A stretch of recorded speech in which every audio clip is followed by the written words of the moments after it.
The machines are iconic. The badge legendary.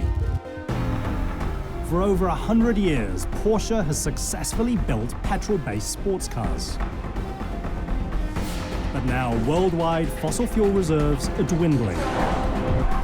Danger looms just over the horizon. The question was not how could a super sports car look like. The basic question was, is there a future of the super sports car at all? To endure, a team of elite engineers bravely faces the future. The brand core is racing, is sports cars, and without the core you cannot survive. The survival of the company requires reimagining the very concept of the sports car. Companies like Porsche need a halo car, cars that showcase new technologies. The brand's future hinges on transforming technology engineered for economy and turning it into pure speed. The result? The Porsche 918 Spider.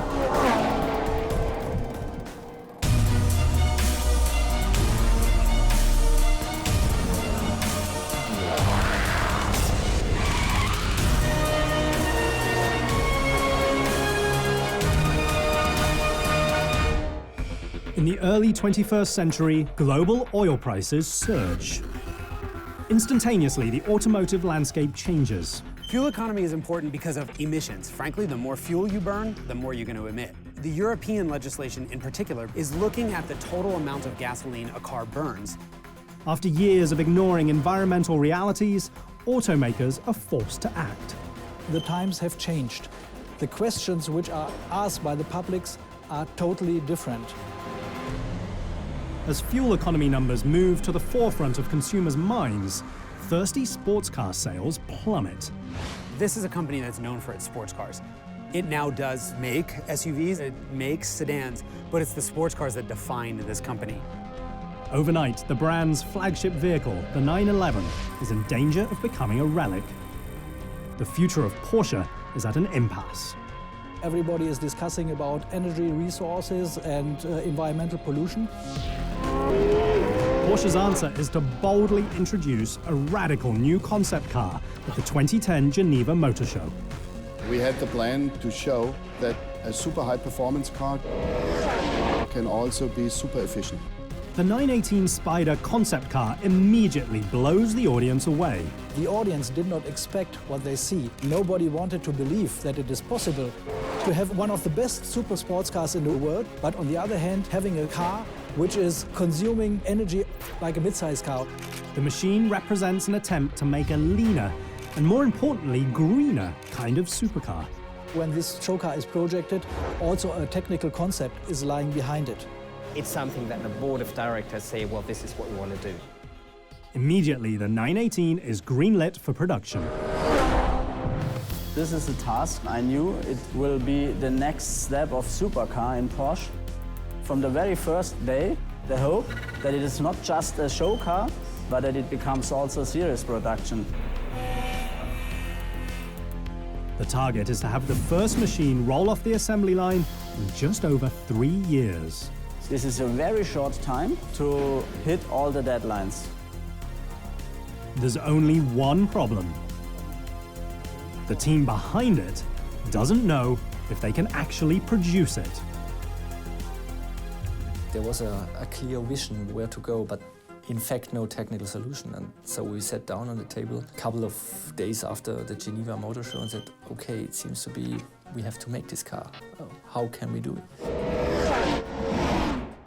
Dr. Frank Vassler is the man leading the team, transforming a show car into a living, breathing hypercar.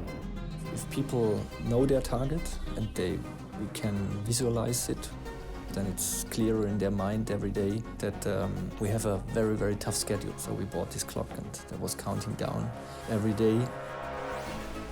Just 1,095 days to reinvent the automotive world forever. And perhaps give the brand a new future. The difficult deadline is overshadowed by the project's lofty expectations. The board mandates 2 contradictory targets. The first is the economy. It must not consume more than 3 liters per 100 kilometers. 3 liters per 100 kilometers is the equivalent to 78 miles per gallon. The second is to have the best time at the Nürburgring. In our opinion, the Nürburgring is still the principal measure for super sports car. High performance and high fuel economy typically lie on opposite ends of the automotive spectrum. The Porsche corporate board wants a production machine that can do both. The show car had only ideas on the technology, but no really engineered solutions. Every aspect of the new machine either pushes technology forward or forces the team to create it. There was a small group of engineers working on what could be feasible, how could it work, and of course we had the designers making interior, exterior design. You have the design, and then the hard work starts because you have to fight it through with the engineers, production people, and everything. The big challenge in making a supercar with all this hybrid technology in it is how do you make it all fit within existing supercars? You can't have a supercar the size of a bus. To meet the deadline, engineers borrow concepts from two of the most famous Porsche platforms ever built. The ultra-exclusive and hallowed Carrera GT supercar and the highly successful RS Spider Le Mans prototype. We have learned a lot of things in the racing, and we have also learned a lot of things in the Carrera GT. This experience and this knowledge we brought together in the 918. Only 1,720 units of the Carrera GT were ever built. The machine's value doesn't lie in its exclusivity, but rather the carbon fiber used to build the machine's monocoque frame. Engineers decide that in order to satisfy the 918's two performance targets, they must use a similar strategy to save weight. The key enemy for a sports car is weight. The concept had to be that the car has to be super light. The team also borrows the engine technology derived from the RS Spider racing machine. We have to take a race-bred engine, our V8 engine from our successful race car. A 608 horsepower, naturally aspirated V8 engine. The proposed powertrain combines the Porsche racing V8 with two electric motors. It was clear that we want to have 3 power plants, the combustion engine and 2 electrical motors, but it was not clear what electrical motors we have to use, where we can get it, what cooling is necessary, what power supply is necessary. That is the task of the realization phase.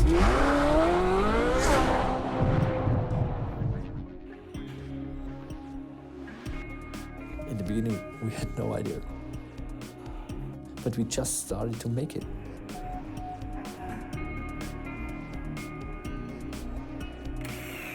When you look at the 918 Spider, you can't help but go, oh my God, are they really going to build this? There was a lot of passion in the people saying, we show the world it will work. I remember at the first days of the serious project, I met the guys from the production first, and they said, oh my God, you cannot build this. And I said, yes, we can. We will find a solution. The theory is clear, the course of action is not. There are less than 700 days left for Porsche to reinvent the supercar. A race the company can't afford to lose. We really invested heavily and a lot of time in details of the design, as this will be a blueprint for the next sports cars. It's for sure, from technology point of view, the most ambitious project in the industry. Although the Porsche brand is known for petrol-based sports cars, it has a unique history with electric motors.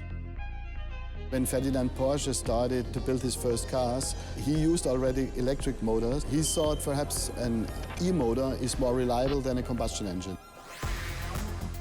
In 1900, Ferdinand Porsche builds the world's first electric car. It featured a 2.5 horsepower electric motor and conceptually was ahead of its time. In the year 1900, there were a lot of people thinking about electrical motors will be the answer. But they had also the big problem where to store the energy. And batteries were unbelievably heavy. Fast forward more than a century, and engineers at Porsche again face a similar problem. The lighter a car is, the better, but for a hybrid it's again different. How big is the battery? How much energy do we carry around? Engineers determine the 918 needs a 312-cell lithium-ion battery unit that can hold 6.8 kilowatt-hours of power. That's the equivalent of over 2,600 AA alkaline home batteries. If the battery is too small, then you will not benefit from the power you have in the car. Engineers face a balancing act. They need powerful batteries to push the performance edge. But, like in Ferdinand Porsche's day, power adds weight. The heavier the machine is, the slower it will go. A lot of people believe performance is just a number of horsepower. And this is wrong. Power-weight ratio is very important. When you're trying to determine whether or not the sports car genre can survive, no expense can be spared. Engineers liberally use carbon fiber not only on the outside, but on the inside of the machine as well. The goal? To create an extremely light body to offset the bulk of the batteries. The 918 features state-of-the-art monocoque construction. Of saying that the passenger cell and all of the main structure of the car is one piece of carbon fiber. And carbon fiber is really carbon fiber reinforced plastic. It's a composite. It's based on the biggest carbon fiber monocoque in the moment in the super sports car.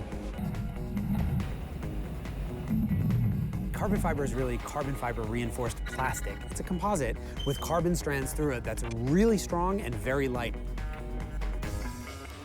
Engineers count every kilo, even in places you may never expect. You're looking for a fast lap on the Nürburgring, you have to optimize everything. The wheels are engineered for both speed and efficiency. Built from lightweight magnesium, they are collectively 14 kilograms lighter than traditional wheels. Look at this wheel, which is the slimmest possible wheel you could do with a very, very special design. It was another thing where we didn't really know whether it would be strong enough to put all the power on the ground.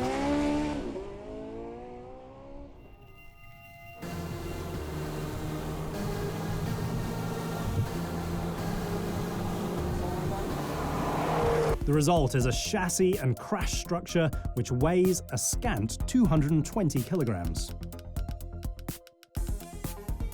With full bodywork, powertrain and batteries, the 918 tips the scale at less than 1,700 kilos. The powertrain is the heaviest part of the 918, so engineers put their racing-derived V8 engine on a diet inside a computer environment.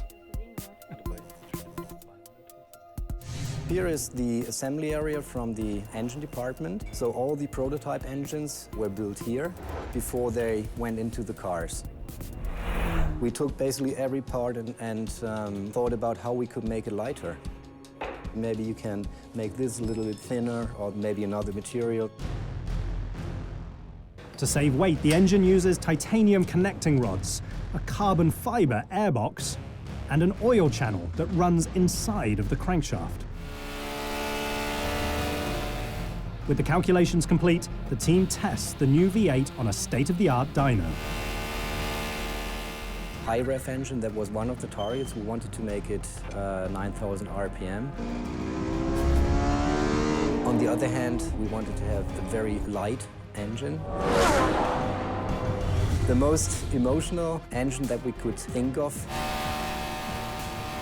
The team places all that emotion inside the chassis with pure performance in mind. The general layout of the car, the space where we put in the battery where the engine is, where the gearbox is, where the driver is sitting, and then lower everything to make the car as stiff as possible. Nearly 80% of the machine's weight sits below the center line of the car, helping it achieve tremendous cornering speeds on a racetrack. If your layout is right, then you have the best chance to make a really fast car. Many auto manufacturers strive to build machines with an equal 50-50 weight distribution between the front and the rear of the machine.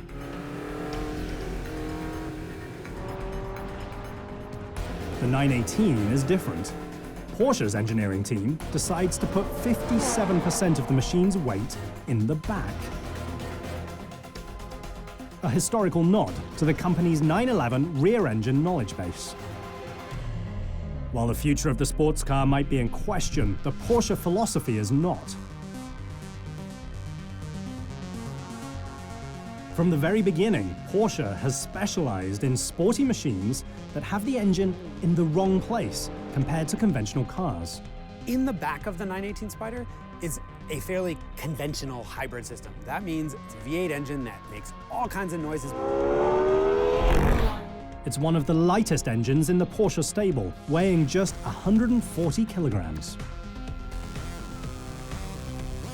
As the team continues to refine the V8 engine, other engineers turn their attention to the two cutting-edge electric motors. There's an electric motor that can start the engine or it can power the car. In the back of the car, engineers pair a 156 horsepower electric motor with the V8. They design the proposed electric power plant in yet another virtual environment. Then they test it in the real world on a unique set of dynos. The cool bit is up front, where you'd normally have wheels that just steer and brake. There's an electric motor up there too, and that can power the car. Having an electric motor in the front and this combination of electric and gas in the back makes the 918 Spider four-wheel drive and really fast. That 129 horsepower electric motor comes to life inside the ZF factory in Friedrichshafen, Germany. The process starts with the assembly of the engine stator. It's one of two key components that make up an electric motor. The motor uses electricity to create magnetic fields that move around in a circle. A stator is the device that creates this force, and it encourages the rotor, which is connected to the wheels, to follow it. We are in the factory for the first production step of our stator. A technician places a lamination stack inside a welding machine.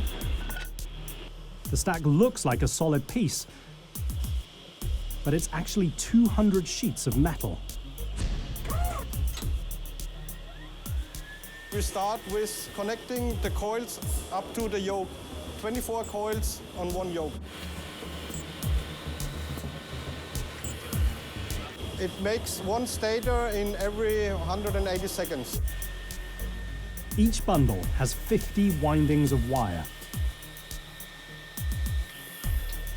The wires are brazed, a process where solder is heated up to 650 degrees Celsius in order to connect two electrodes together. We go down to 1.5 tenths of a millimeters in tolerance. A third of the thickness of the human hair, for example. The stator looks complicated, but it's actually the easy part. The rotor is the challenge. It houses the stator. Its job is to use electricity and magnetic force to create movement. These red parts here, this is the stator, and here we have the rotor, the outer part, that's rotating. The rotor uses 32 very special magnets to do it. The force of these magnets we use is about 40 to 60 times higher than the magnets you would use on a refrigerator. They are responsible for the power, the torque you get out of this electric system. Those magnets are held in check not by bolts, but rather glue.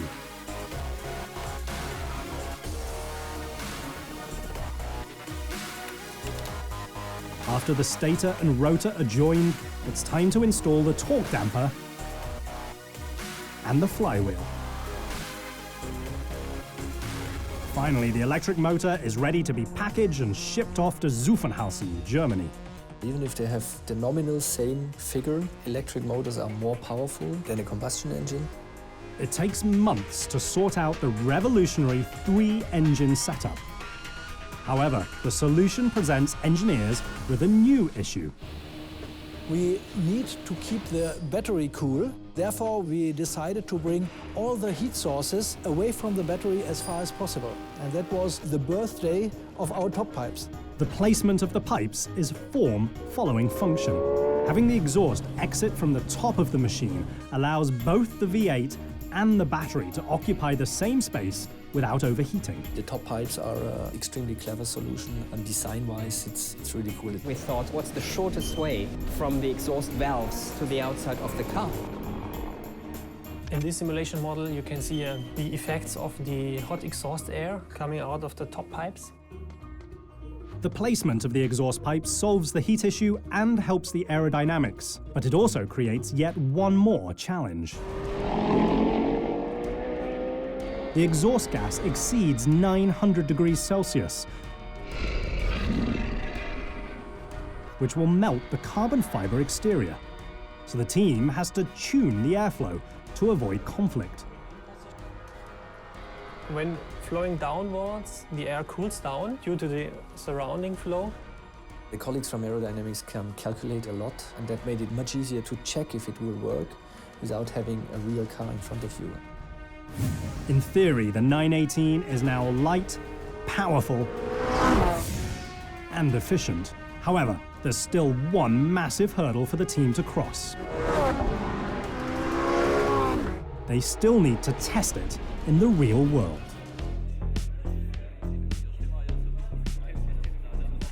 The end is in sight for Team 918 as they race towards a tightening deadline. After over a year of research and development, they're finally ready to build a working prototype. Now it's time to test the machine in the real world. With nearly 900 horsepower in a 3-engine vehicle that weighs just under 1,700 kilograms, the word fast may not do the 918 justice. But Team 918 still isn't sure how they'll control all that power. We talk days and hours on the driving modes, how they should feel like and how the differentiation should be.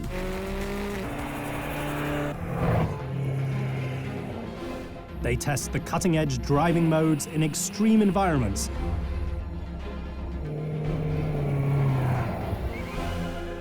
and take prototypes to Sweden, Africa,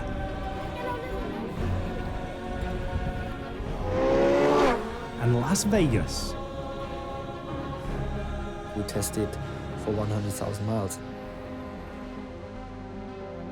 We have new technology on board that makes it really, really complicated. But we learned week by week, day by day, hour by hour, how to test a hybrid.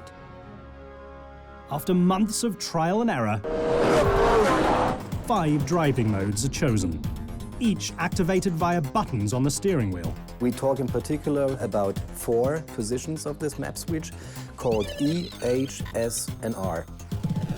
By default, the 918 starts in E-Power mode as a fully electric front-wheel drive only machine. With this E-Drive mode, the normally aspirated engine is not running. If a driver pushes beyond 150 kilometers an hour, or if the batteries run low, the V8 engages and the 918 becomes a hybrid. The combustion engine only kicks in when the electric motors need support. The Sport mode allows the 918 to flex its muscles. We get the full power from the normally aspirated engine with boost from the e-drive system. Now the race-bred V8 supplies the majority of the power.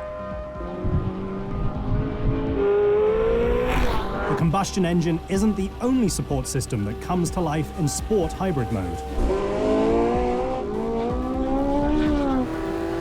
The Sport hybrid mode also engages the 918's active aerodynamics. If you drive in a sporty way, then we tune the aerodynamics by raising our wing in the rear. The tuning is done primarily via a front lip and rear spoiler. The wing has to deal with a tremendous amount of force. We have air load at high speed from about 3,200 newtons. 3,200 newtons of force is equal to 326 kilograms. The weight of not one German scientist, but 3. The active aerodynamics also help redirect airflow under the machine. Next comes race mode.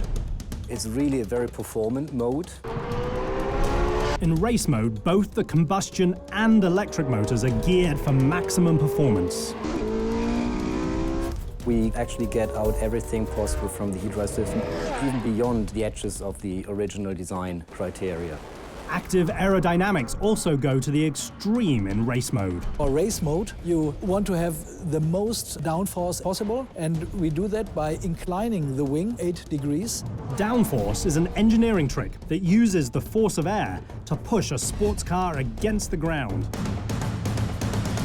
At the center of the driving mode selector is a red button, which allows drivers to engage the 5th and final drive mode, the hot lap. That is the mode for the hot laps on the Nürburgring. Pressing the red button literally throws caution to the wind, or at least fuel economy. All 3 engines are allowed to go to the max.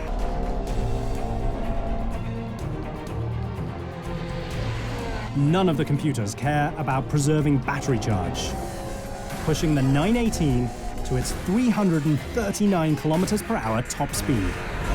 People associate hybrid with slow, and that's going to change big time. The Porsche team has raced against time to meet their design and efficiency goals. Only one target is left. Everything comes down to a lap time on the Nürburgring.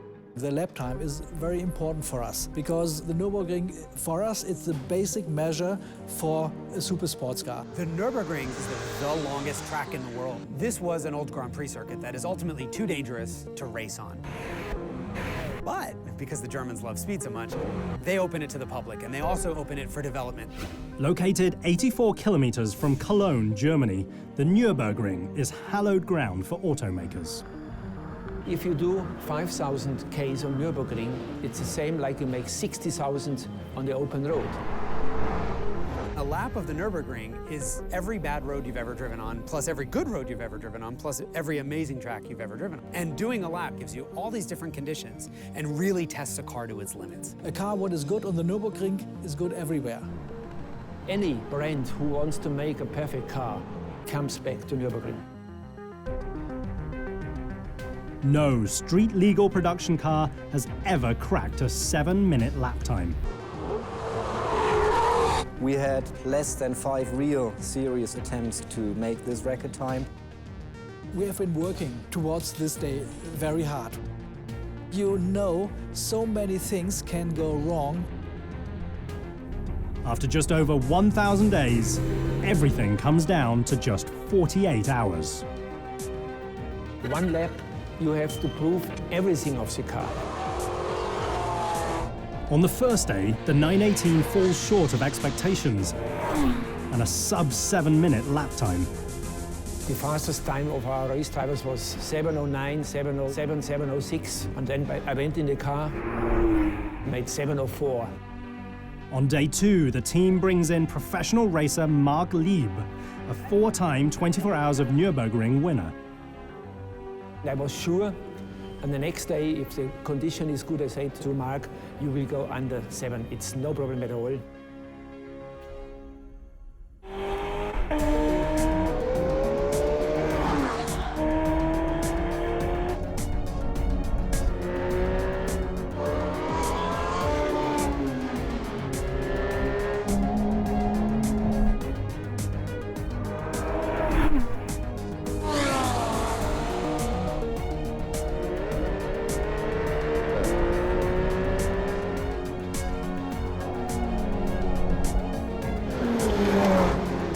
His second lap was 6 minutes and 57. He said, listen, boys, think to this day in 38 years. The boys said, why? He said, in 38 years, you are as old as I'm today. The final lap time, 6 minutes and 57 seconds. The fastest lap ever for a street-legal car around the Nürburgring Nordschleife. This is a number which nobody could imagine, let's say, even 5 years ago. The 918 has the rare ability to be both a daily driver and a supercar. But now the team has to start building it for customers. And to do that, they'll need a cutting-edge factory. It's taken a team of engineers and designers just over 1,000 days to perfect the 918 supercar. Now they need to figure out how to build it. Zuffenhausen, Germany, has been both the spiritual and literal home of the brand since 1950.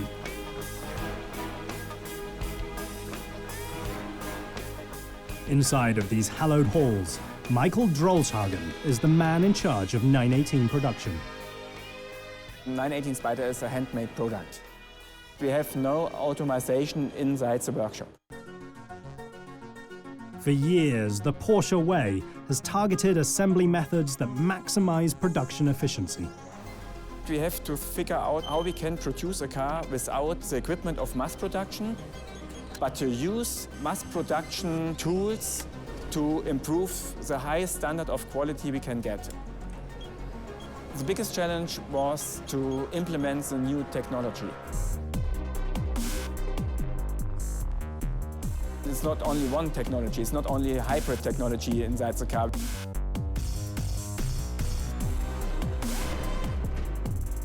The monocoque is the first piece of cutting-edge technology to arrive at the factory. It's just one of hundreds of new technologies in the car.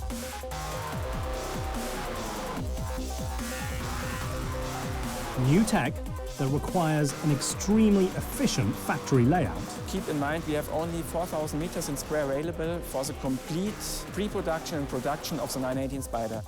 It's a tiny space to handcraft a cutting-edge car. So Drolshagen splits the entire process in half. On the one side, you have the main line, and on the other hand, the pre-assembly of all our parts. The first half of the process begins with pre-assembly and the heart of the 918, the 4.6-litre, 608 horsepower, direct-injected internal combustion V8 engine. We are right now in the engine area where we produce all our engines for the 918 Spider. We pimped it up for the 918. It's a 918 color, acid green. While the 918 is ultra-modern and filled with new technology, the combustion engine assembly line is absolutely traditional. We have 7 stations to build an engine. Every engine is built by one person. It takes the engine builder 20 hours to bring a Porsche V8 to life.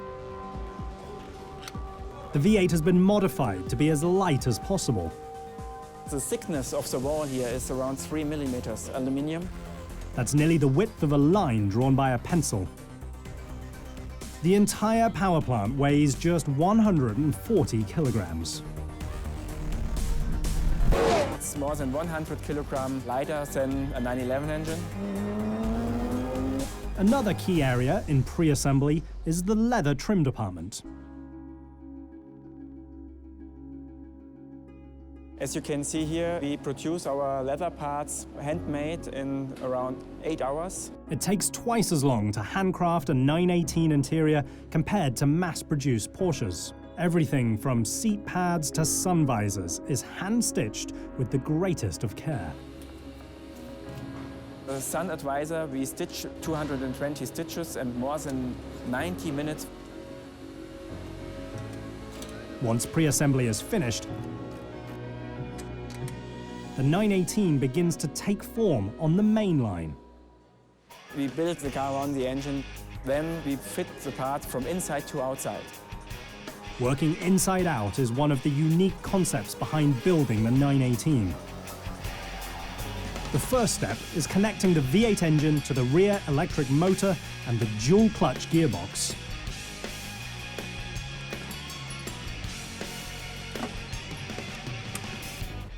What Porsche calls the PDK transaxle.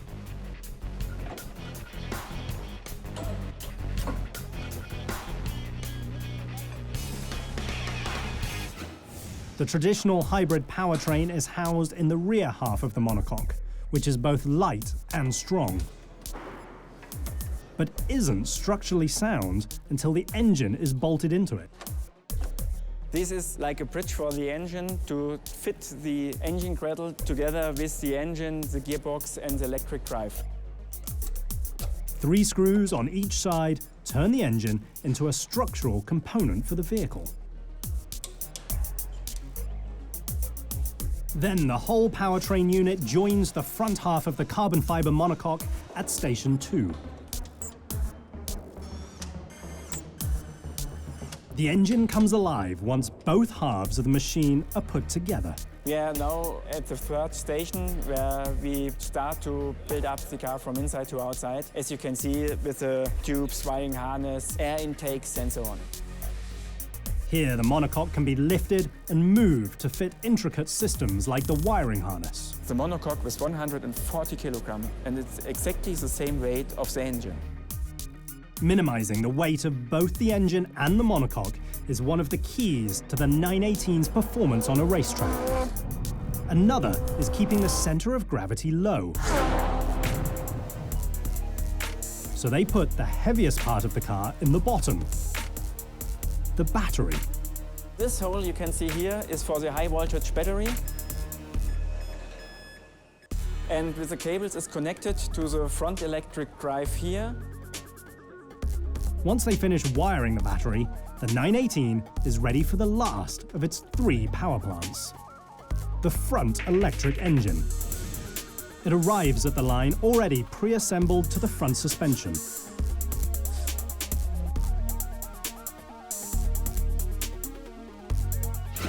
We have 3 hearts inside the car. The V8 engine and 2 electric drives.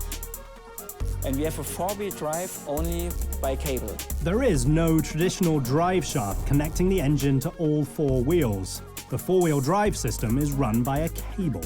The computer can continually vary the power split between the front and rear wheels. What you can see here is the brake system of the 918 Spider.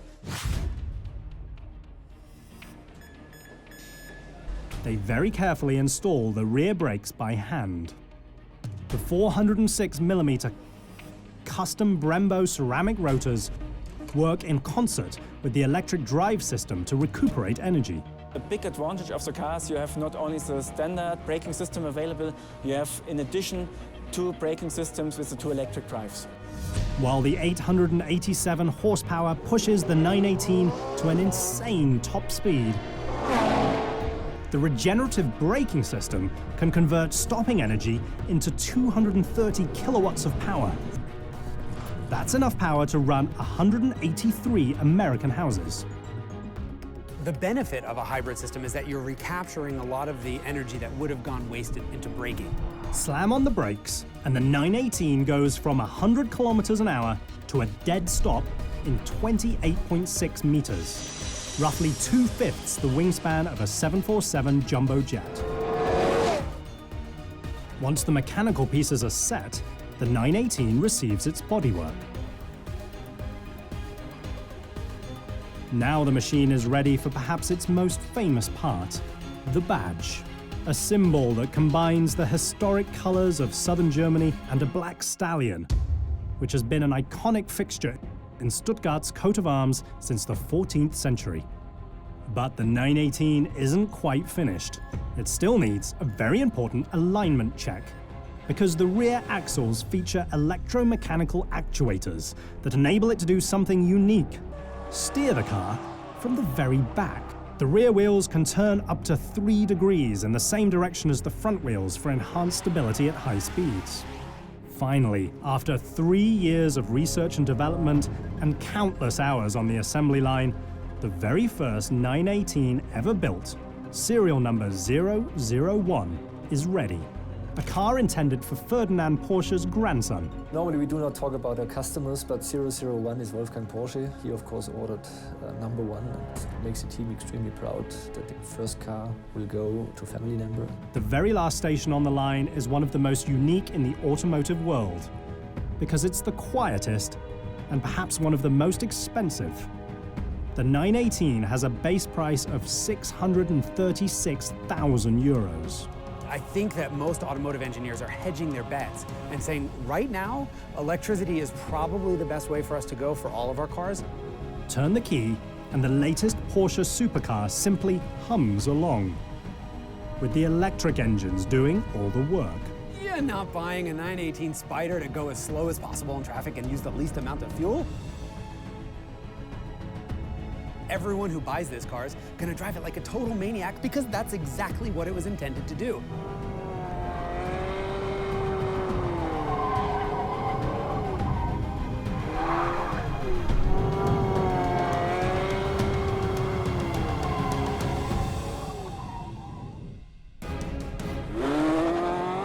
Put the pedal to the metal, and all three motors come roaring to life.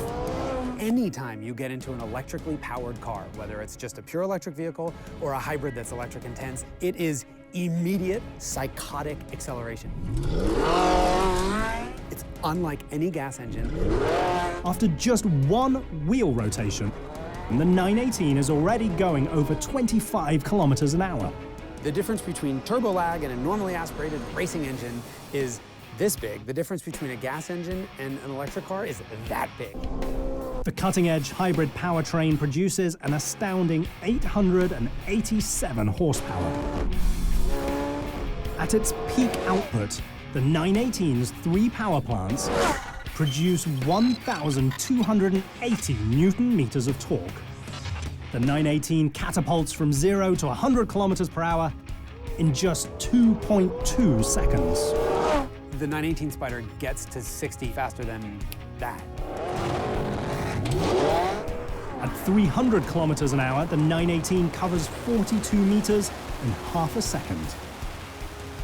Half the short side of a New York City block. It goes 0 to 200 kilometers an hour in just 7.3 seconds. Never slowing down until its maximum speed of 339 kilometers an hour.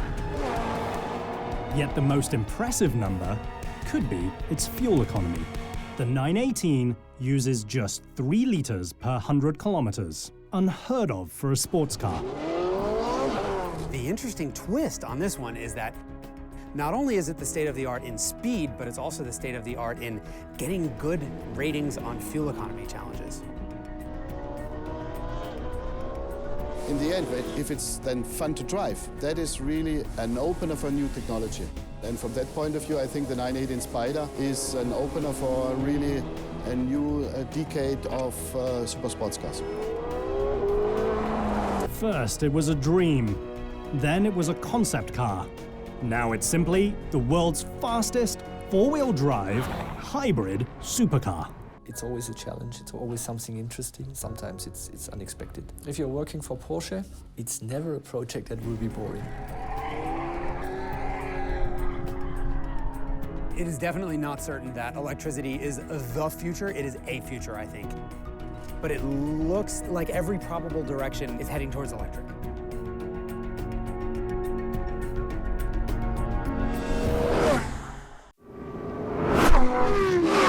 It's the most famous bull in the automotive world, a brand born from anger. Ferruccio Lamborghini was pissed off. And synonymous with high-performance exclusivity. They've been known as the company that makes wedgie cars that go really fast in a straight line, and that's it. For over 50 years, Lamborghini has handcrafted high-end Italian supercars. The whole point of a Lamborghini is to look and to sound outrageous. Their most popular model is the best-selling Italian supercar in history. The Gallardo was the most successful Italian supercar of all time. The Gallardo absolutely was the car that put this company on firm ground. Now, the Gallardo needs to be replaced. for the model comes once a decade for us. So it's a very critical time, a very demanding time. One misstep could spell disaster for the marque. We have only one bullet in our gun, and if we miss, then for a decade we are wiped out. It's an Italian bullet called the Lamborghini Huracan.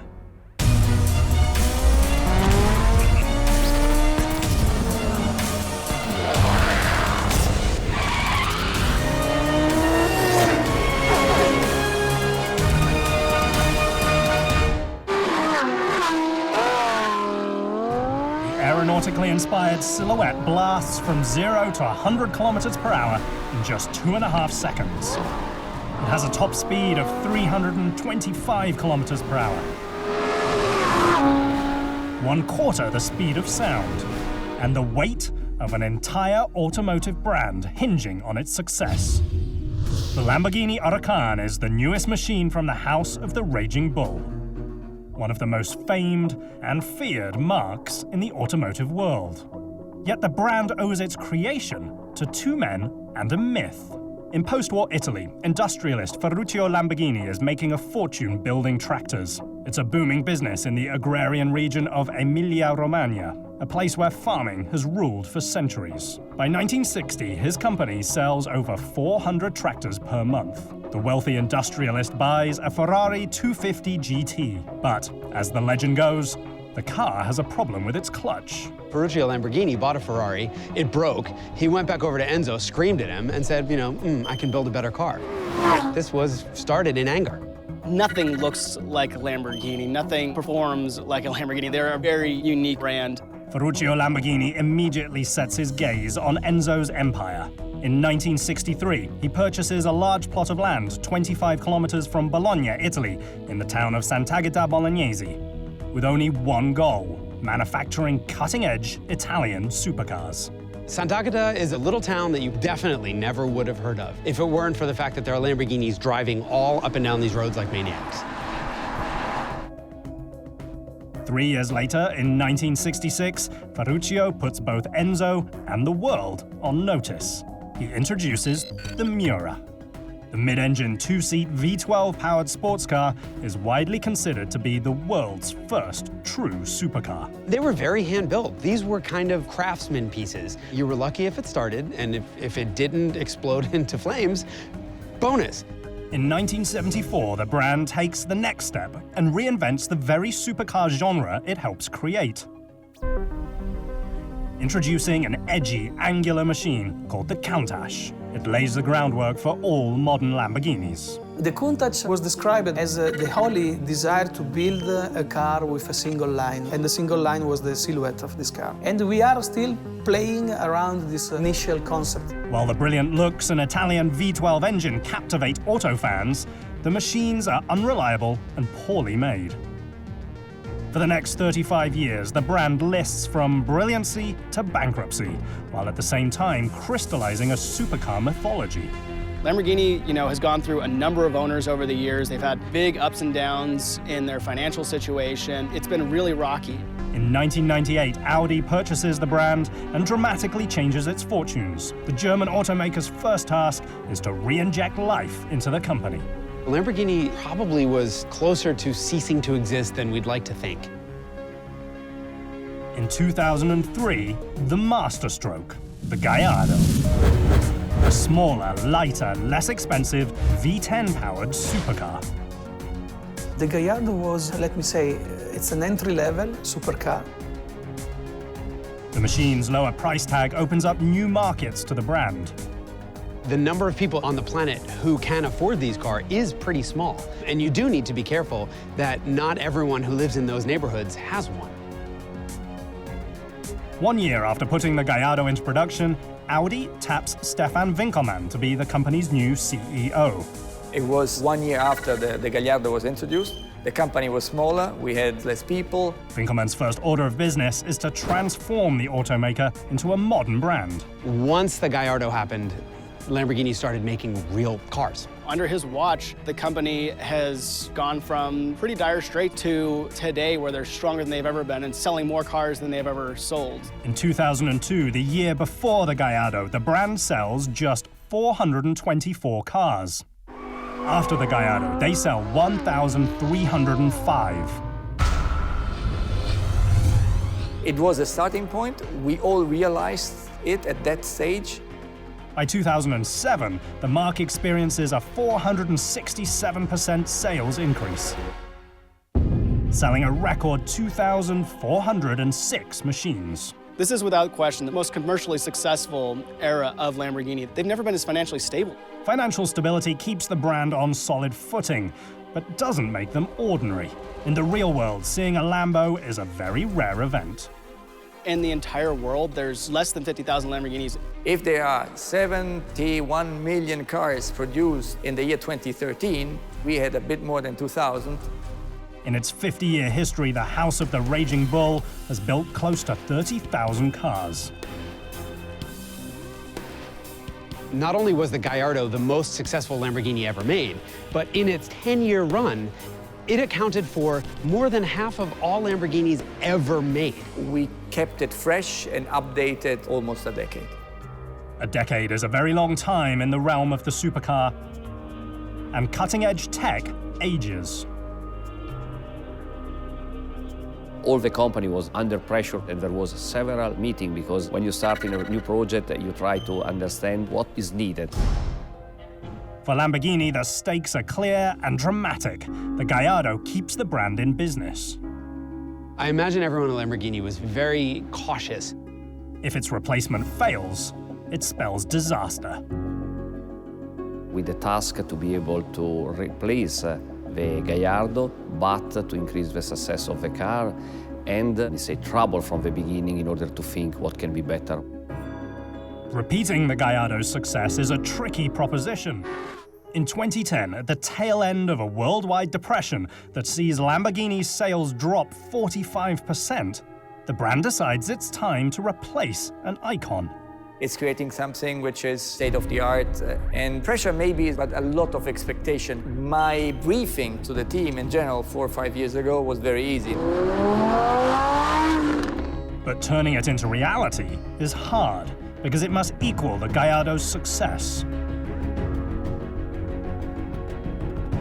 We developed a car which has to have an outlook of almost another decade, so you have to think forward, and this is one of the most difficult things. To devise a revolutionary machine, the Lamborghini team focuses on 3 levels of performance. There are 3 points which are key. One is acceleration, the other one is top speed, and then handling. In the past, number 1 was always top speed. For decades, top speed was a selective club. Only a few machines could crack 320 kilometers per hour. Lamborghini was one of the few. Accelerating and having the easiness in the corners. And this is done with the power-to-weight ratio. Finding that balance is tricky when you're a niche manufacturer. The challenge for a small manufacturer is the amount of money and the brains you put in place. The brand not only banks on its heritage, but also its unique Italian design aesthetic. The people which are living here, they have a certain attitude, and Italians, they are known for style. I think that Italy, it's one of the few one which is creating those type of cars. The process of designing the Gallardo replacement starts with a basic set of rules. We try to give simple rules to the designers, which the first one is that the design has always to be very different, but you know that it can't be anything else than a Lamborghini. The second thing is form always follows function, so there is no things which are pimped up or made beautiful just to show something which is not functional. The third one, and our inspiration is always coming from the aeronautic industry. This car was inspired by the stealth fighter. They loved the angles and the purpose and the look of a F-22 and the B-1 and all these really neat airplanes. Filippo Perini is the man entrusted with bringing those stealth fighters for the road to life inside of the Lamborghini Centro Stile design studio. This room is the place where the new Lamborghini, the idea and the concept grow up here. Perini is one of the most outrageous automotive designers in the world. When we stop to work, we start to speak about cars, and this is completely crazy. I think that Lamborghini is built by a man for challenge. No? It's something that we have to respect, and in the daily job, this is very tough. For Parini, that willingness to get better starts at an early age. He pens his first car at the age of 2. This is my mother. I never take care about stuff like this, but my mother, yes. She was really attracted by my inclination to do sketches and to send sketches to the magazines. This is a magazine that was used to show artwork made by children, and I was one of them. And this is a Lamborghini. In 2011, Parini improves on the past when he pens the Aventador, Lamborghini's newest flagship supercar. You can see a lot now in aeronautics that there are many planes that are not so soft. First of all, because they have to be stealth. The styling echoes the lines of the legendary Countach, Diablo, and Murcielago, but also radically pushes the brand into a new direction. Every bit of Italian design that's successful has a little bit of kitsch in it, too. It's a little bit too far. If you look at modern Lamborghinis, you see it's probably one step too far. But isn't that the whole point of these cars? The design we are building is driven by the silhouette. It's this line is in the middle. In the Huracan is a single one. It's monobody.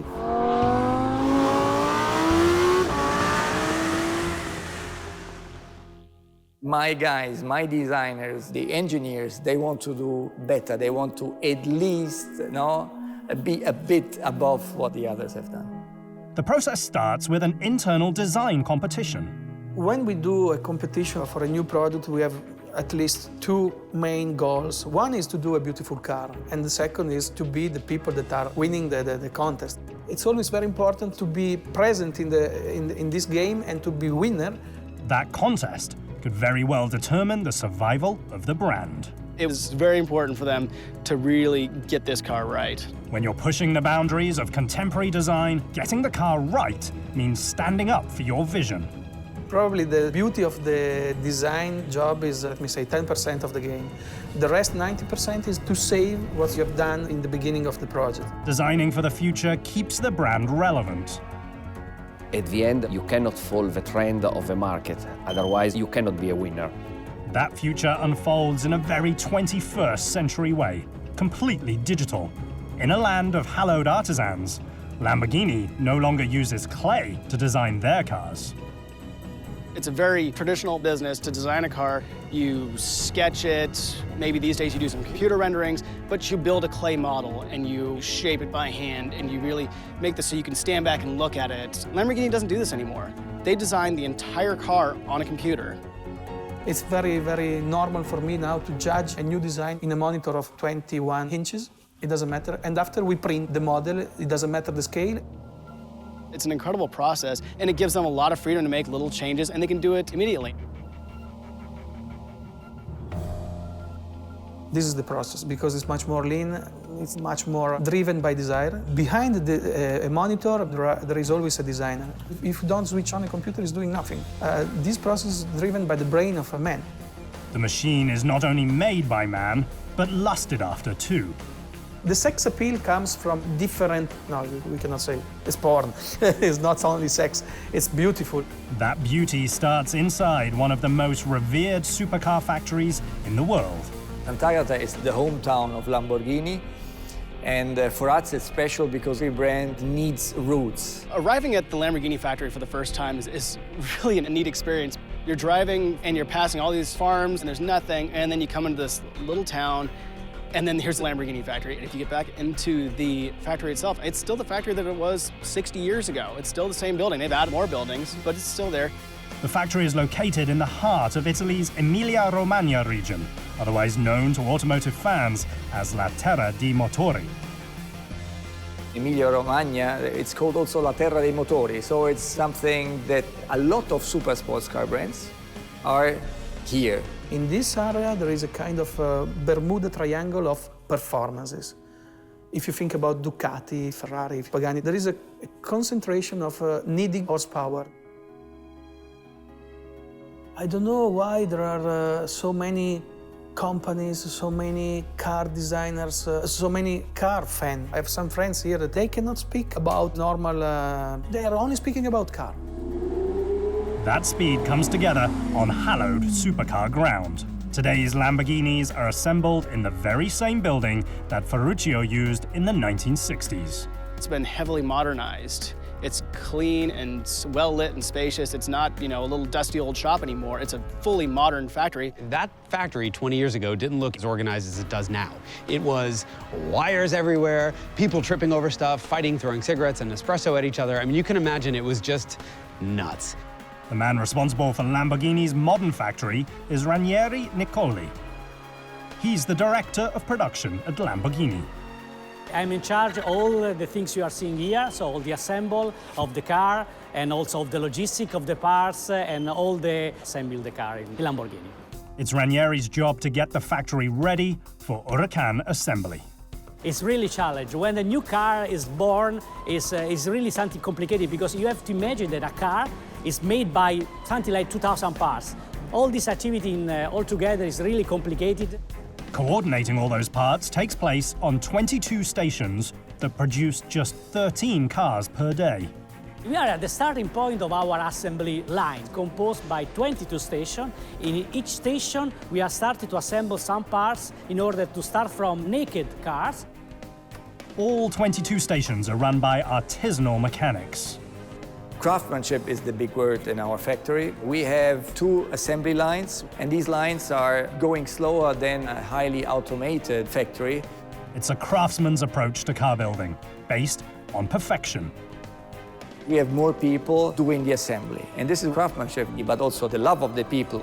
Typically, the line moves every 34 minutes. This is a combination between craftsmanship, but also technology. The car has to be unique for each customer. That quality has a truly national identity. Lamborghinis for Italy means cars, means passion, means speed, and this is something that for Italian guys, the best place. Building an Huracan starts with the machine's body entering the line. So basically here we are starting to assemble the new Lamborghini Huracan. This is the first station. Bodies are painted off-site in one of 19 colors and arrive ready to hit the ground running. Only at Lamborghini, the onus isn't on speed, but speciality. It's not an assembly line running through as quickly as they can either. There's only a small number of workstations. It will take months to ramp up production on the new Huracan, a small price to pay when you're betting your brand on a platform that needs to survive for a decade. We are in the starting phase of production of the Huracan, so our production is quite low because we are starting to produce the first car. After you develop a car, then you have all the parts which are coming together until it finally fits with the puzzle and with the quality we want. And then we ramp up. High-speed manufacturing at Lamborghini still isn't all that fast. An Italian factory is kind of unique because the Italian cars that you think of are your supercars, are your Ferraris and Lamborghinis.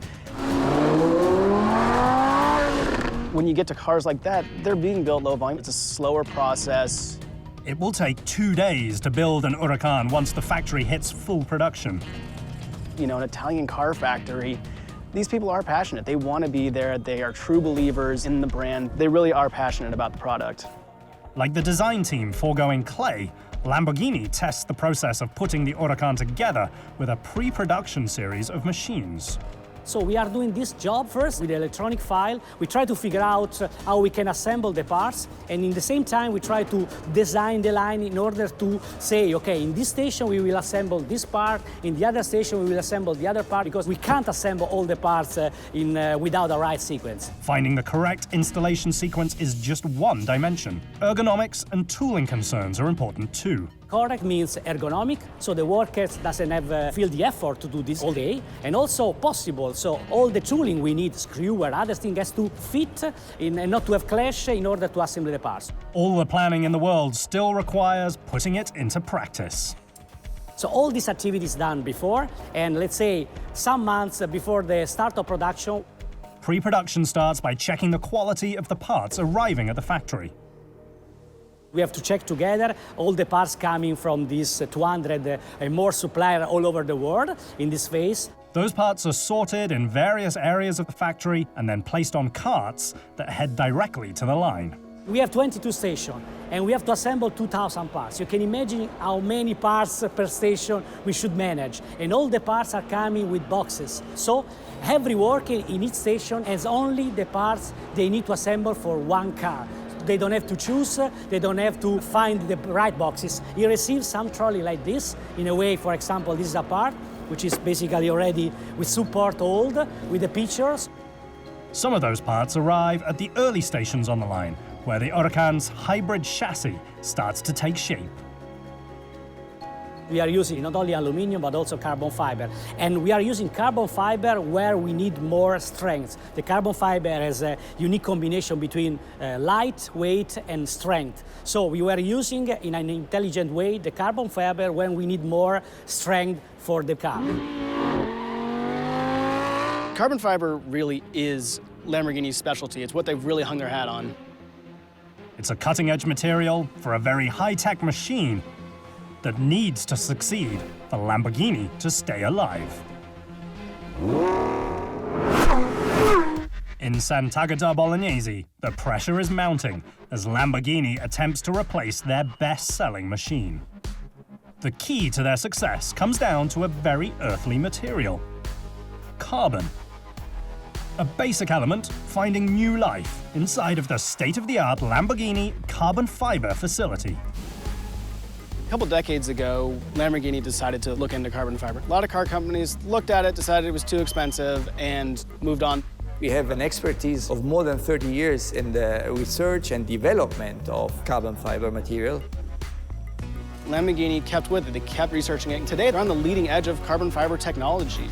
Like an Italian model, the brand is obsessed with weight and weight reduction. The cars are getting heavier and heavier over the decades. Due to different reasons: safety, active and passive safety, comfort, all these things. Weight is a supercar's enemy because it reduces speed. Weight to power ratio is a really key factor and success for the future. And weight reduction is more important of horsepower increase. If you reduce weight from the car, you will perceive in every single moment, when you accelerate the car, when you brake the car, when you go in a tight cornering, and you really perceive the handling behavior of the car. The key word for us is mainly carbon fiber, which is a very light and stiff material. They're building most of the car out of it at this point, and they're exploring ways to use carbon to create structures that are light and stiff. That exploration results in a brand new chassis that's 10% lighter than the Gallardo's, but 50% stiffer. In a company like Lamborghini, we can really also experiment new material because we can offer something special. To give an example, a kind of composite material that we call forged composite, and this kind of fiber is exactly what is used also in the golf club of Callaway. A supercar sharing carbon technology from a golf club sounds surprising. It shouldn't be, thanks to a very unique agreement between three very diverse organizations.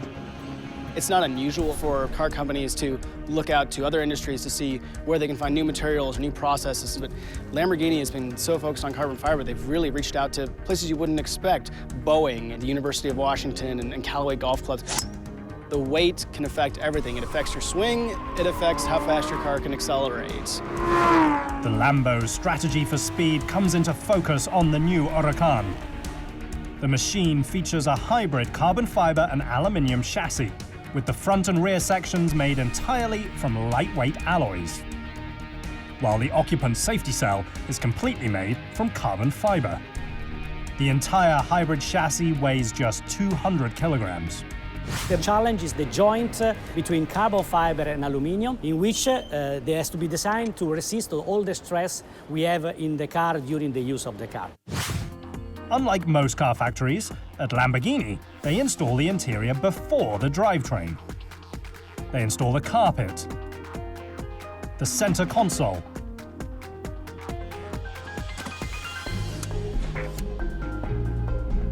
and the dashboard.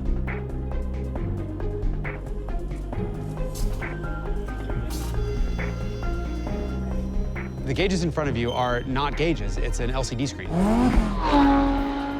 You have one big screen in front of you that does everything. You can configure it to have a big tachometer or a big speedometer. It's very driver-focused. While mechanics continue to assemble the new Huracan, in another part of the factory, artisans handcraft Lamborghini interior pieces. Just 50 meters from the Huracan line, hides of leather are lined up. The hides arrive at the factory already treated and colored. The range of color options is only limited by imagination. Master leatherworkers inspect each hide for imperfections.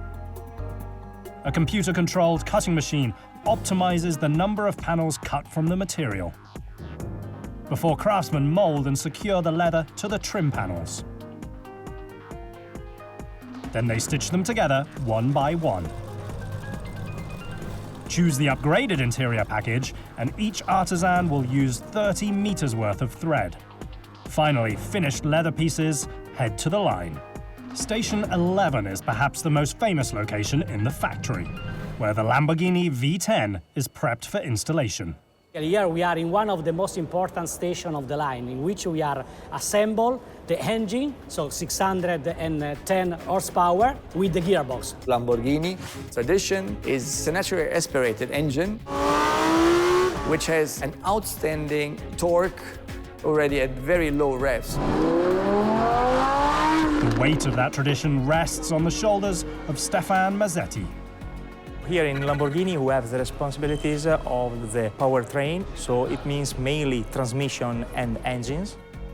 Making it work together means creating a one-of-a-kind V10 engine called the LP610-4. The V10, it is really compact engine, but with a really very high displacement, 5.2 liters. It's naturally aspirated, so very emotional engine. It is really a unique piece of engine art. Italian high-performance art that's sub-assembled on a jig next to the main line. Basically, we assemble the heart of the car inside the body.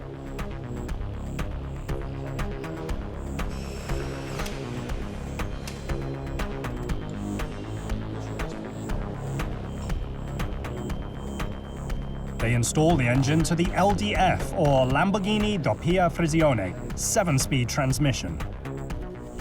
It's a super sport double clutch. The gearbox is really compact because we wanted to make it really shorter. A double-clutch transmission is essentially two traditional clutches in the same case. One stack contains first, third, fifth, and seventh gears. The other holds second, fourth, and sixth. When a driver accelerates in one gear, the other stack engages the next gear in preparation. Shifting gears takes just a few hundredths of a second.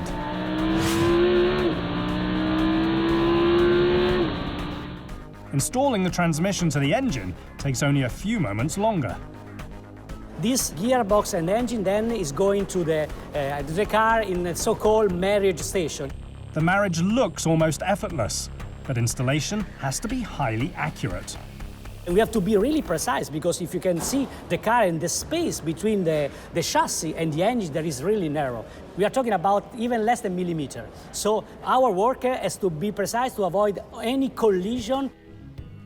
The tight margin for error is all due to the distinctive mid-engine design layout.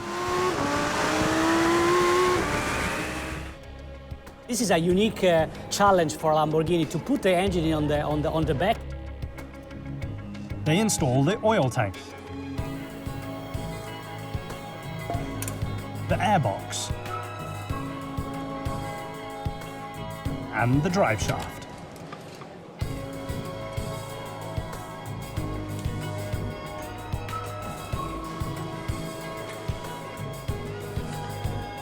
To move the machines around, Lamborghini employs a variety of carrier systems. When the car is just a body, we have basically a carrier system which is taking the car from the bottom, and then the worker, if needs to have the car higher or lower, can adjust the position of the car. Then when the line is turning to the second part, we have this kind of carrier which is taking the car from a hook, because we need also to work on the bottom of the car. The first stop after a new Huracan is picked up by the massive hook is Station 12, where the carbon ceramic disc brakes are installed. Our car is so powerful and the speed is so high that we need something to brake the car in a really short distance. The pre-assembly area in which we are starting from the single components with the help of this automatic tool, we assemble all the parts to create this brake system. It takes 22 minutes to build each carbon ceramic brake subassembly.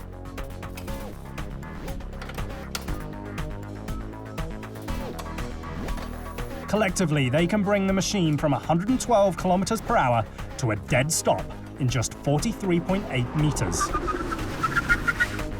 That's 2 times the length of a cricket pitch.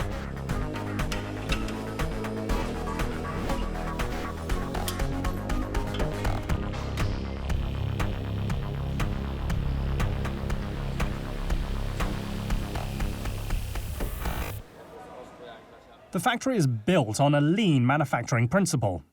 What we are trying to do here when we were designing the line is to apply what we call the lean manufacturing principle. It sounds modern, but it's not. The idea owes its genesis to an automotive concept that's over 100 years old. We try to design a line really compact with all the pre-assembly area on the line, on the side of the line, in a really short distance. In 1913, Henry Ford radically changes the automotive world forever with the introduction of the moving mass assembly line. The system is a revelation, and it radically cuts down the time it takes to build a machine. But more importantly, it cuts down on wasted motion near the line. By the 1990s, the German auto industry, including Audi, Lamborghini's parent company, takes the process to the next level. They realize that it's not just about cutting down the time it takes to build a machine, but the number of parts at the factory. The less parts weight, the less inventory on hand, the fewer mistakes that can be made, the faster you can build a product. The result is lean manufacturing. The pre-assembly is here and the assembly point is there. For the engine is the same, for the dashboard is the same. This is something that we try to apply in all our production. While the theory of lean manufacturing isn't new, Lamborghini's use of it is rather cutting edge. This philosophy is not new, but it's new in the way in which we are applying, because we have only men. We have people which assemble the Lamborghini. So the challenge for us was to convert this kind of principle born for our huge and big manufacturers to our craftsmanship activity. The lean manufacturing philosophy is an old idea, but it's managed by a modern technology. This is a touch screen. Every station is at least one, some stations even 2. The touch screens keep the factory constantly updated on the progress of each machine. If the worker needs to understand how to assemble something, he can go inside here, he's going a server, and he's written all the cycle plan on the car. After brake install, they connect the Huracan's power to the machine's four-wheel drive system. Four-wheel drive is now a Lamborghini hallmark. Once you get to this level of power, it just becomes easier to put it to all 4 wheels. Using a very special torque converter, the device controls how much of the engine's power is sent to the front wheels. The challenge is to bring the right power in the front. We choose electronic controlled torque distributor because in this way we can choose in real time the exact amount of torque we want to have in the front and of course in the rear of the car. The electronic torque converter senses traction loss in mere milliseconds. There are a lot of ECUs, a lot of power calculation. And these ECUs, these control units, are learning every time what happens for driver behavior, and they are checking also the ground situation, if there is a slipping, if there is ice, if there is rain, and so on. And so they are able to react in very few milliseconds.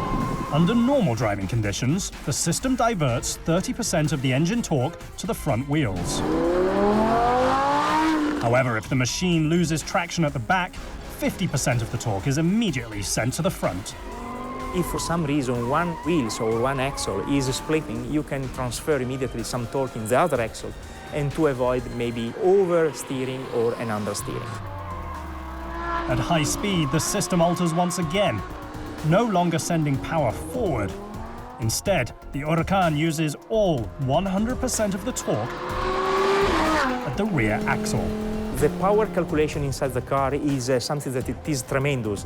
The benefit is that you can have a continuous changing in the torque applied to the ground. Finally, after almost 2 days of hand assembly, a new Lamborghini Huracan is ready for final inspection. Yeah, you see all the lines and all the edge. We have to respect it to have the maximum precision. We are talking about less than a millimeter in order to see that the line which is starting here is following there on the front hood without any disruption. This is our big challenge when you see all this edgy design, which is fantastic. It's taken 1,460 days to handcraft that dream. It's taken 4 long years of faith, a continued desire to pen radical shapes, creative engineering solutions, and the means to live outside of the conventional automotive landscape. Finally, Lamborghini's latest creation is ready to attack the track.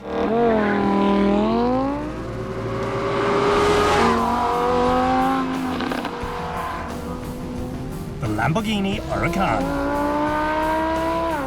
The machine takes its name from a Spanish Conde de la Patilla fighting bull, but it traces its lineage back to a single machine. The best-selling Italian supercar ever made, the Lamborghini Gallardo. During a 10-year production run, 14,022 Gallardos are sold. To equal the machine's success, the Huracan banks on its Italian heritage. I think the fact that the Huracan follows the Gallardo so closely in its styling tells us that it was just time for a replacement. It was clear to the company that this was a successful business model, and it was a successful product for the company as a whole. Today, the Huracan is a 610 horsepower V10 beast.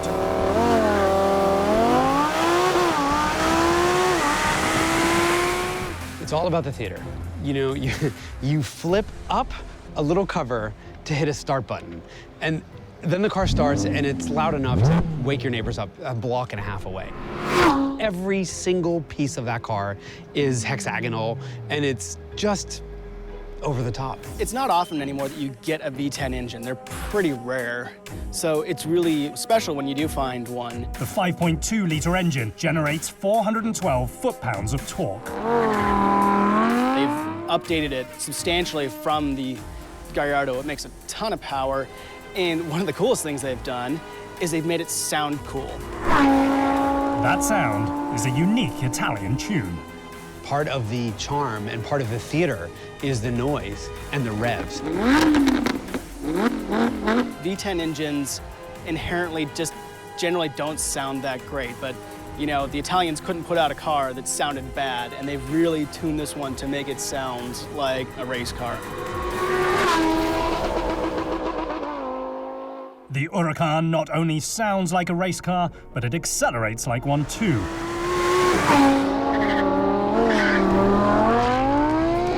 Going 0 to 100 kilometers per hour in just 2.5 seconds. Just 3 times longer than an F-18 jet fighter to 100 kph. Launch control is pretty brutal on this car. It actually physically hurts. It feels like you got kicked in the chest by a mule. It will, you know, smack you in the back of the head and launch you down a street before you even knew what happened. Continue to keep the throttle wide open and the machine will rocket from 0 to 200 kilometers per hour in just 9.9 seconds. An eighth the speed of a bullet fired from a gun. And the Huracan really carries on that lineage of making it a sports car. This time they really got serious about track performance, about making this car go around a turn faster. And they've added all this technology to it. That technology helps the machine hit a top speed of 325 kilometers per hour.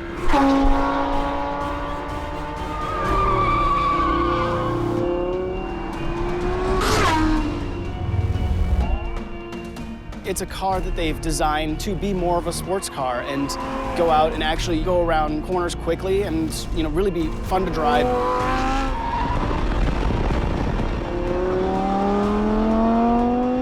machine's ultra-low power-to-weight ratio of 2.3 kilograms per horsepower helps it slice and dice in the twisties.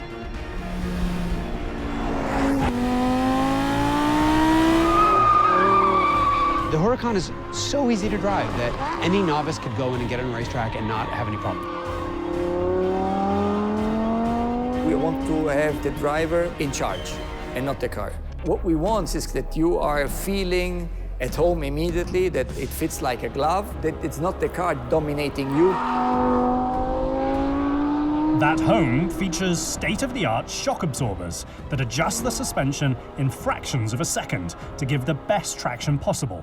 These special shock absorbers and these gyroscopes and all these computer programs with the goal of making this car faster around a racetrack and around a winding road. The Huracan features magneto-rheological dampers. The cutting-edge shock absorbers contain tiny metal particles in the synthetic oil. When voltage is applied, the particles generate a magnetic field, which adaptively changes the amount of rebound the shock experiences. The end result is an infinitely adjustable suspension system. They really want this to be a well-rounded supercar that you really can go out and drive anywhere and be just as much fun to drive as any of the competition. That competition isn't for everyone. With a base price of 189,000 euros, the Huracan lives in the realm of the ultra-exotic. Either you're a connoisseur, at least, or you're not following the beaten path there. You're doing something different. It started with an argument and a passion for greatness. A little over 50 years later, Lamborghini is still chasing the same dream: to build exotic, exclusive, high-performance machines for the ultra-wealthy. Whether they continue to succeed comes down to a single word: Huracan. Lamborghini got their recipe right with the Gallardo. It's relatively comfortable, doesn't really beat you up, but still gives you enough sound and bouncing around enough to know that you're doing something bad. It hits the right notes. It's the newest machine from the house of the Raging Bull, and now it faces the ultimate pressure, replacing the best-selling Italian supercar ever built. We have half a century in our back, and for us, the motto last year was 100 years of innovation in half the time. And I think this is exactly what we have to look forward for the next decades to come.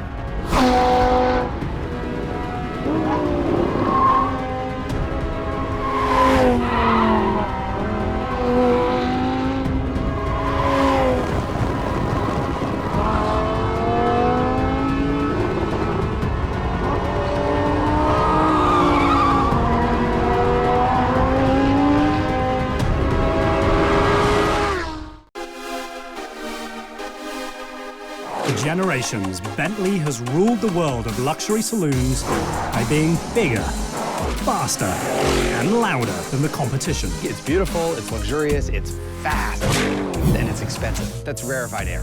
For over a decade, the Continental GT has been the brand's signature machine. Once it was the fastest four-seat production car in the world, hitting a top speed of 318 kilometers an hour. Combining competition-level performance with luxury worthy of royalty. The proudest achievement was producing a car for the Queen of England in the same year as winning Le Mans. However, the platform has aged. The car's had an extremely long shelf life. It's ancient. Competitors are nipping at the company's heels. The world is catching up quickly. If Bentley doesn't keep innovating, then they'll have a problem. The brand's answer isn't to reinvent an icon, but to refine it, creating their most powerful and fuel-efficient machine ever, the Continental GT V8S.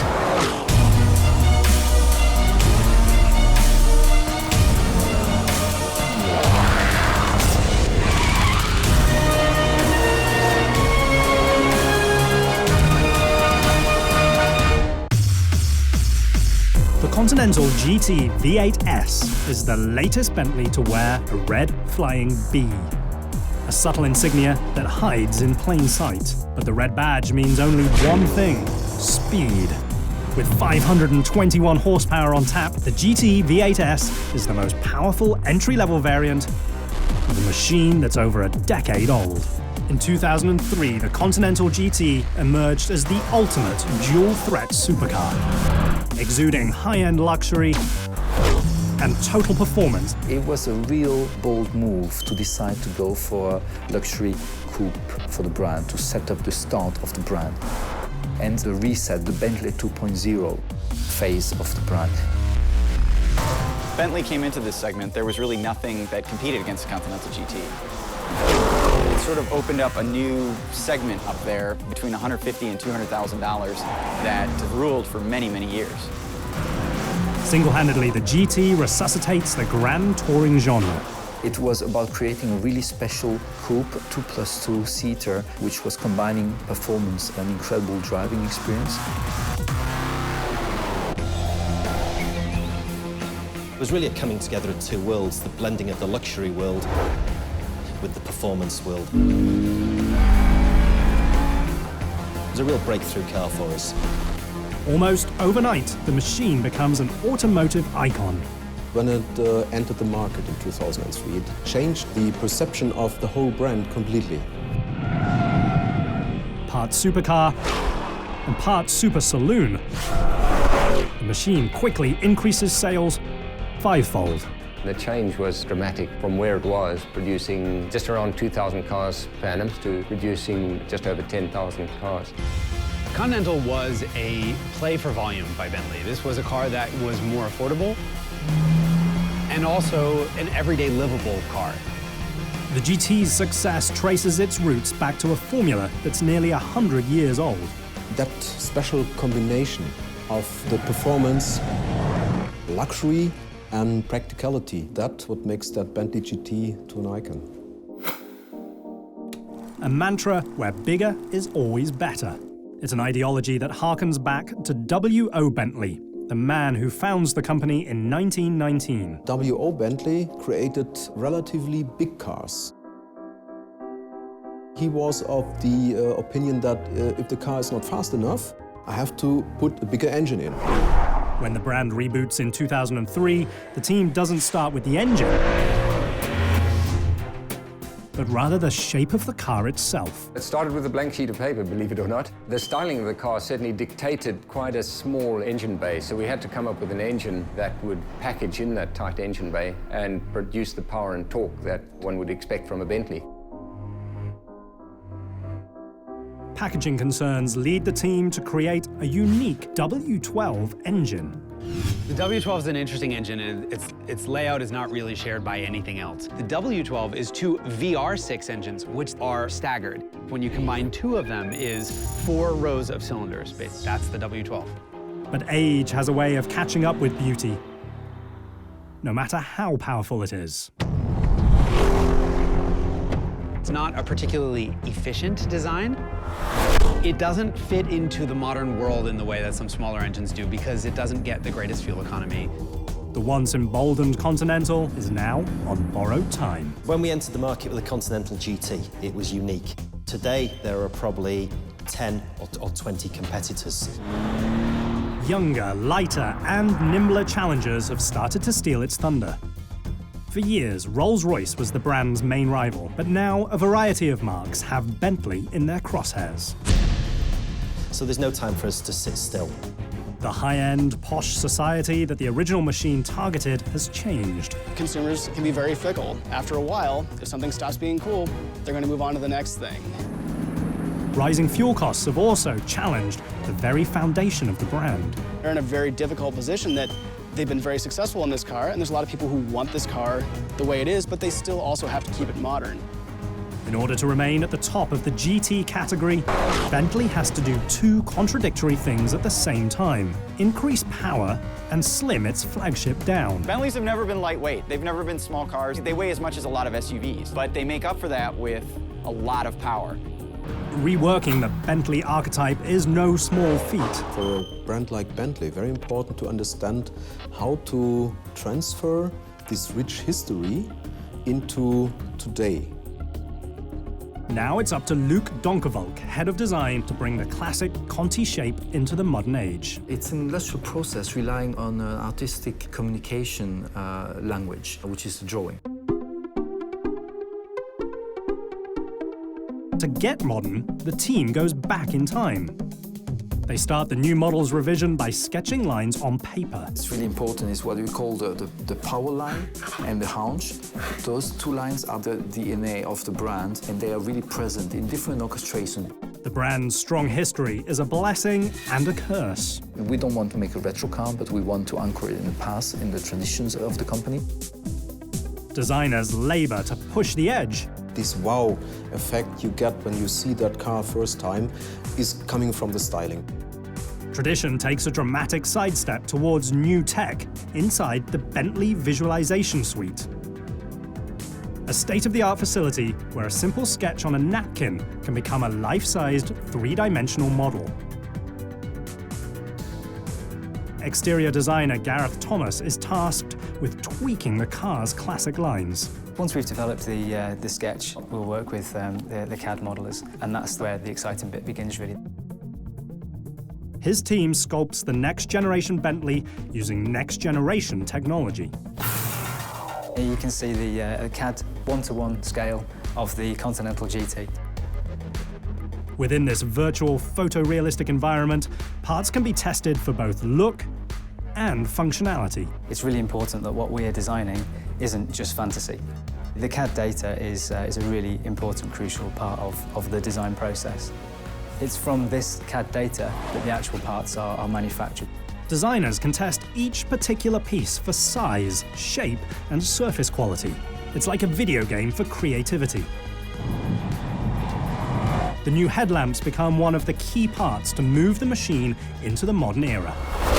The challenge is always how to do this in a modern interpretation and to keep the design fresh. The development of LED technology is certainly allowing us to do that. The LED lights and glass covers are created with a click of the mouse.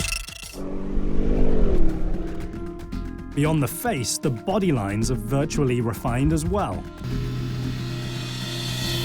The reflections is how you read the surfaces of the car itself. Reflections are key to all great supercars. But Bentley's sense of time is based on a classical philosophy. The shape is orchestrated by those really sharp and precise lines. There's a rhythm, like in an orchestra, where you have one instrument after the other. So you have the violin stopping, and then you have the other instrument that is basically starting, picking up in a rhythm. This is orchestrated by volumes, by concave and convex surfaces, which gives this richness of the form. By utilizing the latest technology, designers have modified the classic look of a Bentley. Nearly 100 years ago, in the British town of Cricklewood in northwest London, a railway engineer makes a fateful decision to build engine parts out of aluminium instead of cast iron. His name? W.O. Bentley. A man notorious for building the biggest engines around and the most efficient. W.O. Bentley in 1919 wasn't all about just big cubic capacity. He was all about technology and efficiency. W.O.'s early engines offer cutting-edge technology. His power plants feature overhead cams and twin carburetors. It was more about torque rather than big displacement. W.O.'s genius starts with engineering, but it crosses the finish line thanks to promotion. He realizes it isn't the power of his pistons that attracts buyers, but whether or not they win on the racetrack. In the late 20s, a group of rich Brits called the Bentley Boys would take their giant, imposing, massive Bentleys to the 24-hour Le Mans race in France and race their cars and party, and it was a whole lifestyle thing, and they would win. 5 Le Mans victories later, Bentley Motors is world-renowned for handcrafting luxurious high-performance machines that win. In 2003, Bentley introduces the reborn Continental with a new W12 power plant. It wins critical acclaim, but time moves fast, even faster than a Continental. What was once deemed an exceptional piece of engineering is now a liability. The Continental had always been built on the W12, but obviously with fuel efficiency and regulations, we needed to downsize. Brian Gush, the current director of motorsport, is one of the key engineering members tasked with finding a more environmentally friendly solution. We had to produce an engine that was worthy of being called a Bentley engine, that provided that effortless torque. Gush and his team turned their attention to the smaller twin-turbo V8. The 4-litre twin-turbo V8 gives us a similar feeling with a lot less capacity. At first, the new V8 sucks down fuel at an alarming rate. So engineers turned to a new technology. Using cylinder deactivation, dropping onto 4 cylinders enabled us to drop the fuel consumption. Disengaging the cylinders shuts down half of the engine during moments of low demand, turning a V8 into a V4. It's part of modern reality that all car companies need to consider smaller models, smaller engines, more fuel-efficient vehicles. It's got decent fuel economy for something this big and this heavy and this powerful. The new V8 engine is far more fuel-efficient than its predecessor. But that doesn't help the Continental save weight. And the heavier a machine is, the harder it is to stop. An equal match for the Bentley's engines are its brakes. It's got huge, huge carbon ceramic rotors. They're basically as big as an economy car's entire wheel. The Conti needs large brakes because the machine deals with a tremendous amount of energy during heavy braking. Automotive brake systems transform the car's movement or kinetic energy into heat. At 100 kilometers an hour, a maximum stop for a 1,600 kilogram vehicle generates enough electricity to keep a 100-watt light bulb lit for an hour and a half. The Continental GT weighs over 2,250 kilograms. From our top speed to standstill, the brakes have to deal with 10 megajoules of energy. 10 megajoules is enough power to keep an average family home going for 6 hours. These massive, massive carbon ceramic brakes that you can just dump a ton of speed into them. And they're unfazed by the fact that the car weighs 5,000 plus pounds. Largest disc brakes on a passenger car in the world. Well, that's another unique Bentley development which we're particularly proud of. At 420 millimeters, each carbon ceramic disc brake uses 8 piston calipers and is the size of a deep dish pizza. If you go fast, you've got to stop fast.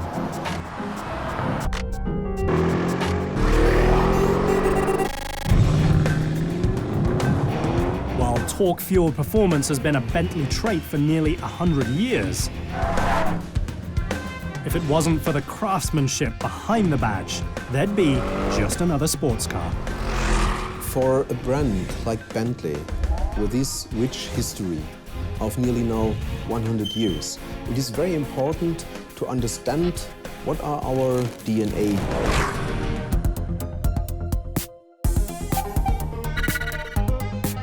Today, that DNA is found here, inside the Bentley factory in Crewe, England. Built for World War II, the factory is entrenched in the history of British motoring and engineering. Nothing would prepare you for working in Bentley. The processes, the materials we deal with are completely different to anywhere else. This is where the brand's coach-building past combines with modern technologies to create the new Continental GT. Continental takes about 120 hours to build. It feels very high, particularly from the car industry, but the difference here is at Bentley we make everything. Unlike most car factories, at Crewe there are individual shops devoted specifically to wood, leather, and the famed Bentley power plant. It's about the art of transforming those materials and putting them together into a car. Keeping all those substances in check starts inside a unique laboratory run by Helen Davok. She and her team use a variety of machines to test each material to its absolute limit. Our job, quite simply, is to make the best products even better than they already are. Materials which range from man-made metals and glass compounds to the tactile parts of the interior. Wood and leather are natural products, and maybe many people don't realise the technology that goes into them. Everything in the vehicle, from the steering wheel to the iPod drawer, is built for maximum durability. On the outside, it simply looks like a piece of wood, but actually, when you look at the science of it, it's a multiple layer construction.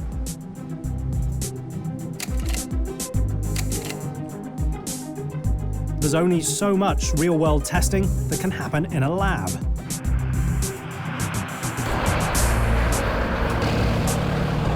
So the team consistently tests materials in the world's harshest environments. We take whole Bentleys and we leave them in the desert for literally years, and all they do is sit in the hottest environments and bake. We're expecting this wood, a natural product, to last that kind of environment. High-tech science that begins in a very old-school wood shop, where 167 artisans craft some of the finest pieces of wood in the world. Currently, we're taking about the top 10%, between 10 and 20% of the top veneers across the world. The veneers are made from wood that is sourced around the globe. There are 14 types of wood and 9 veneer options. Each layer must first be bolt cut to size before it can be perfectly matched. A lot of the parts we use at Bentley actually require mirror matching. This is where we'll edge and joint one side of the veneer to create a mirror image. We'll flip the pieces over, create a nice mirror image into the center of the part when it's die pressed onto the part.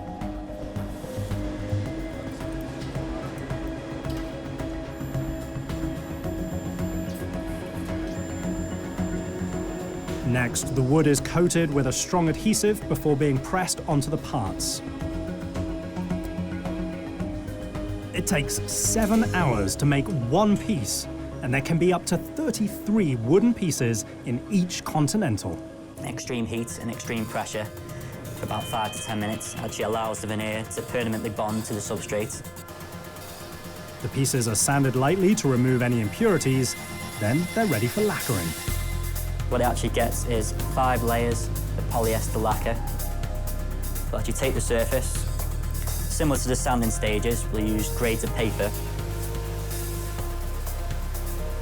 Gives it this very kind of dull, matted finish. After the lacquer is applied, the pieces are polished. We'll take it onto our high-powered speed polishing mops, shine it up using a series of wax movement techniques, which actually gets any little scratches or ripples out. The final piece is more mirror than wood. However, the treatment isn't only for appearances. Each coat creates a microscopic protective barrier against heat and corrosion. While some pieces are pushed to their limits outside, others are heated to their core right inside the laboratory. So what we've got here is a thermal cycling chamber. This machine goes perhaps twice as hot as the hottest day you would get in the desert to as cold as the coldest parts of Russia. Leather elements are verified for wear resistance. What we're interested in, obviously, with this machine is wear resistance. We'd expect more than 20,000 in and outs of a car would be something nowadays say that this would ensure. Metals are tested to remain durable and aesthetically pleasing. This is a salt spray cabinet which we use to accelerate corrosion environments. Each wheel is drenched in a copper-accelerated salt spray with an acidic pH of 3.2 for several hours. That's 80% of the acidity in a single can of soda.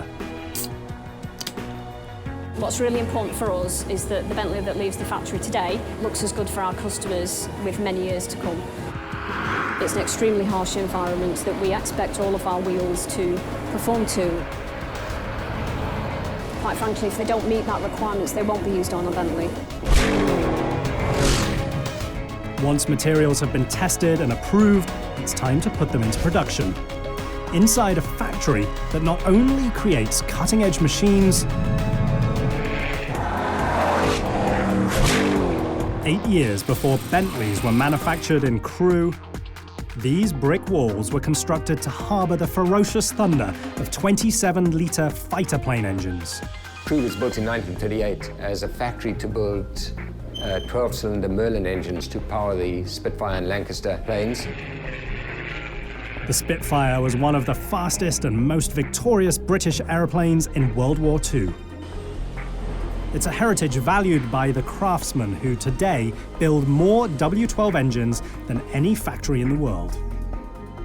Since 1946, the brand has built over 66,000 12-cylinder engines.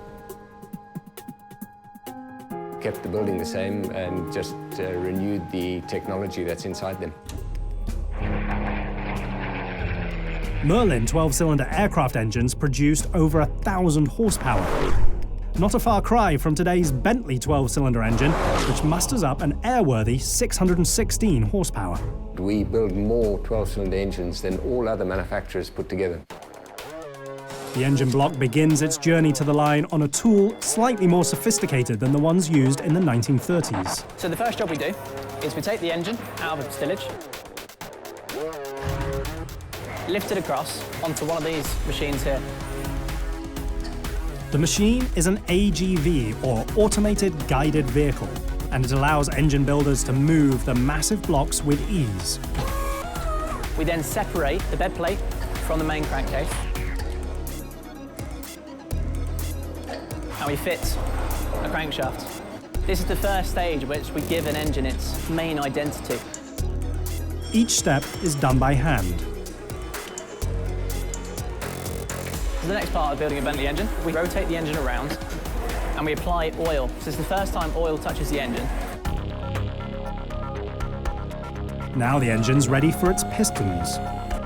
We then automatically build up the pistons. So each engine has 12 pistons, 12 conrods, and also 24 different bearings. So all of those are built automatically, as you can see in the machine there. The machine connects the piston head to the conrod far more precisely than a human. When they finish the process, this will have a complete set of pistons. One of the main difference, as you can see, if you look on the top of one of the pistons, it's not flat. What it means is that we can get the best compression ratio on the engine itself.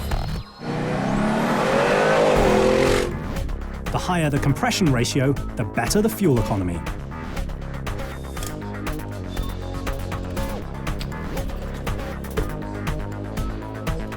Once the pistons are done being fit by hand, the engine goes through an automated sealant process.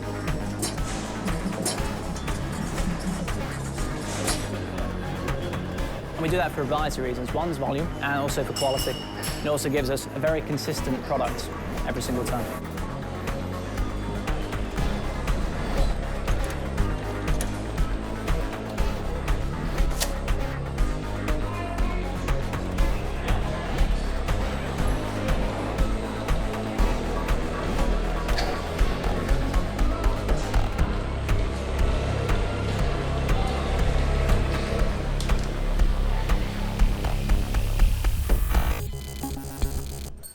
The process we've got here is where we set the timing. So what we have, all the camshafts on the top of the heads, and we have these devices on the end that allow us to change the characteristics and the amount of torque that the engine's producing at any one time.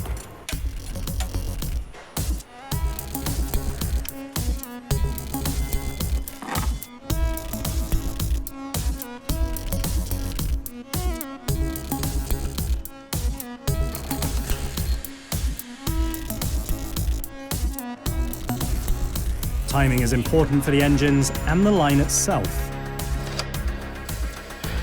There are 21 stations installing nearly 700 parts inside of each W12 power plant.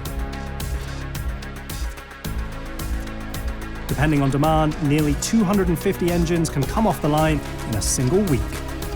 Every 16 minutes, we have a brand new engine comes to the start of the line, and a completely finished engine comes off the end of the line as well. That engine is the most powerful W12 in the automotive world. But before the engine is completed, it must be engraved. So this stage here, this robot will give the engine its unique engine number. So that will go with the vehicle identification number and make up the history for the car. The most challenging station on the line is this process here. So this is fitting the loom. The loom's always particularly difficult to fit. It requires the operator to know exactly where each and every single connector is going to go to on the engine. The loom looks like one piece, but it's actually comprised of dozens of wires that allow the high-tech engine to communicate with the cutting-edge electronics system. Installing it is a time-tested process, created by workers who are sometimes generations in the making. We've been building engines here now for 75 years, so it's really not that uncommon to see fathers, sons, and multi-generations coming through and learning how to build them. Every single engine we produce, we bring it into one of these test cells, and then we run it for 21 minutes to check the power, check there's no leaks, make sure the engine is perfect every time. Hot testing an engine like this is the equivalent of a 16-kilometer drive. We value the fact that we can test every single engine. We do it because every single engine we build is a supercar engine. High performance is only part of the supercar equation. What you'll see here at our facility is craftsmanship on a mass scale, and we've got a staggering choice of options and colours. There are 13 standard leather options to choose from, and each one is matched by a nearly endless number of exterior colours in the Bentley paint shop. We've got a massive colour palette. We can offer a range of around 150 colours here.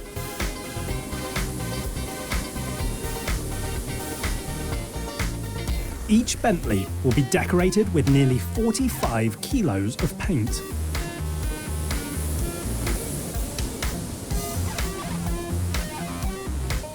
When the body is finished being coloured, it's clear-coated and then baked. Only then can craftsmen begin to apply the classic Conti shine.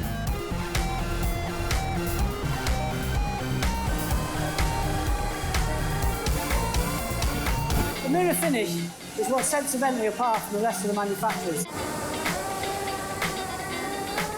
Craftsmen use a variety of different levels of sandpaper to remove microns of paint. It's where we take a normal paint finish and we convert it with our process into a Bentley finish.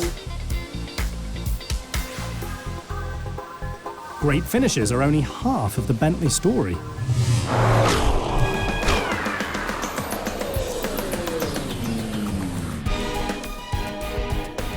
To stay competitive, Bentley must put greater emphasis on sub-assembly than anyone else in the business. In the rest of the industry, about 90% of the people work on the body of the car, work on the car itself. Here at Bentley, we've got a complete shift. 80% of our people work on the parts that go into the car, rather than working on the car itself.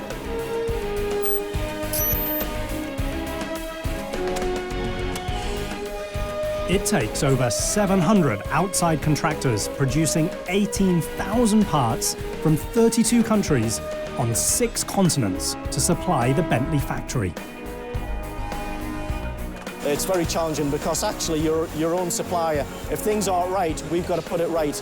And this is the area we'd start in an area like this. Thankfully, the quality levels coming out of these areas is just what we expect for a Bentley. Beginning with the unique Bentley steering wheel.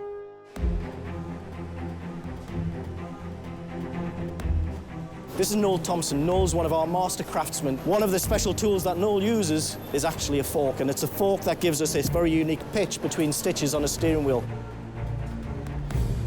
Each handcrafted wheel can take up to 4.5 hours to finish. And to contrast stitch the entire cabin can take over 5 hours.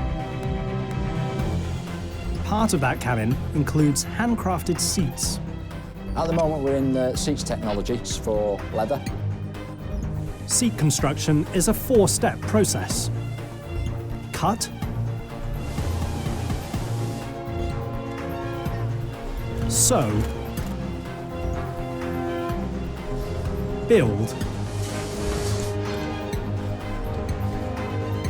and cover.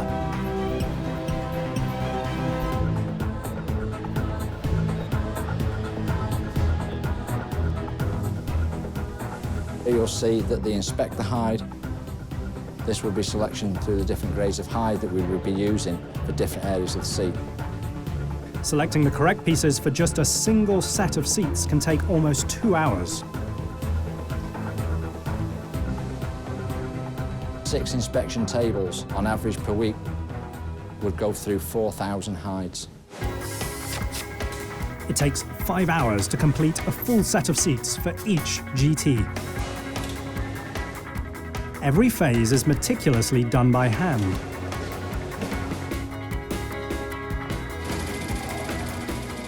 Except for one very special station, where a robot sews 5,000 stitches to craft a single B for the headrest. If I was going to stitch that by hand, I would say that'd take you a good week.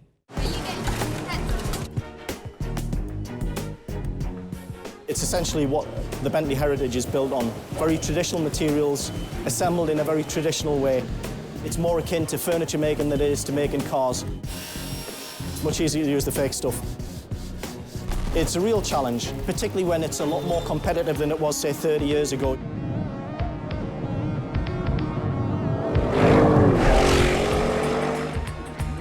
While the interior sub-assemblies are finished, a brand new engine is being prepped for installation. The question is whether or not it's too late for the mark.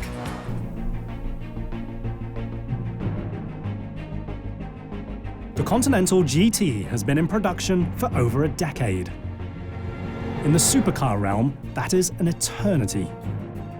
Especially in a changing world where fossil fuels are on the run. Bentley's solution? Offer customers 2 engine choices. Their famed W12 and a new V8 that's more fuel efficient.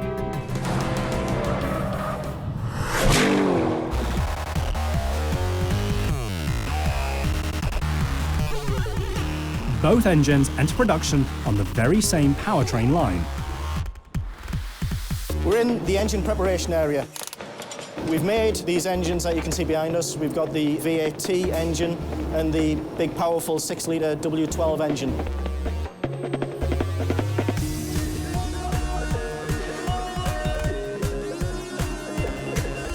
Technicians fit exhaust pipes, shocks,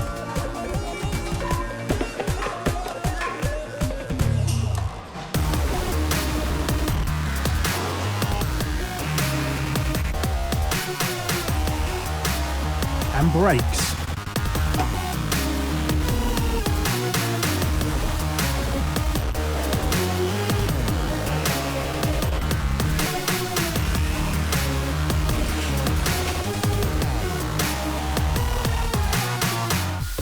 Once prepared, the powertrain is ready to be bolted to the body. This is where we wed the powertrain with a car. And this is really where everything starts to happen in a car plant, because this is critical.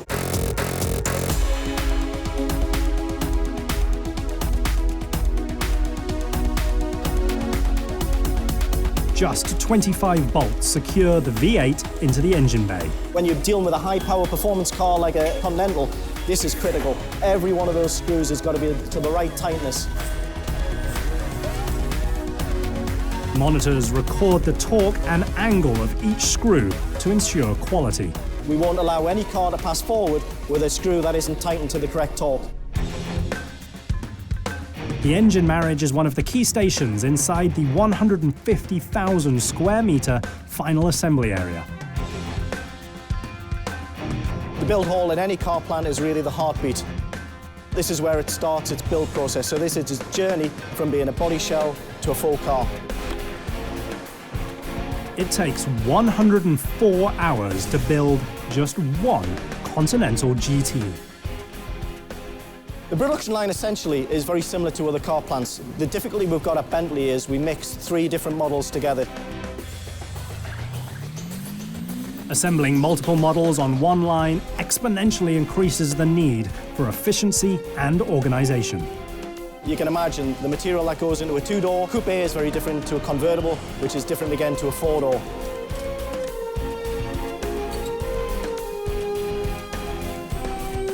They install the radiator,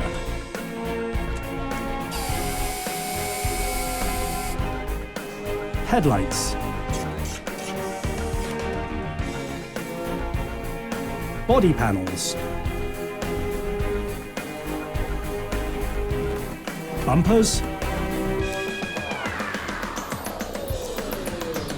and wheels.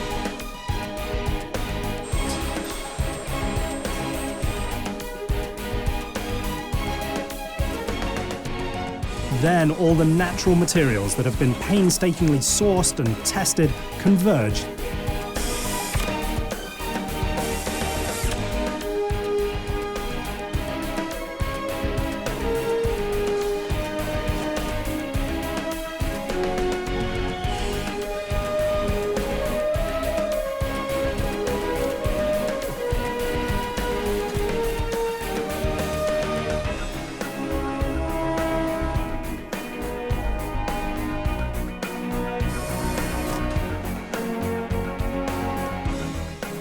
One of the last stops is the handcrafted steering wheel.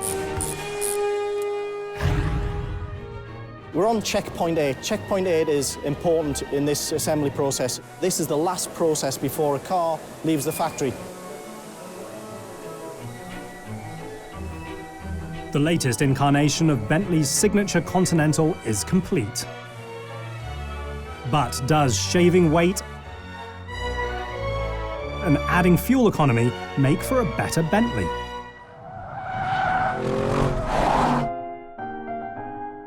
In 1950, Bentley debuted the R-Type Continental. Many regard it as one of the most elegant cars ever made. The R-Type propels the brand to the forefront of the luxury auto realm. More than half a century later, Bentley finds itself at a similar crossroads.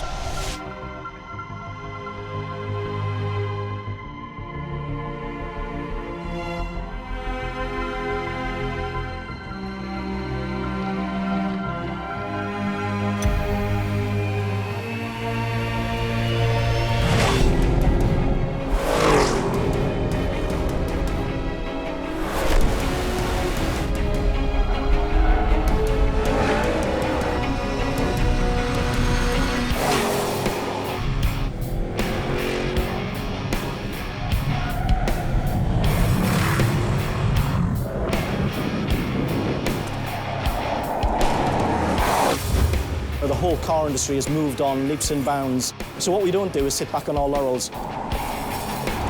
Bentley's solution is the brand new Continental GT V8S. A lighter, smarter, and hopefully quicker machine for the modern world. V8s still have their own mythos. People still associate them with big power and fast cars, but they're not quite as prestigious as a 12-cylinder engine. It's a myth born during W.O. Bentley's day, but today being answered in a very different way.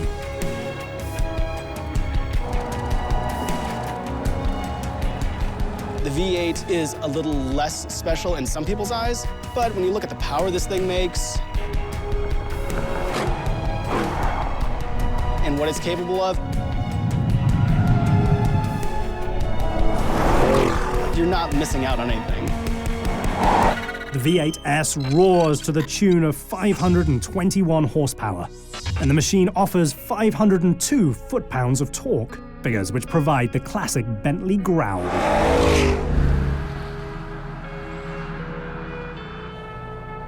The new twin-turbo V8 takes the GT from 0 to 100 kilometers in just over 4.5 seconds.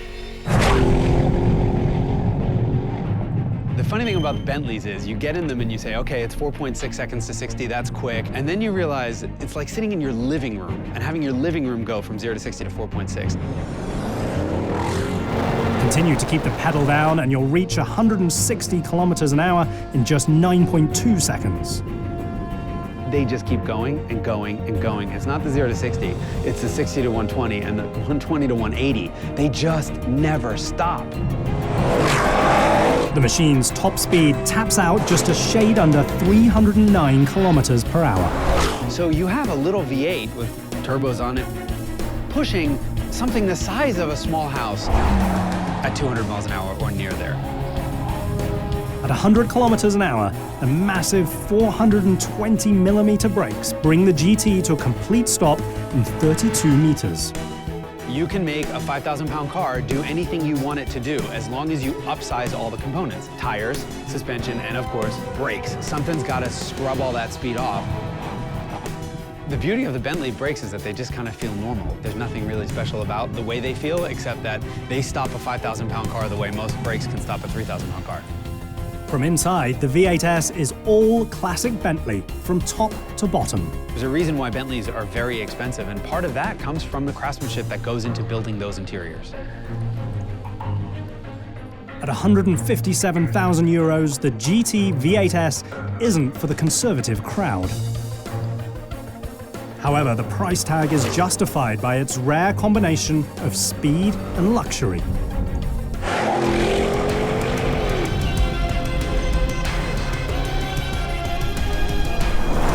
It may not be the Bentley way to do something smaller. The change in size is something W.O. Bentley would have agreed with.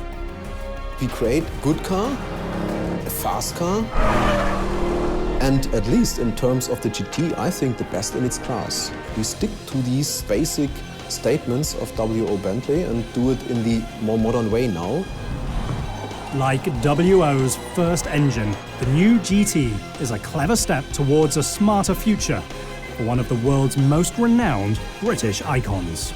As long as the downsizing happens in a way that's not offensive to Bentley's brand, hey, bring it on, especially if the cars are faster.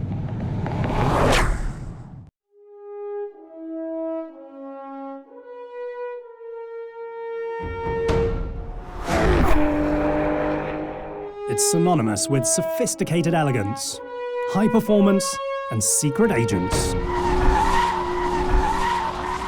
For over 100 years, Aston Martin has made distinguished sports cars. But now, this tiny British brand stands alone. We are a David versus a Goliath. Battling multinational conglomerates in an ever-changing world. Aston Martin has no margin for error. To survive, they need a new machine. We are it. There is no helper or big brother. A small but dedicated team looks to the past, only to find salvation in an old American hot rodder's trick. I was absolutely adamant, we're going to make this do 200 miles an hour.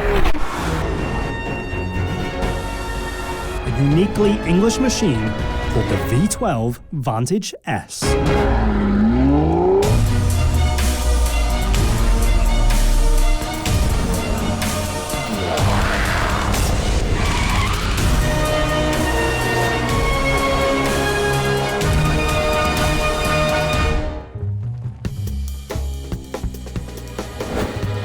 In 2007, Aston Martin stands as one of the top European sports car manufacturers in the world.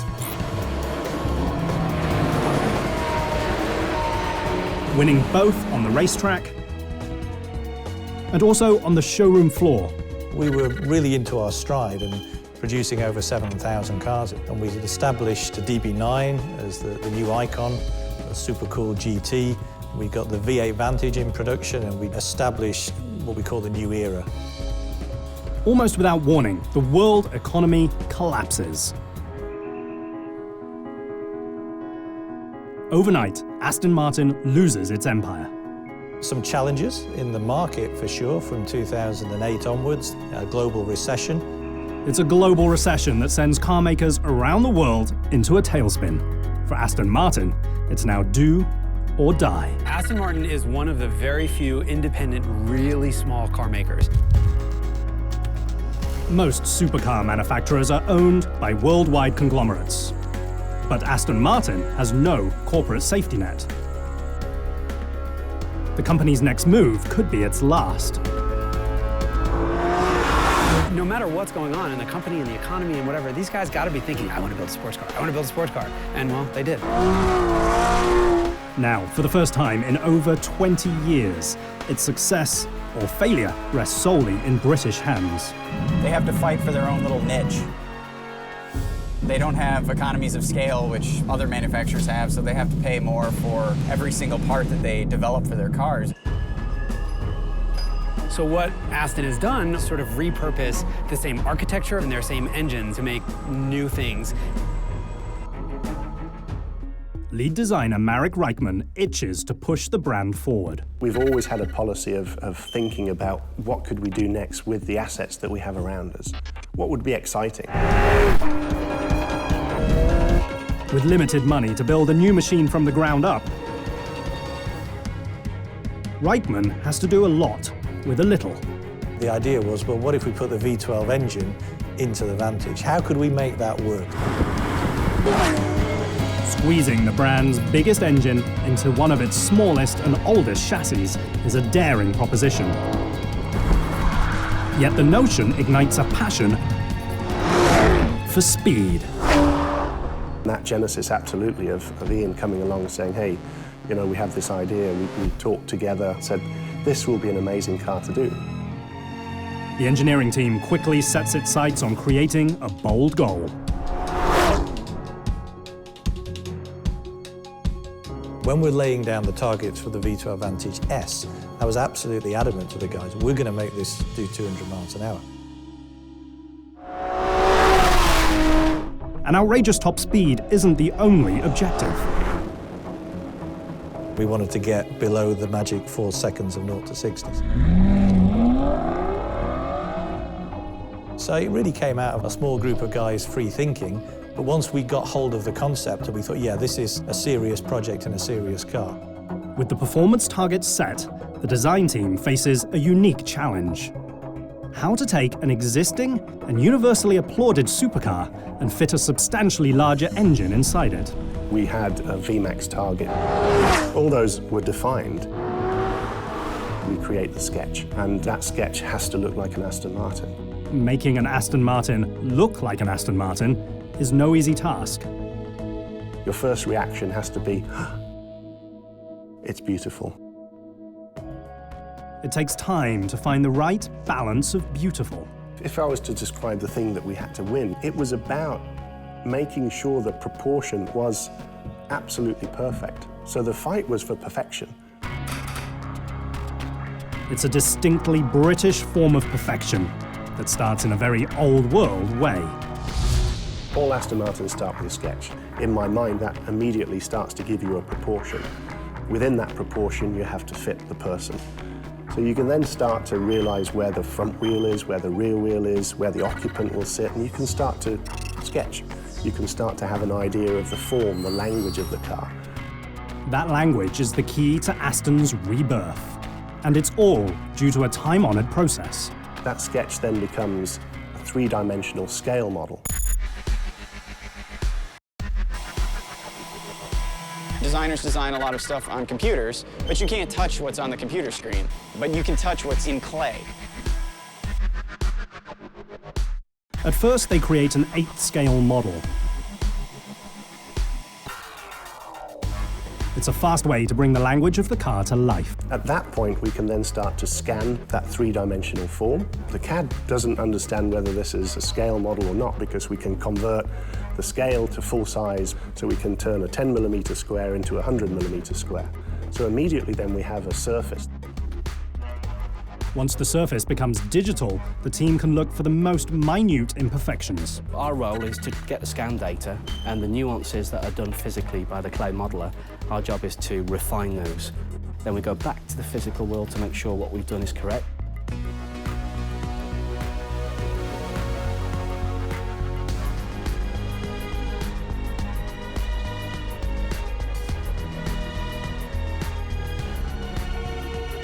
Modelers work tirelessly to perfect the shape in the real world.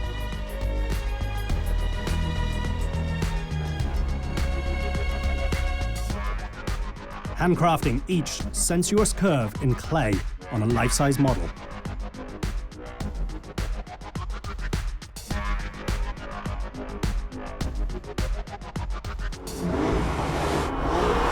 I'm not a designer, but it's all about their proportions. It's all about the way that car sits with the big long hood and just the elegant, simple lines that go across it. They're just timeless. When you build something in clay, you get this full-size model, and you get the whole feeling of how the car looks and what it's going to express that you just don't get if you design the car solely on a computer screen. We're looking for the most beautiful proportion all the time. We use golden section naturally as designers to create form, to create shape. The golden section, or golden ratio, is a mathematical formula used to describe beauty.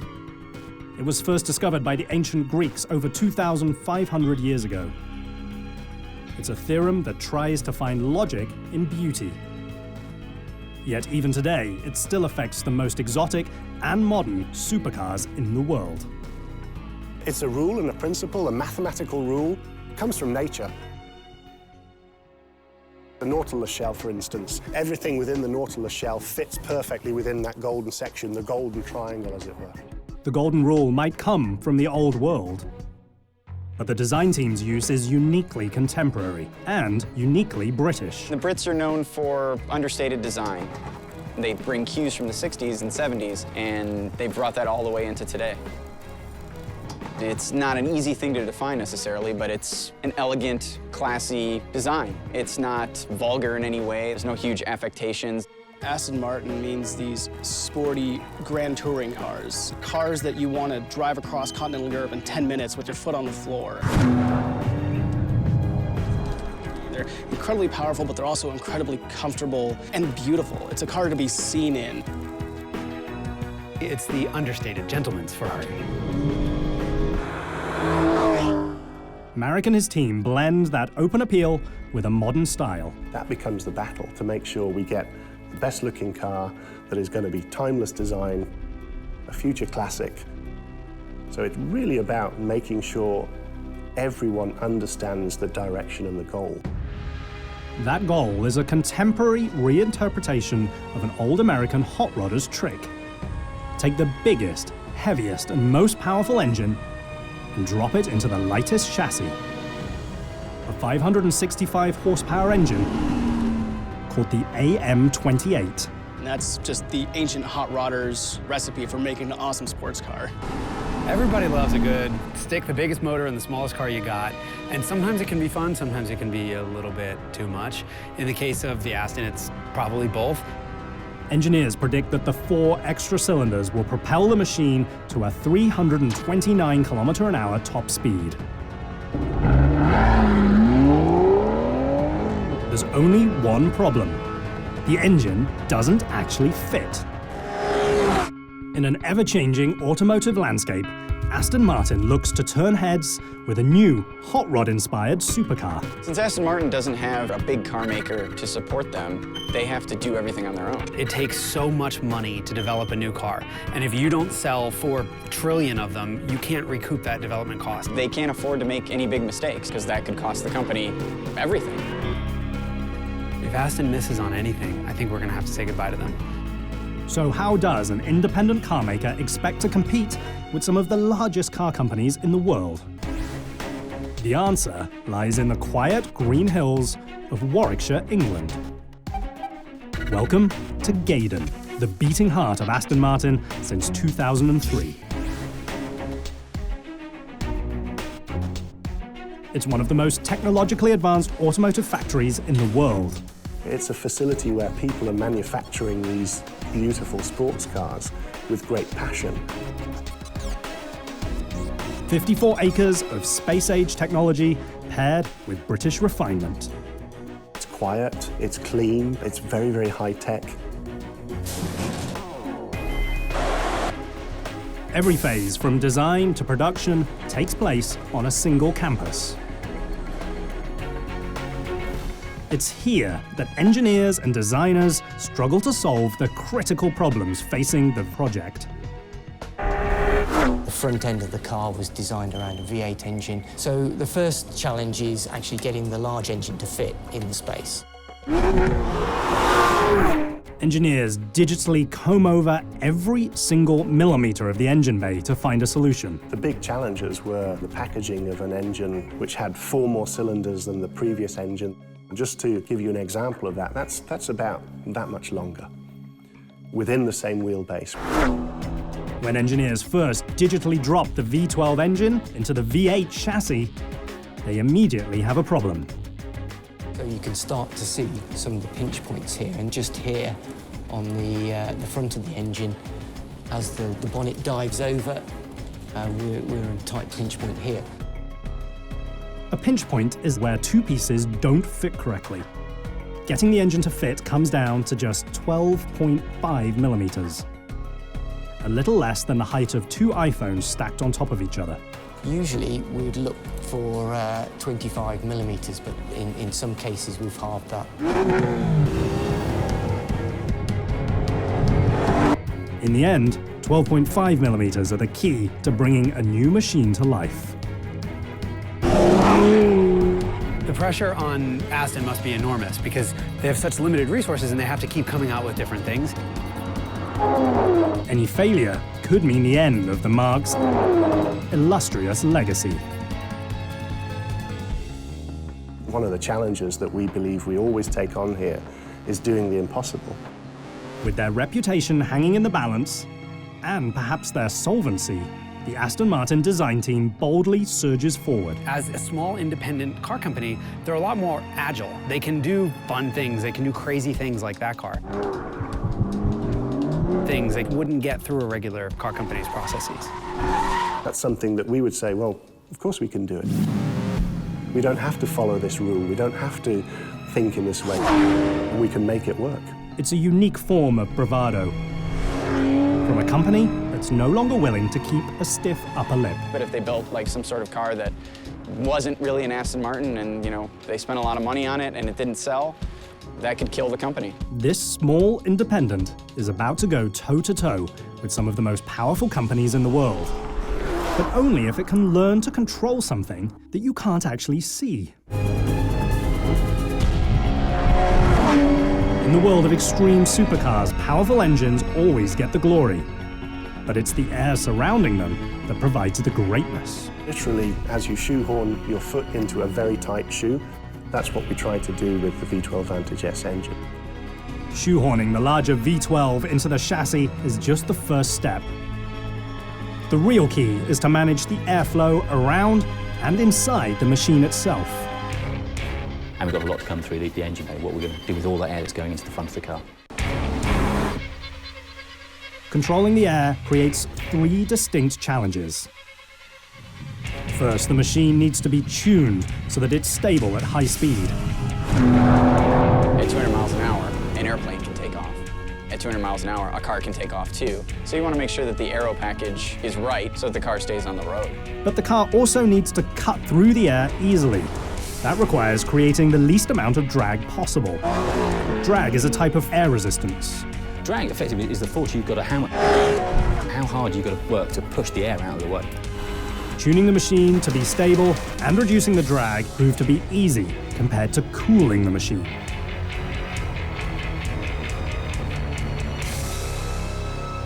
We've got a more powerful engine and it fills the engine bay a lot more. As soon as we found out we were going to put a V12 in this car, first thing for me was, what we're going to do with all that heat.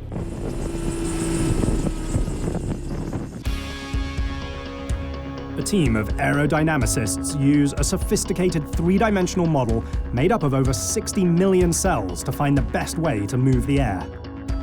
The first step is to map what you can't see. Red is good.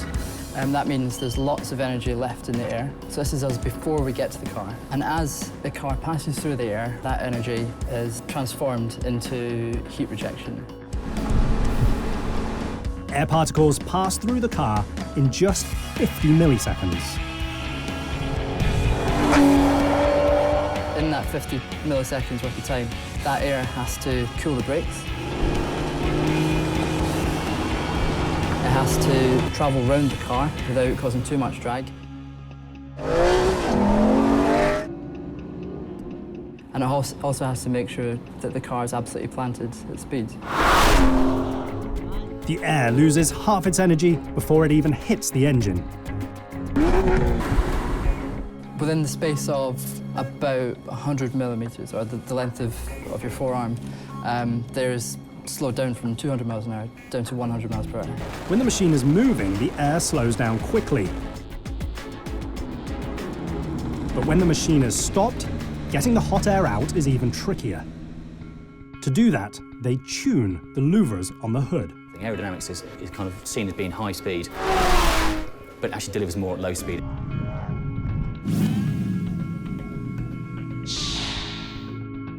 What we've got here is, this is a prototype bonnet. We've got this bonnet here, which has all got these extra louvers in, which we derive from motorsports experience. These parts actually in here, they can be changed. If I flip it over, you can see each one of them is tunable. So we tuned these to get the maximum airflow through them. Whilst it's running at high speed, so it draws more air out, that gives you kind of a better head start. If you keep the engine cool in the first place, you haven't got such a mountain to climb when you actually stop. But also, when the car stops, it allows all that heat that would build up inside the engine bay to come out. At speed, managing the airflow is critical and complicated. Because air travels through components at pressures 1,000 times greater than the capacity of the human lung, how the team channels it throughout the vehicle makes all the difference. We've got to kind of separate that out between how much goes into the engine to give us the extra power to reach the top speed, how much we need to obviously cool the engine. You're going to heat the brakes up to 700 degrees. We've got to have airflow pumping into those wheel arches to cool that down. So it's this finite balance of trying to achieve all those things with all the air around the car.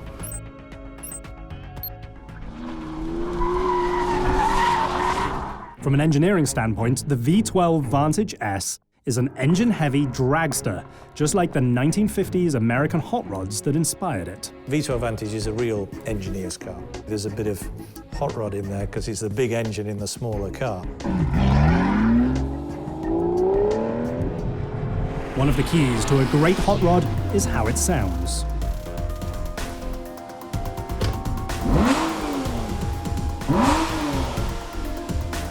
Inside a hidden garage, off limits to the public, engineers use a high-tech camera system with 32 microphones to visually chart the engine's audio signals.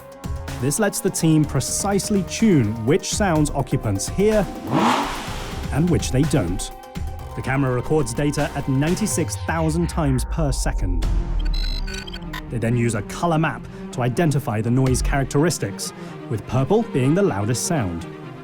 Finally, they combine the camera imagery with the audio data to pinpoint exactly where the sounds originate, sounds which help intensify Aston's unique exhaust note.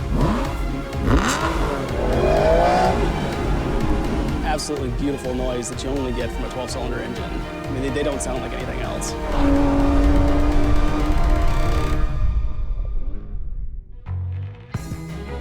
The problem is, Aston Martin doesn't make hot rods.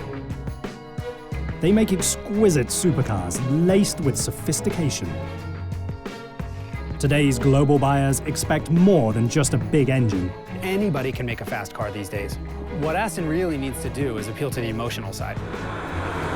There's an understated elegance about an Aston Martin. It's maybe more about wearing the label on the inside than the label on the outside. It is the gentleman supercar. First of all, they look the part, they sound the part.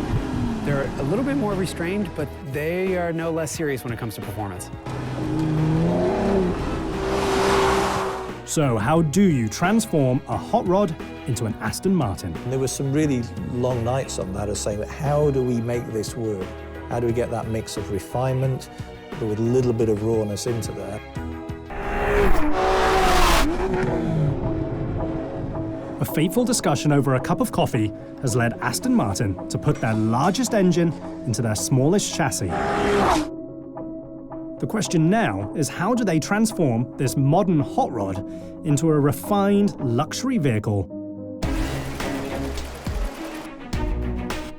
It's always about pushing the technology, pushing the innovation of the material. High-tech and handmade are two staples at the Gaydon factory, where over 200 man-hours go into the assembly of just one Vantage. The process begins in the trim department. This is Gaydon Trim Shop. This is where all the leather panels are all stitched together. Each Vantage interior utilizes 6 full hides of leather. These are Alcantara panels. These have just come from the sewing area. The parts are now being laid out into the spray booths, and the adhesive is now being applied. Once the glue is sprayed, the leather workers have just 4 minutes to apply it to the plastic. Now the adhesive is no longer wet, it's just tacky. Once you put the two parts together, it forms a permanent bond. There are 50 trimmers, and they'll make over 300 parts a day. It takes roughly 50 hours to make all the interior trim pieces for just one Vantage. And the most important tool has a name that harkens back to Stonehenge. There is one major tool, that tool is called a bone, and that is the one that pretty much does it all. The leather parts might be made very traditionally, but if you order a bespoke Vantage, the stitching is absolutely high-tech. This is the quilting operations area. This is where our bespoke quilting is produced. The quilting machine looks fast. It had better be. There's more than 1 million stitches in a Vantage. While old-world artisans spend 2 days crafting the interior, it takes just half as long to build the space frame. Each panel or casting arrives at the factory having already been superformed, a process where metal is heated to extreme temperatures before being stamped into a final shape. Robots apply oxy-adhesive. The adhesive is both more accurate and stronger than a traditional weld.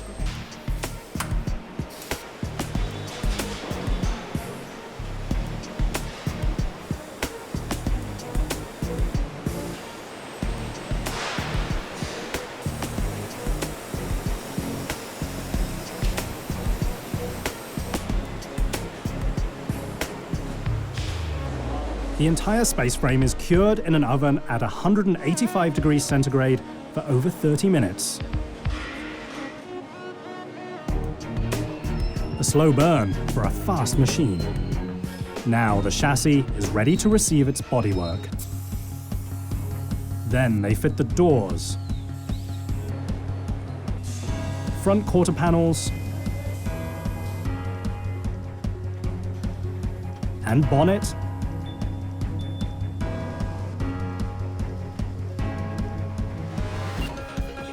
Each body is inspected by hand, then it's time for a splash of English colour.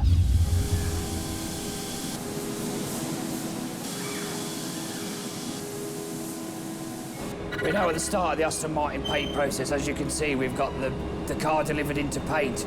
Quite a different car as to what you're going to see at the end of the process. Only at Aston Martin, that colourful demeanour is just as special as the machine itself. The full paint process takes on average 50 hours per car. Unlike high-volume factories where cars are painted in batches of the same colours, at Gaydon, each vehicle is painted individually. It's not efficient, but it is effective, even though they actually use very little paint. 120 microns of paint will be added to the car, of which we will remove 30 microns in our polish process to make it a mirror glass finish. So in theory, you have got something the thickness of that on the car finished gloss level. That shine starts with a single coat of primer. Now it's ready for the prep line. The idea of the prep line is we look for any imperfection before base coat is applied. We have a very big ethos with prep work. Once the car is primed and prepped, it's ready for paint.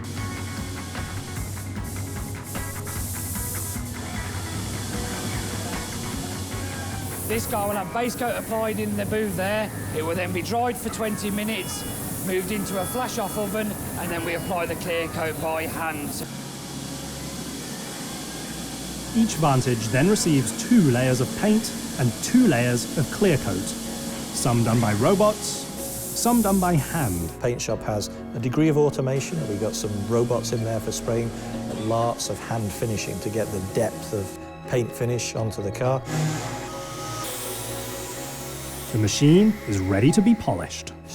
Very different to high volume, run-of-the-mill factories. You will not get this process.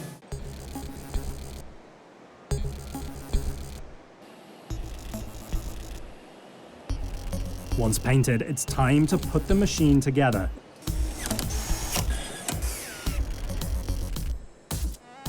In the final assembly hall, where it takes 42 stations to build a Vantage. We're currently on the first part of the assembly line, trim 1.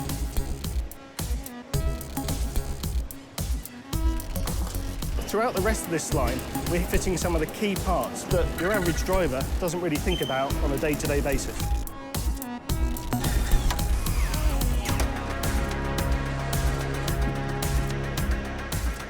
It's a very classic way to build a supercar.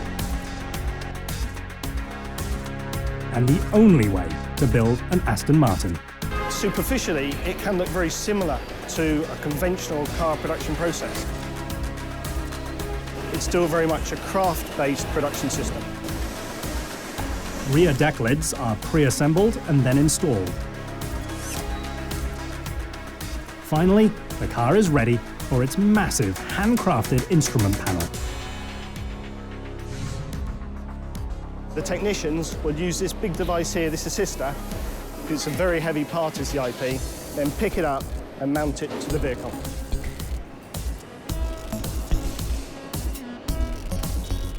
While the majority of the work on the line is done by hand, the newest addition to Gaydon is completely automated. The robot places adhesive on the edge of the windscreen and is far more precise than a human. Well, it's the first part of automated equipment that we have on this line, and we've done it solely to help us improve quality. Quality that meets performance on an adjoining sub-assembly line, where the powertrain begins to come to life with the naturally aspirated V12 engine. We're now in the powertrain sub-assembly area.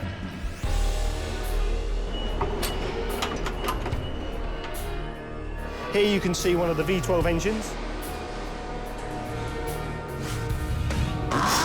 And what we do is we take the engine in a pallet,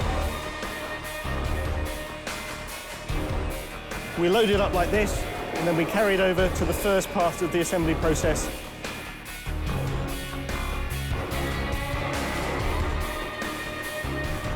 Where we assemble the engine to the torque tube, and we then have the gearbox at the back of the vehicle.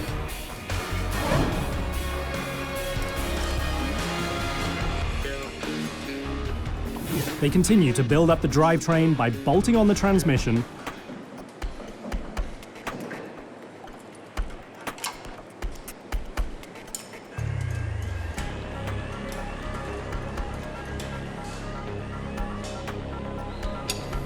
followed by the catalytic converters,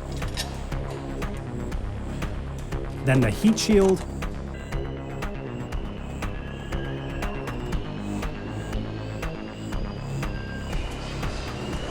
rear disc brakes and suspension.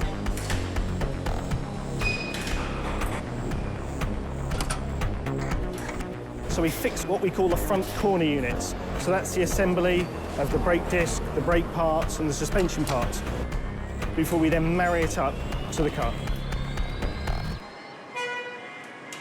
The front suspension is built as a separate sub-assembly, where they bolt on the 398mm carbon ceramic disc brakes.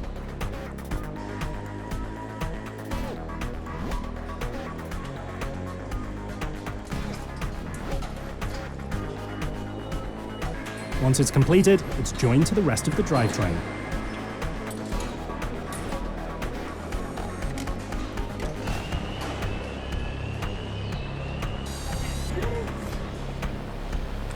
We need to fit the radiator on the front of the engine unit. By having the engine, torque tube and gearbox arrangement, we can get the optimum weight distribution in the car, which is so important for the handling of the vehicle.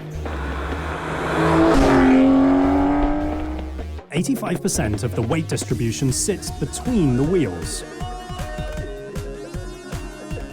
helping agility on a track. The 7-speed transmission launches the machine from 0 to 100 kilometers an hour in under 4 seconds. Now it will take the team at Gaydon 40 minutes to install the single most important piece of the Vantage.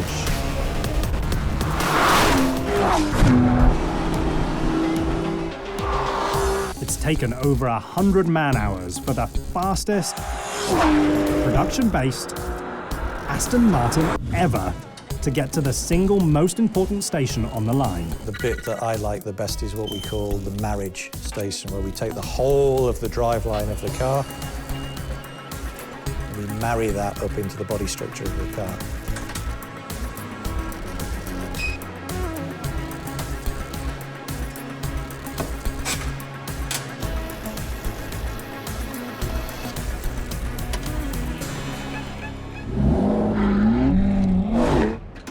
Even though the machine is now married, it's not quite ready for a honeymoon.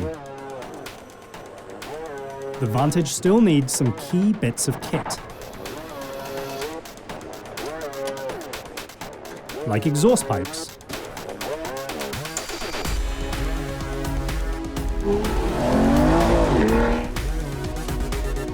the front bumper,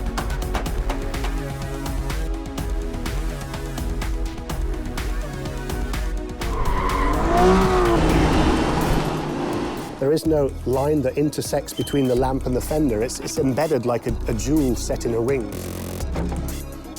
Jewelry that takes a surprisingly long time to install.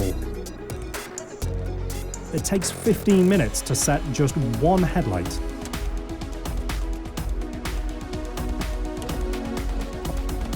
Then they place the taillights. Clearly these cars are going to need some wheels. And after that, we build up the interior trim of the vehicle.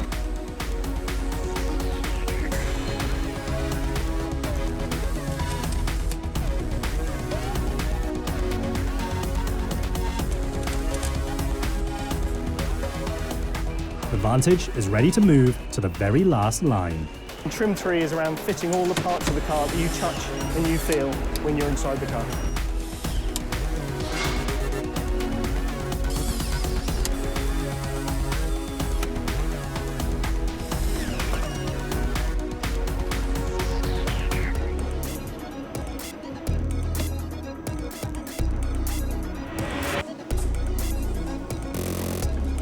Front seats come to the line fully assembled from the trim shop.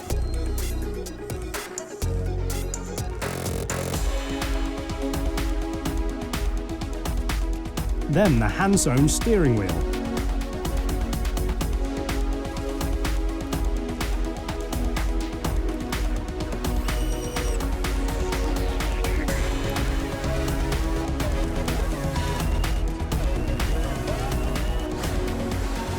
Doors are brought to the line and carefully installed. Once we've fitted the doors, the car will complete the last couple of stations on the assembly process.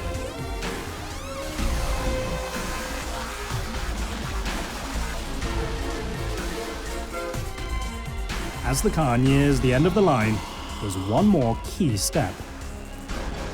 The famed Aston Martin wing. So precious that they keep it locked up until it's ready to be installed. This is the only badge or wing left in the automotive industry made by a jeweler. So we know this is very special.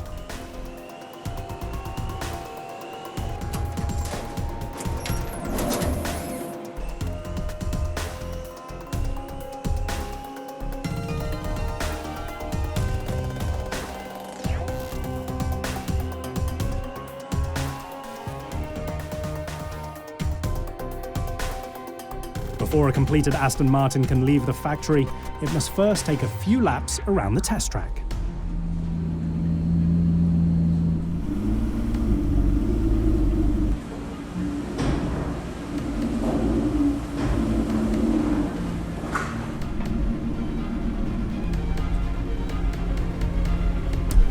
This is part of the off-tracks facility. This is our new rolling road.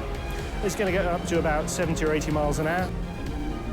Off-tracks is where each vehicle is tested to meet quality control standards like wind, noise, and waterproofing.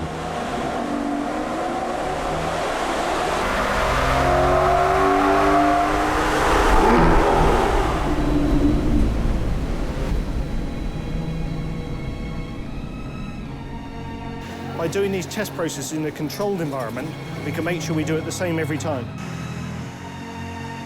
Then building a Vantage literally hits a bump in the road.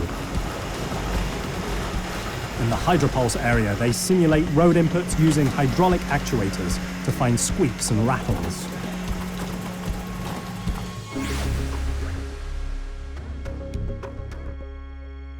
The very last test is a final inspection.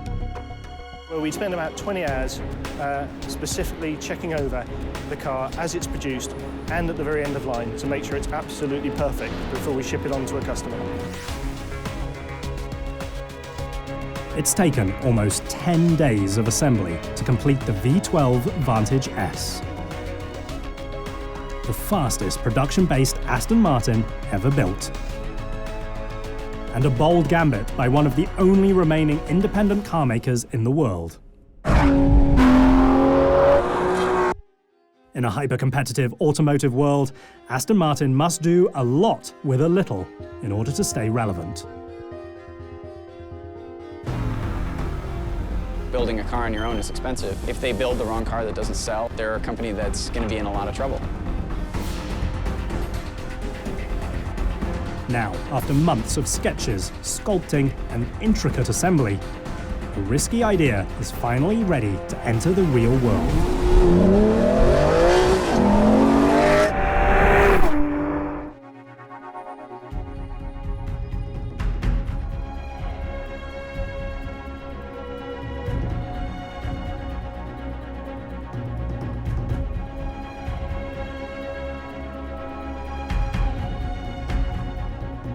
The first thing you do when you get into any Aston Martin is go, how do I start it?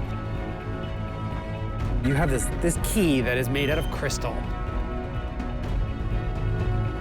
And you put it in a slot in the dash, and you press it in, hold it, and then the engine starts. Aston calls it the emotional control unit. You could look at it as gimmicky, but when it's that beautiful, it doesn't matter. It's a little bit of theater, but my God, if you're gonna do theater, you might as well do it on a car that looks like that. You fire the car up and it just goes, and it just wakes up like it's been in some deep slumber and it's really pissed off that you just woke it up. And then you go out driving it and more of that happens.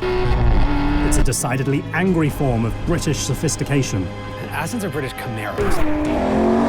They're loud, they're brash, they're rough. What Aston's done brilliantly over the years is taking a small number of ingredients and making a lot of different dishes with them. This V12, for example, dates back to the year of the flood. It's really old. What makes the AM28 so unique isn't new technology, but rather old technology at its best. Thank God it's not a turbo. Downsizing an engine and putting turbos on it makes easy power, but I call it cheating. It's just too easy. There is a charm and a personality that normally aspirated engines have. And that's something we're missing out on. To have a naturally aspirated engine these days is actually becoming kind of rare. It's old technology, but there's something kind of special about it. It's an angry, angry car, and it's really visceral and really powerful.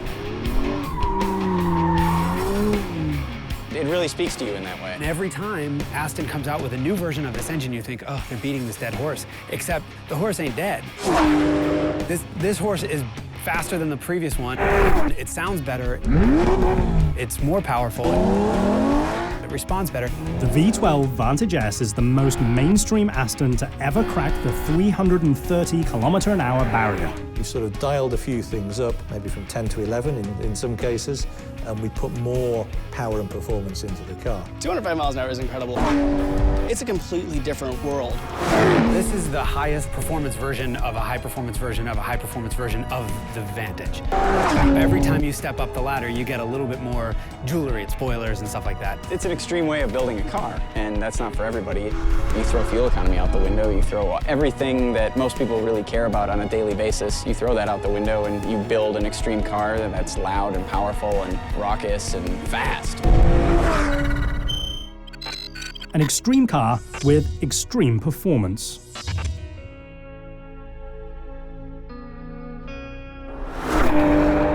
If you take one drive in one of these cars, you realize that the people who are working behind the scenes at Aston are clearly sports car guys.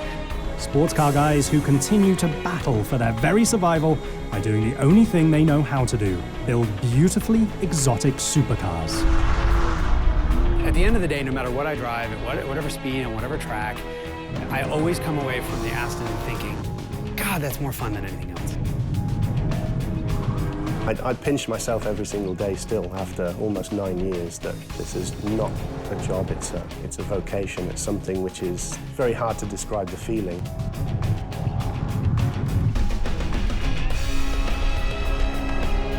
Just the sensation of what you're actually achieving in terms of the heritage, the future of the brand of Aston Martin.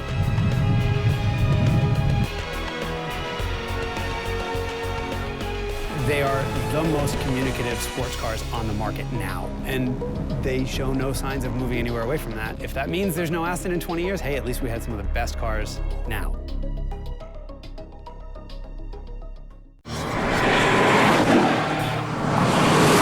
The machine ushers in a new automotive era. The name becomes the best-selling vehicle of its day. For almost 5 decades, it has roared to life across America. The Mustang is a very unique car. There are very few nameplates out there in the car world that have survived a decade, much less 5.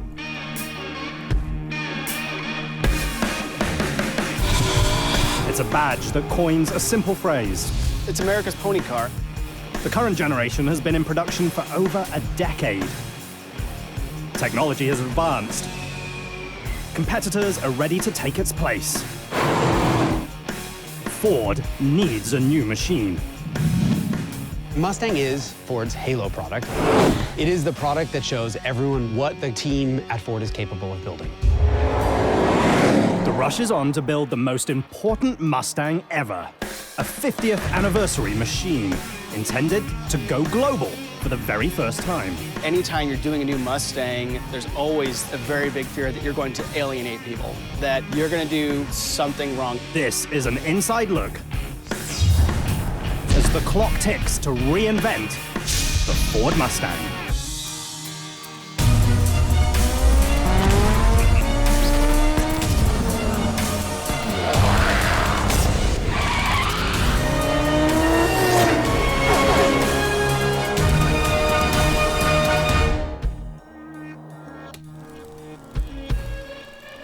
For over 100 years, the Ford Motor Company has been building motorized vehicles for the masses. The story starts with the Model T, the world's first affordable automobile. Then the F-150 pickup truck, the best-selling vehicle in the United States for the past 37 years. And finally, the Mustang, the world's very first pony car. The Mustang is such an iconic car. It's so connected to people's ideas of the country, you know, our national pride. Introduced on the 17th of April, 1964 at the New York World's Fair, the first-generation Mustang immediately captivates the audience. The history of the car itself and what it meant to the country, it really epitomizes the sort of optimism of the 60s. The car is an instant sensation, selling 22,000 units the very first day it goes on sale. A year and a half later, the 1 millionth machine rolls off the line, shattering sales records for the time. It was clearly the right car for the right time, or it would have never sold in those numbers. Today's best-selling cars don't come close to the volume that the Mustang had in its first year. Not even close. Over the past 50 years, Ford sells just over 8 million Mustangs. This was a car that a secretary could drive, or an executive could drive, or your mom could drive. But the 5th generation of the machine has been in production for 9 years. An eternity in the automotive world. To keep customers coming back to showroom floors, Ford needs to rejuvenate the Stang. The Mustang is so tied to the company that messing up that is just as damaging in the public's eye as screwing up a mainstream model. Not screwing up the legend falls on the shoulders of just one man, Dave Peresak. He's probably gonna hit me for saying this, but he's a little nuts. Then there are just the dudes who want to build the car that they wanted to have when they were 25 years old, doing burnouts in front of the police station to drive everyone crazy. That's Dave. Peresak has led Team Mustang since 2008 and is the 5th chief engineer for the pony car platform. I think everybody waits for the day that you get the call to be the next guy for Mustang. It was almost surreal. It was almost something that I didn't believe was happening, but it was definitely a dream come true. A dream come true that has a major deadline. And just 1,460 days to get it done. Knowing the 50th anniversary was coming up, the planning started, and so I've been here since day one on the planning of the Gen 6 Mustang. Lots of cars are billed as groundbreaking machines. The 6th generation actually could be. It's the first Stang planned to be a global platform. We decided early on to take it global. It's a dedication that we were going to make to the brand and to the company. The world's been ready for us. They wanted Mustang for a long time. The world is watching this car, so just laying awake at night and thinking, did we get that right? Do we need to do more of this? Do we have to change this? Planning the new machine starts with a single team meeting. The first meeting is realizing what are the goals, what are we trying to achieve with it. I want to make sure that everything will be available at the dealership before the cars arrive. Head designer Maury Callum is the man who determines the look and feel of the new machine. I think we all can sense pretty much that we wanted to do a really special car. We wanted to do something that the people would recognize and people would appreciate. He's not only a custodian for the Stang, but a guardian for the brand. It's amazing how much interest there was in the Mustang in terms of where the design was going and how it would evolve. If you screw that up, you screw the company up. With the 50th anniversary celebration less than 4 years away, the design team doesn't have a lot of time to nail the look of the new machine. Imagine if it made the Mustang that everybody hated. It's a lot of weight for anybody dealing with a car that's been around so long and it means so much to people.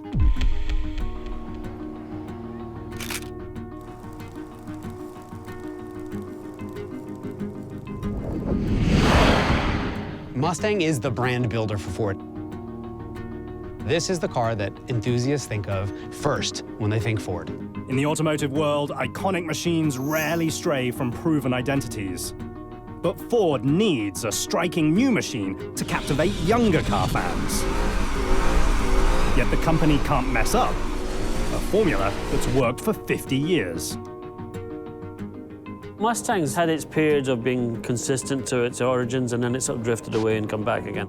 So it has really adapted the time. There's really actually a great deal of variation over the years in what they've looked like between the 60s, the 70s, the 80s especially, and now the 90s and the 2000s. One of the keys to the car's longevity has been its ability to transform alongside American culture. Like a true democracy, the Mustang morphs over time. You can kind of identify the decade, the era by the Mustang. It's changed with American culture. It's a culture that continues to influence the current Mustang design team. The good thing about Mustang is, you don't need to write a big, long design brief. You just tell the designers, go and sketch Mustang. And they come back with some great ideas. Great ideas often start in the past. We, look back in the history book. That really gave us a rich heritage of design cues.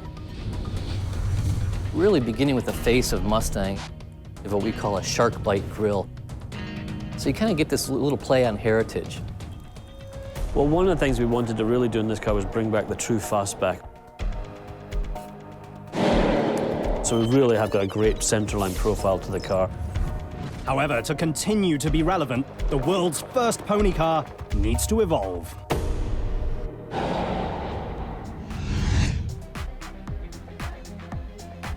We wanted to make a cleaner statement and give the design a little more timelessness. This is a car with a lot of pent-up lust for it, and people want to know what this Mustang's going to look like. So, quite frankly, you're damned if you do and you're damned if you don't sometimes. The studio was pretty tense in here. That tension comes from having to please two different markets at the same time. A year before the design process begins, Ford conducts market research on attitudes about Mustang around the world. US customers want a tougher Stang, while European consumers want a smoother-looking machine. The solution comes down to basic dimensions. The team starts putting pen to paper just over 1,200 days before the 50th anniversary deadline. We've really worked on the proportions. We've pulled the A-pillars back, we made the hood longer, we made the car wider, enhancing the stance of the car. It really just helps to give a very hunkered down, assertive proportion. So as we begin our design process, we always iterate with numerous design sketches. This board shows a small fraction of all the design work that we've generated. This was one of the first sketches that really kind of captured the feel of this very modern front end for Mustang.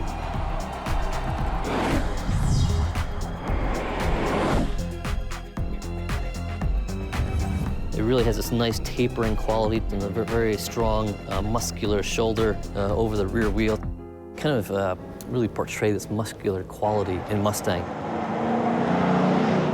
The muscular personality starts to come to life thanks to a classic artistic medium. Well, the initial step is getting the car down on paper. Say you talk to designers, they sketch a Mustang, you get a lot of enthusiasm, you get a lot of different ideas. Yeah. Where are you? And then we go into a scale model phase.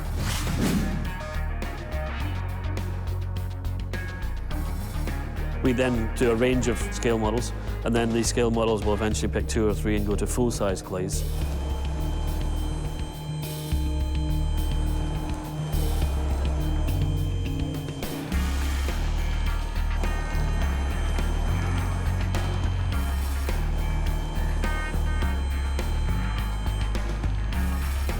The full-scale clay is no ordinary model. It's handcrafted by a master modeler.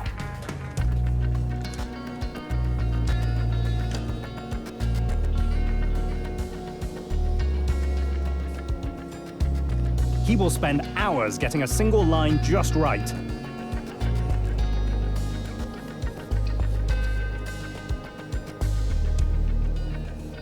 And weeks working the clay until it's perfect. Then eventually we'll pick the right car for the next stage. Then we'll build different types of models, both the interior and the exterior of that.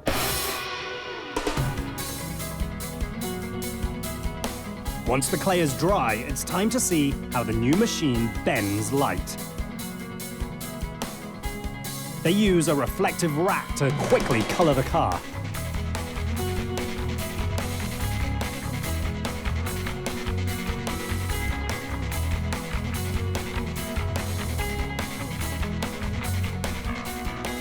Then we go to various hard models like this model here.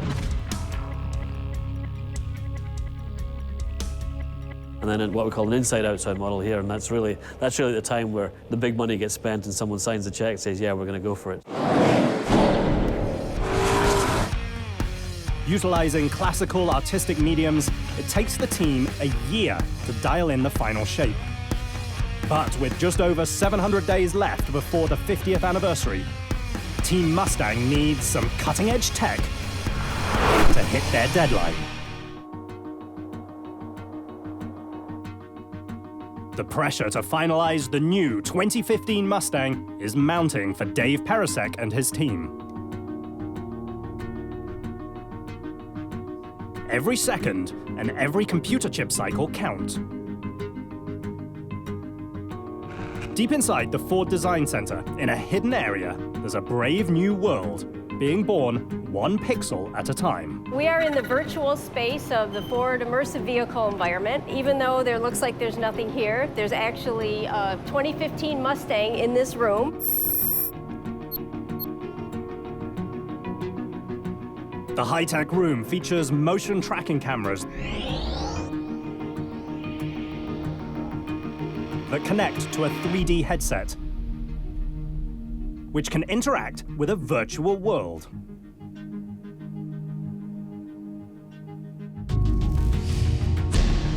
The 3D system allows Ford to bring the new machine to life before a single car is ever built.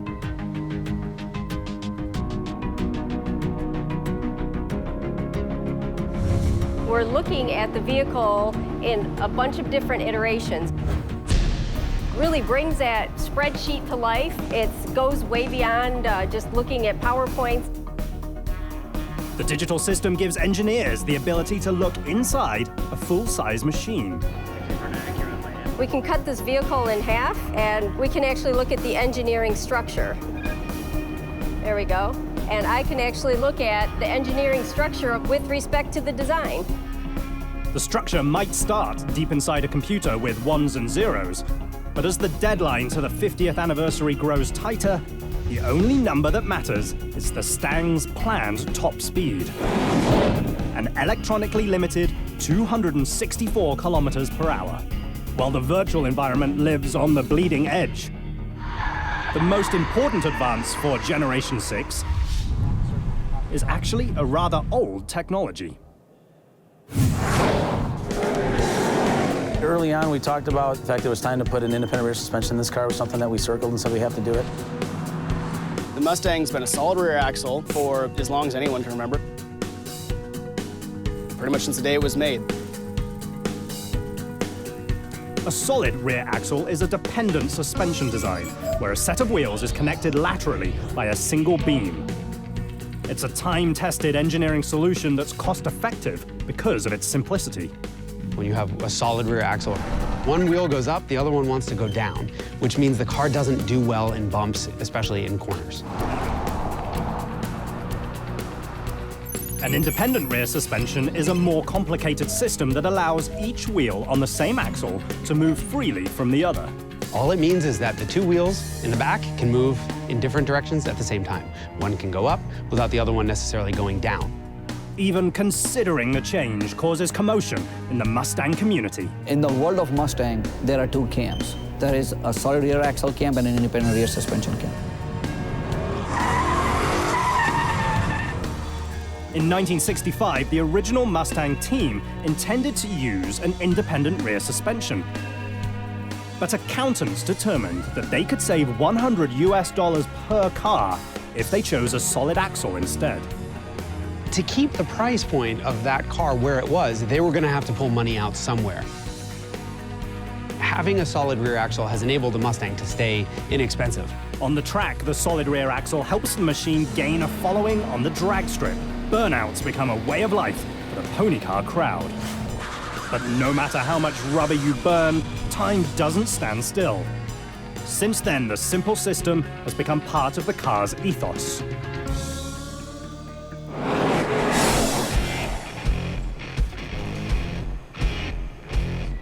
The Mustang is the last sports car with a solid rear axle setup. Until now. Really wanted to make it a legitimate sports car. We didn't want it to be, seen as a sort of Neanderthal, sort of old-time muscle car. The car can ride a lot better and handle better at the same time.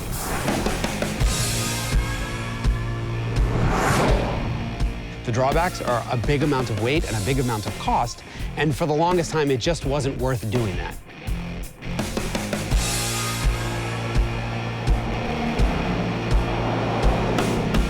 Having the Mustang, now sold worldwide, all of a sudden it needed to happen. Maybe 50 years too late, but it's the right thing. The decision to modernize the rear suspension on the Gen 6 Mustang comes down to a simple conversation with one very important man. Mr. Ford. Well, when we decide on things like a new front end, ultimately we have to go to Bill because Bill's a part of the board of directors. Bill is Bill Ford, Jr., the executive chairman of Ford Motor Company and the great-grandson of Henry Ford. In the automotive world, he's a rarity because he's the last automotive scion whose name is still on the side of the building. Bill definitely gets involved. He loves Mustangs. He understands what this car means to the company and what it means to his family.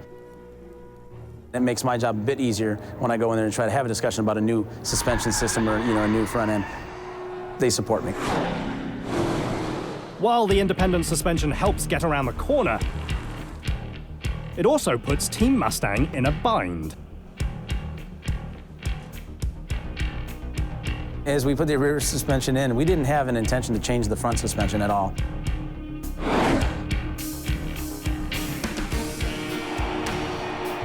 The first time we took the car out for a ride, it was very obvious that the rear was outperforming the front, and it was noticeable. I mean, it just wasn't going to keep up. The 50th anniversary target is less than 2 years away. But it only takes Team Mustang 10 minutes to confirm their worst fears. In order to get the new Stang right, they need to hit the brakes hard. The bosses don't like to hear it. If this car is important enough, yeah, you can throw a stop in the middle of the whole thing and say, we need to go back and fix this. We haven't done it well enough. As the days pass until the new Mustang's launch, the engineering U-turn causes drastic changes. We went back to the drawing board and said, okay, now we're doing a new front suspension. And so the scope of the program started getting pretty big at that point. Before you knew it, it was a completely white sheet of paper. We're starting from scratch. Let's do this thing right. White paper equals a clean sheet redesign. And a very difficult conversation with the boss. It's very telling that Dave was able to go back to management and say, okay, I put this independent rear in, and all of a sudden the front's just not good enough. He told his chassis guys, listen, if this were the last day on Earth, and you had the old Mustang Boss 302, which was an amazing car, and the new Mustang to choose from, which would it be? And he told them not to stop developing until it was unequivocally the new car.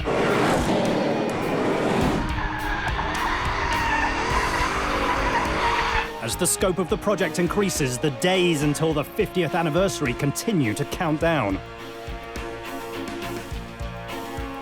And so does the team's funding. We still have chrome DLO. There's not a hard conversations on just how we're going to do it.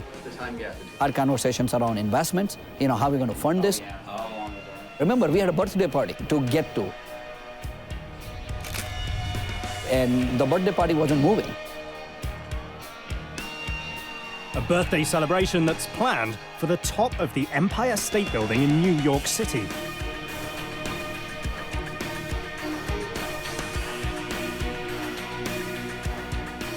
The date is set, the plans are made. And now every moment in between matters. Team Mustang has just under 700 days to bring their newest pony car to the market. Turning the next corner will take a brand new engine and a little bit of muscle.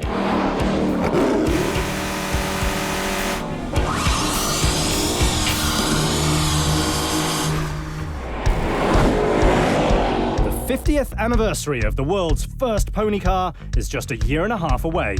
In 1965, the original Stang took 8.2 seconds to hit 60 miles an hour. Dave Perisak and his team plan to cut that number in half with the new Generation 6 machine. But a launch off the line is hard to see at the moment. Team Mustang has just hit the reset button on a clean sheet redesign. While they struggle to solve the new suspension problems, other engineers tackle more muscular concerns. One of the first key questions that we had to deal with is, what are we going to do with the powertrains? What are we going to do with the engines? The original Mustang's largest engine made 210 horsepower. Today, that doesn't get the job done. We needed an engine lineup that was going to be more powerful and at the same time more fuel efficient, so that was definitely on the radar. The team decides on 3 power plants. The first 2 are enhanced versions of classic Ford engines. A naturally aspirated 300 horsepower V6 and a flagship 5-liter V8 that pumps out 435 horsepower. There's this whole sort of obsession about V8s. Some people still have it, but I think people now appreciate you can get a lot of power out of smaller engines. But the biggest news is the smallest package, a secret engine designed at the Beach Daily Technical Center. It's a rarely seen high-tech laboratory for engines. We're always having the I need more power discussion, right? Well, you can never have too much power with Mustang.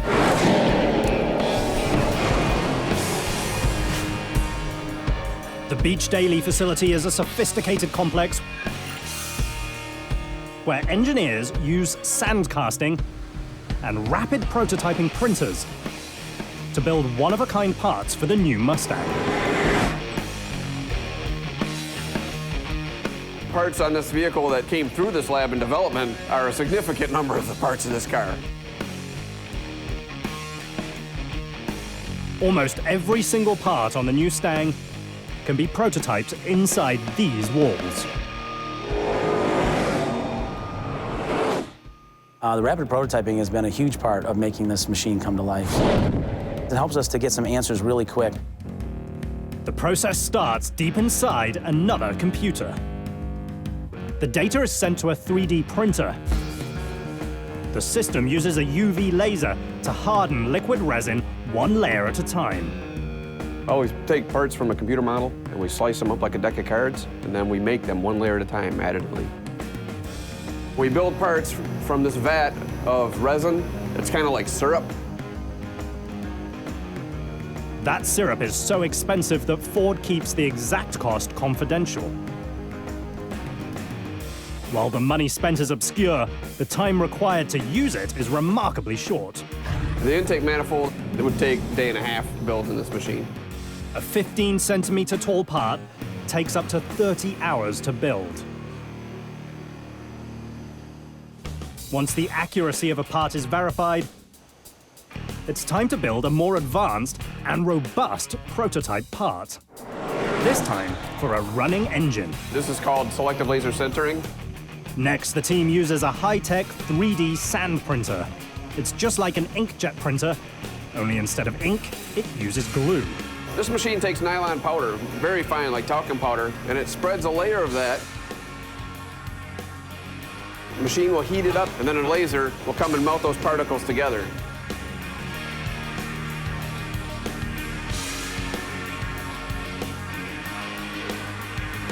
The printer grows components 1 grain of sand at a time and is accurate down to 0.05 of a millimeter. That's roughly 6.5 times the length of a single red blood cell. But sand printing is no day at the beach. Before you can touch the finished piece, you have to dig it out. This is the breakout station. We get to play archaeologists and dig our parts out.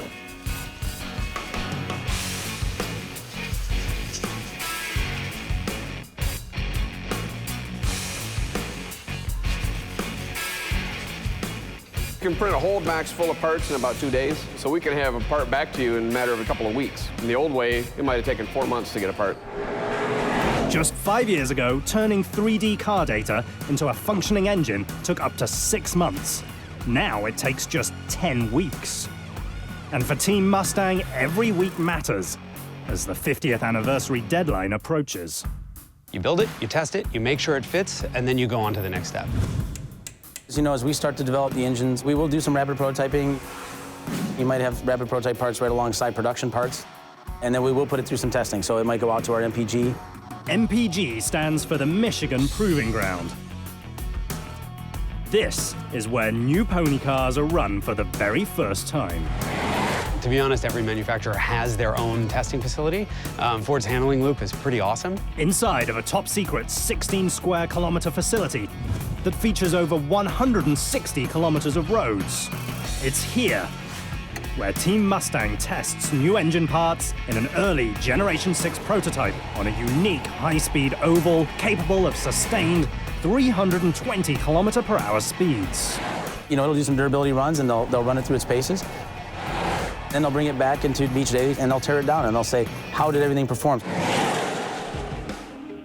To test it, the team puts 1.5 million kilometers on the new engine, the equivalent to nearly 74 years of everyday driving. Some is done very slowly, some is done very smoky, and some hits the edge of the performance envelope. During the machine's 4-year development process, engineers tear down over 120 engines, scientifically looking at each and every piece until the design is just right. If something, in fact, is not durable, or if it is falling a bit short of our target, then we'll go back and we'll actually re-engineer it, and we'll go through almost that whole process again. At the same time, they've got me screaming at them, saying, I need more power, so now they're trying to engineer, more power. It just keeps going round and around. With just over a year before the new machine's introduction, the team continues to test the engine on the track. Meanwhile, new concerns emerge. Just because you go fast, just because you are having fun and driving, we still want to make sure this car is the safest possible. To make the Gen 6 machine the safest Mustang ever, the team focuses on the new US roof crush standard. The law mandates that all new machines must hold over 3 times their weight should a car flip over in an accident. We actually are going to achieve 4 times the weight of the car. To exceed the government standard, Team Mustang uses a new cutting-edge technology called hydroforming to make the machine's roof rails.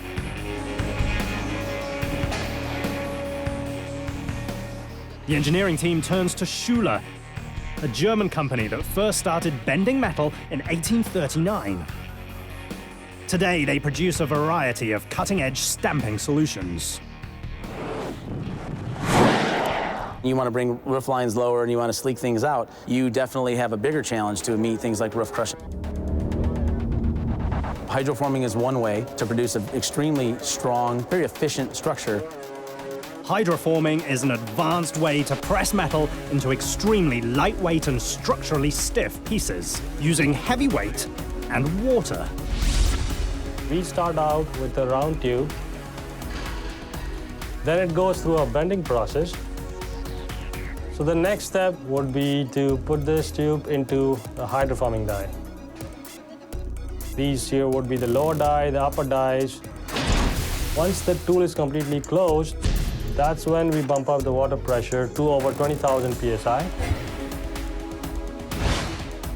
20,000 psi, or pounds per square inch, is almost 500 times the average car's tire pressure. In order to form this part, using the pressure that's in there, that requires 3,200 tons of force. So that force is like 1,000 cars stacked up on top of this die to hold it closed.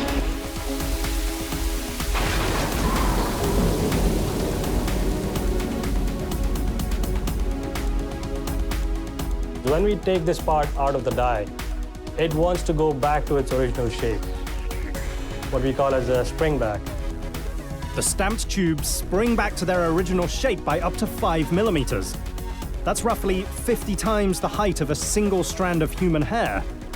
It doesn't sound like much, but with just over 365 days until the machine's 50th anniversary,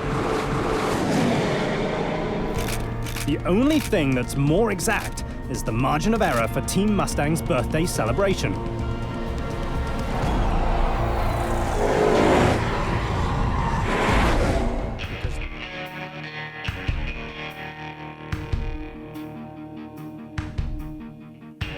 It's been nearly 1,400 days since Team Mustang started planning the 6th generation machine. Now, mass production is just around the corner. So just an update on where we are on the program, guys. I think everybody knows that we're heading into the TT build for the convertible and the PP build for the fastback. A PP build is a pre-prototype version of the machine.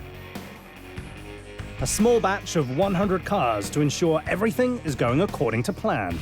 My job is to make sure that I'm keeping everybody focused and on track. See me in my office, we go through all the details. I want to know what the team's plan is to get to line 90. Don't meet with me on Friday to tell me why you can't get it done. Meet with me on Friday to tell me what you're doing to get it done and what help you need. I am a bit of a football coach in a way, right? I've got to keep their morale up. I've got to make sure that even in the hard times that they understand why we're doing what we're doing. I just want to make sure, guys, that we stay on top of that testing that's completing so that we don't get ourselves into a bind. That meeting is actually one where we set the whole pace for the program. Where are we at in the program? What's coming up next? What big decisions do we have to make?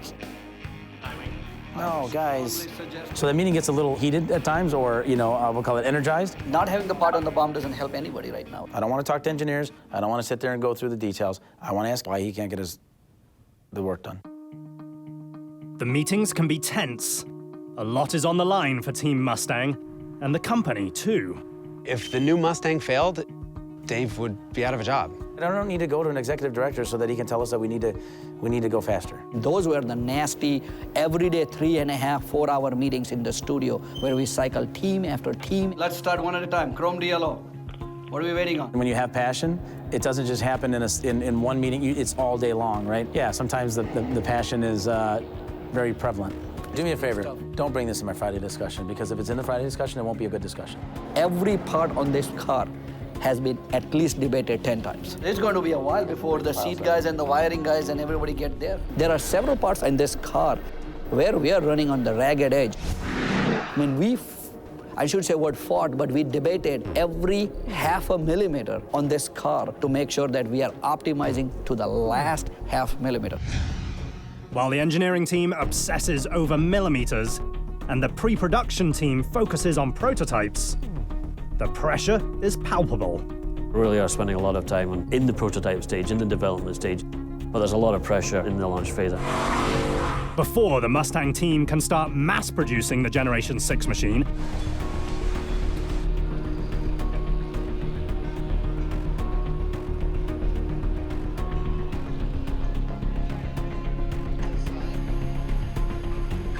they have to learn how to hand-build it. The plant's got a big responsibility in making sure that we can build the unit the way it's designed. So we get involved very early on with the design to make sure it's manufacturing feasible. And then we get involved with what's called VP build, virtual production build. The virtual production build takes place across the street from the final assembly hall, inside a clandestine prototype building that the public never gets to see, known only as the pilot plant. We have a team of product specialists that get involved with the VP build up at the pilot plant. Now, this is our build prove-out facility. This is where we first get an opportunity to take the parts and the process and get our product specialists involved with doing a static build of a vehicle.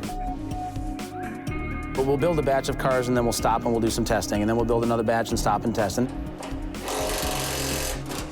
The pilot plant is a secure facility where the pressure mounts for Team Mustang one bolt at a time.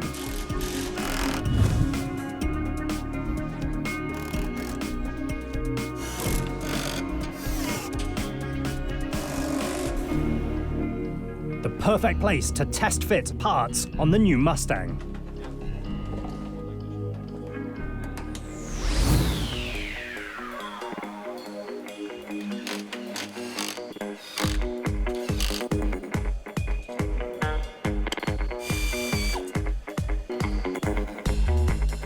If we can learn how to build a vehicle statically, then we can transfer that knowledge onto the assembly line.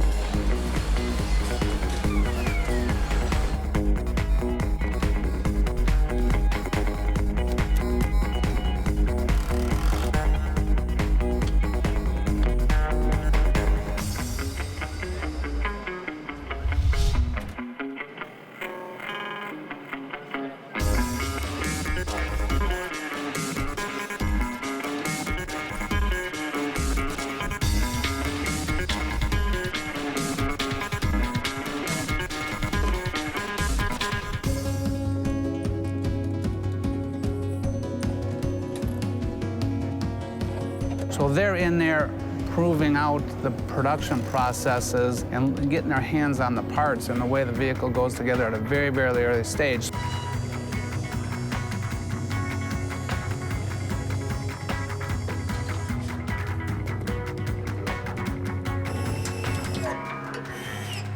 Everything is identical to the final assembly hall, except for one small detail. The line never actually moves. You can see we've got a version of each one of our conveyors. And we have all of our tools right in this building, so we can prove out the process right in here before we have to take it to the assembly line.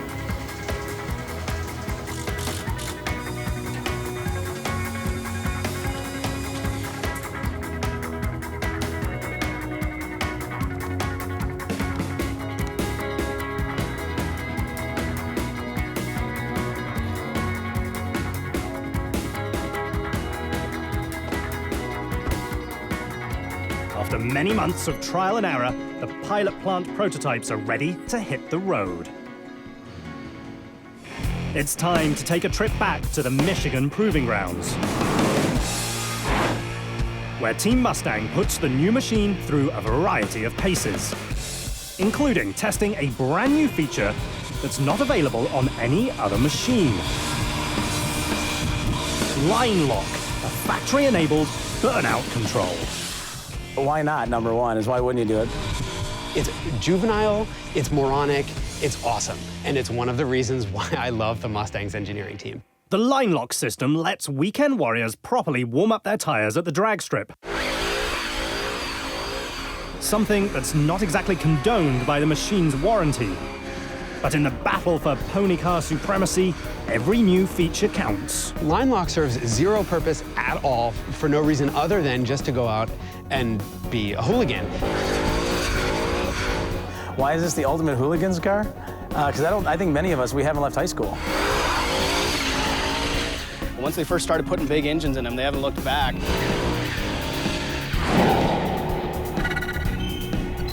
Today, that big engine is the 5-litre V8, which cranks out 435 horsepower and 400 foot-pounds of torque. The 5-litre Mustang launches from 0 to 100 kilometers per hour in just 4.5 seconds. The new Mustang is shockingly refined. It can compete on the merits of quietness and smoothness. But the ultimate surprise is the all-new EcoBoost 4-cylinder engine. It was specifically designed for Mustang. You can get V8 type power in this case with a 4-cylinder engine and produce 33 miles per gallon. The previous V8 was cranking out 315 horse. We're gonna be doing that with a 4-cylinder now. The EcoBoost offers V8 power with 4-cylinder fuel economy. Fuel economy is certainly a bigger concern in Europe than it is in the US, and the Mustang possibly couldn't be sold in Europe without that Turbo 4. But it's the revamped suspension that adds a new edge to the Mustang, a system that at one point stopped development. They've bitten the bullet, they've spent the money, and designed an all-new rear end that really is going to make this car that much more of a sports car. It's really going to unlock a lot of potential in this car. The new independent rear suspension helps sling the Stang around corners and down straightaways. Punch the pedal to the floorboard, and the GT will hit an electronically limited top speed of 264 kilometers an hour. It's taken over 4 years of painstaking design, engineering, and testing. Team Mustang is ready to put the all-new Generation 6 machine into production. Each build, we improve upon our training and our processes, and then we carry it all the way up through MP1, which is mass production.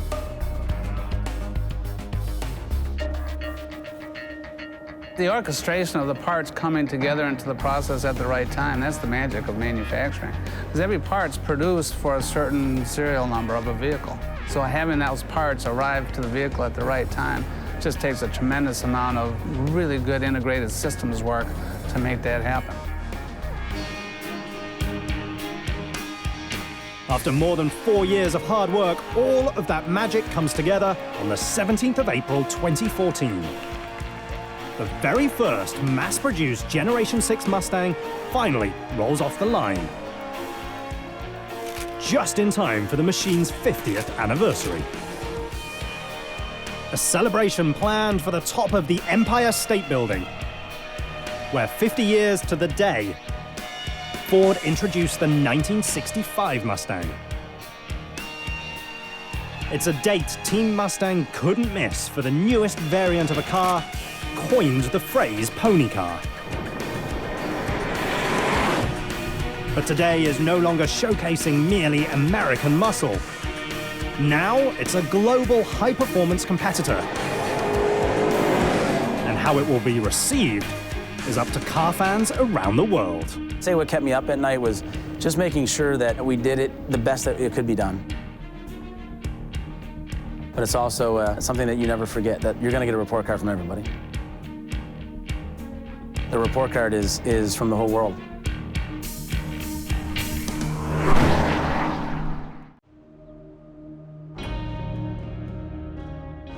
In a failing city, a dying supercar is on the ropes. When Detroit's automotive-based economy goes south, the last true muscle car from the Motor City is laid off. Those were dark days. The economy deteriorated and we were left without a Viper. In the depths of despair and the middle of bankruptcy, a former designer is thrust into a moment of choice. It was a strange time. Cars like this are not natural when you're rebuilding a car company. His solution is simple. Put pen to paper and redesign an icon. What could be a better symbol of resurgence than bringing back the Viper? The result, a clandestine project hidden in plain sight that culminates in a machine known the world over simply as the Viper.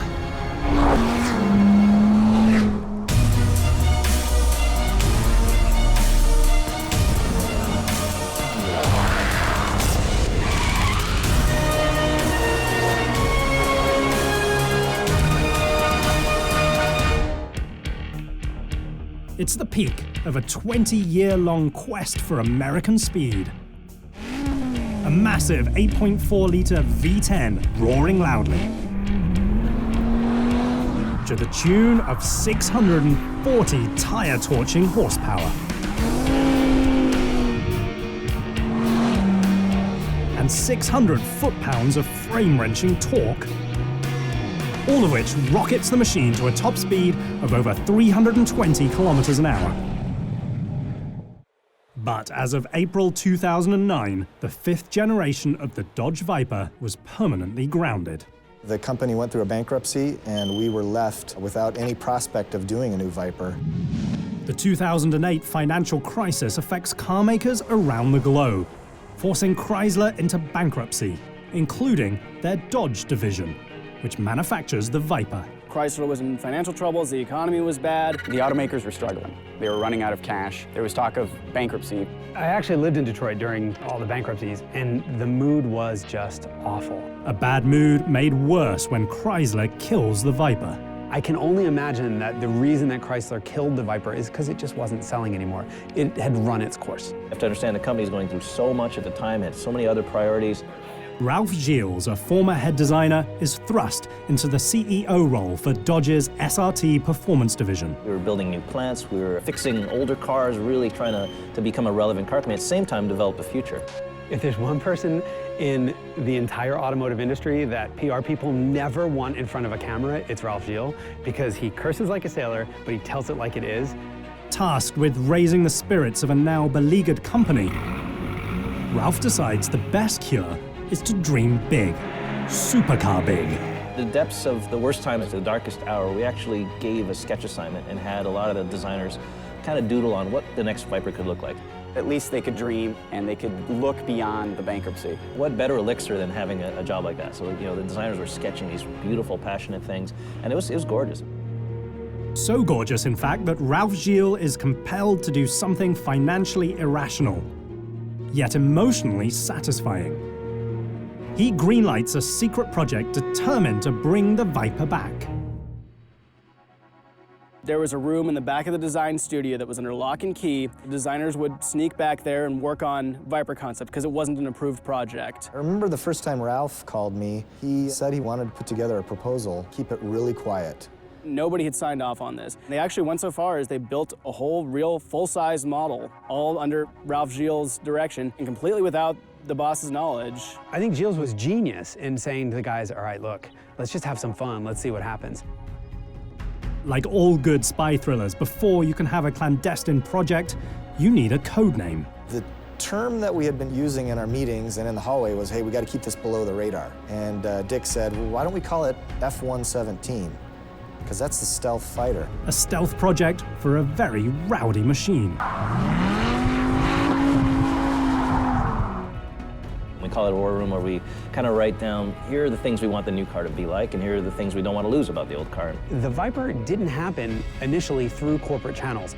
In typical Viper fashion, the first element discussed is speed. We wanted to actually reduce the aerodynamic drag so that we could achieve a top speed of 206 miles an hour. 331 kilometers an hour would make Project F-117 the fastest production Viper ever.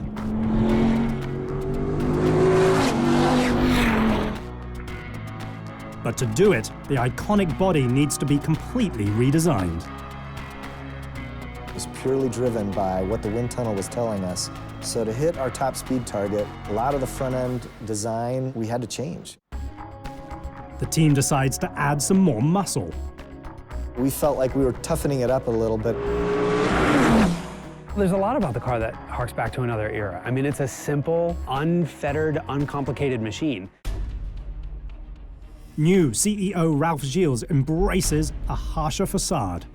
It's meant to be flexing its muscles. When you behold a Viper, you see the tension in the system. So we wanted the car to feel heroic. To save weight, the new body would be made from aerospace-grade carbon fiber, a proper material for a project named after a fighter jet. But redesigned bodywork and materials alone don't get you over 330 kilometers an hour. The covert team would also need more power. Lots more power. When you achieve speeds in that realm, you have to add a lot of horsepower to go faster. To build a better afterburner, Ralph turns to the wily old veteran of Viper engines. For the past 20 years, Dick Winkles has continually found more power for the V10 power plant. Ralph had kind of challenged us for horsepower. Dick and his team squeeze another 40 horsepower out of the engine, yet they also reduce its weight by almost 12 kilograms. The engine's outrageous. You know, at 8.4 liters, 512 cubic inches, nobody's doing engines that big. In the world of supercars, power-to-weight ratios are everything. More power and less weight translates into only one thing: faster acceleration. It's about motor. I mean, this car is a motor strapped to a transmission and rear-wheel drive, a bunch of seats, and airbags. The proposed upgrades to the 5th-generation Viper would give it a ratio rivaling €1 million exotics, but at a tenth of the price. Yet high performance alone isn't enough in the rarefied air of the supercar world.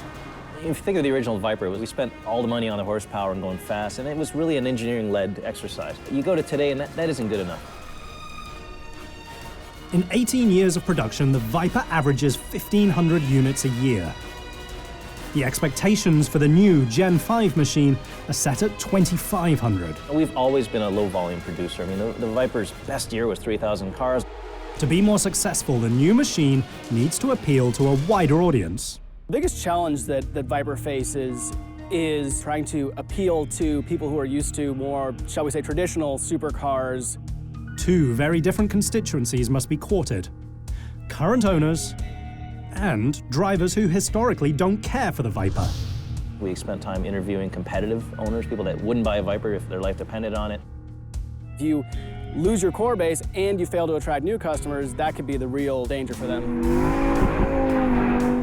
The perception of the Viper is a crude, raw sports car. What makes a Viper is the rawness of it. That's always been the appeal of the car. I mean, you had a big engine, a manual transmission, rear-wheel drive, and it was up to you to make it all work. For years, the raw, back-to-basics feeling was a selling point. You have to remember, it didn't have windows, didn't have air conditioning back in the day, so it was a pretty interesting car to own. And that's what people liked about the Viper. The modern supercar landscape is different. Drivers have evolved. They want more technology, more comfort, and more performance. To succeed, Team Viper will have to walk a very thin line. We obviously wanted to mature the car. We didn't want to lose that edge that Viper has. It's a battle for the soul of the machine. We knew we had to take the car to the next level in terms of refinement, quality, materials, finish. Do you continue to be raw or cave along the cutting edge? We've got a lot of the modern accoutrements, but we haven't lost the soul of the vehicle. The result is a Project F117 presentation. We took one of our favorite sketches, we developed it. We kind of had the new car sitting in the middle of the dome, we had the leadership surrounding it. The team of engineers and designers stand by as the future of Viper is decided. We were sitting in a very small board meeting, and Ralph Gilles made a very impassioned plea to sell the car, but that wasn't enough. And it's one of those vehicles, until you really see it and behold it, you don't understand how special it is. So we pulled the drapes off, and the reaction was pretty incredible. One look gives the new Viper life. It was an absolute surprise for them, and they walked around, they looked at it, and they said, like, we have to do this. I mean, look at it. We cried. I mean, you'd worked so hard to get it done, you couldn't help it, you know? We had a nice little celebration. Gilles' secret project pays off, but a grim reality still remains. How can a car company, riddled with financial woes, in a city devastated by economic collapse, recreate a supercar icon? It's dawn in the Motor City. A place that's had hard times, but is bouncing back. Team Viper is one of the reasons for the resurgence. They've just been given the green light to resurrect an icon. But first, they have to rebuild the once storied program from the ground floor. Our staff at the time was very, very small. It was a handful. You could count the number of people working on the Viper on one hand. We needed at least more than 10 times that just to get started. They bring the Connor Avenue assembly plant back to life. It's the last car factory within the Detroit city limits. In the case of Connor, that was a commitment. We had a choice. We could have moved it out to another plant, but we decided to leave it there because we believe that's part of the story. We're very proud of the fact that Viper is the only car being built in Detroit. That is the center of the American car industry for so long, and this car is such a throwback to old American muscle car-y coolness that it just makes sense for it to be built in Detroit. In 2009, when the Viper ceases production, the plant's condition quickly deteriorates. We had a good year before production of the new car to fix the place up, and that's exactly what we did. We brought the crew back about 8 months early and started refurbishing the plant. Frankly, I had to chase the raccoons and pigeons and things out of here before we were actually to bring people in here. To build the new car, the team needs to finalize its design. When you get approval to go, you don't have all the questions answered. A lot of design work, a lot of engineering work, and a lot of problems to be solved. With Viper's parent company still recovering from bankruptcy, the budget is tight. We've got a certain amount of money, a certain amount of time. We try and get the best bang for our buck and make the car really something special. Time is counting down. The machine is made up of over 3,700 unique parts. The most important are the ones you can touch. The Viper's impervious to trends. It will remain a Viper, and that's what a Viper's about. It's a finger in the face of convention. It's a finger in the face of society, basically, and how society might change. The Viper's not going to change. They start by reinventing the Viper's interior. When the Viper first came around, it wasn't about the interior in the car. The truth is, in the last 20 years, worldwide, the supercar market has changed a lot. Designer Tomei Jovanowski is the man tasked with bringing the Viper's interior into the modern era. This is a very iconic vehicle, so with that in mind, redesigning an icon is always a big challenge. The emphasis is put on one thing: leather, and lots of it. We wanted to almost revolutionize the interior, but still have a little bit of the feel of the first vehicles. 90% of the new Viper's interior is wrapped in leather. We can customize it. The owner can make it as unique as they possibly want. Combined with the exterior options, customers can choose from over 300,000 combinations. With only 26,000 Vipers ever made, that gives owners a high chance of having a one-of-a-kind machine. We wanted the new car to be as close to a custom car to the individual as possible. The top-to-bottom redesign also gives the team a chance to incorporate the latest technology. It takes 30 computer modules, 5.8 million lines of code, and over 1.5 kilometers of wire to power the Viper's electronics. I think that's one of the beauty of the Viper is its simplicity. It makes it a lot more timeless. So the way we approached it is to have all the technology, but give it almost an analog feel. After years of avoiding new technologies, the team decides to give the reborn Viper a 21-centimeter screen for driver information. It sounds pretty basic, but Team Viper has its own twist on the instrument panel. an illuminated, snake-faced tachometer when you reach high RPMs. A big part was to have a vehicle that will still look good 10 years from now or 20 years from now. While the interior design is an easy upgrade, evolving the machine's exterior is a more challenging task.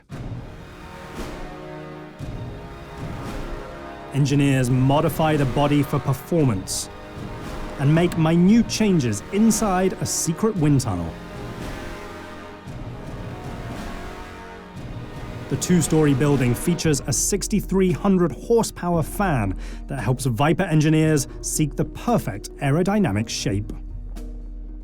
Swoopy, sexy curves are kind of A, more American, and B, I think easier to do in a wind tunnel. I respect the SRT guys for giving it as many curves as they have and making it this complex shape that's still sultry but doesn't lift off the ground at high speeds. Wind tunnels are a chance to see not only how air actually moves around the vehicle,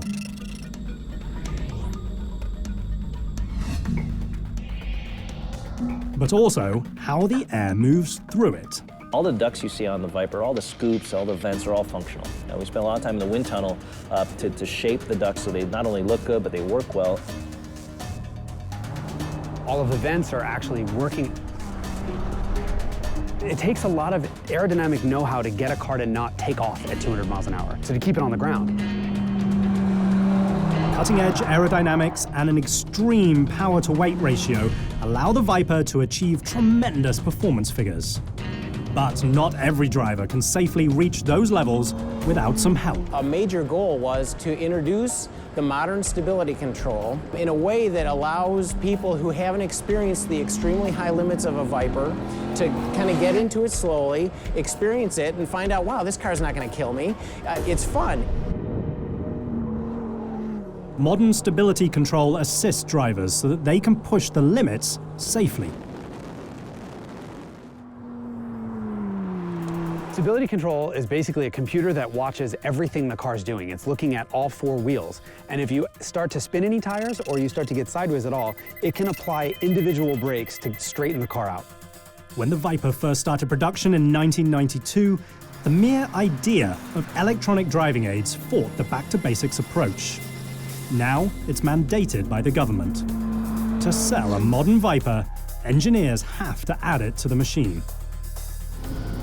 Team Viper's solution is as rebellious as it is simple. You can dial it back when you want to. You can turn it completely off. Drivers have an option of which kind of Viper they'd like to drive.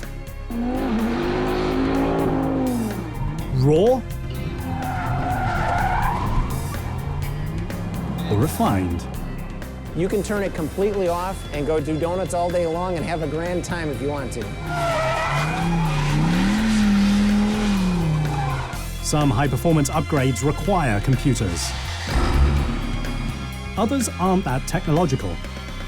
The cross brace, which is now becoming an iconic detail of the new car, actually comes straight from our racing. The cross brace increases the body's rigidity by 50%, significantly improving the vehicle's handling. The race car term is that the car just feels so stable and so solid, like a race car. All that work on the track means nothing if the car doesn't look sexy. This car evolves, but it evolves in a way that you don't necessarily see. It evolved by becoming more powerful. It evolved by becoming better driving, better handling, better brakes. They improved all of that stuff. But it remained very much a Viper. And the Viper is sort of its own thing. When it comes to getting a top-of-the-line paint job, the Viper utilizes a factory like no other in the world.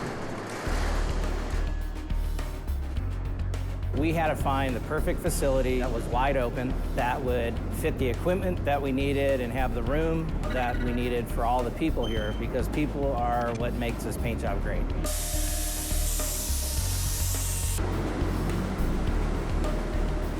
In a city wrecked by economic downturn, the perfect facility was in the last place you'd expect: a former discount store. We found a former retail space. The 11,000 square meter space is home to 115 craftsmen who prep and paint up to 6 Vipers a day.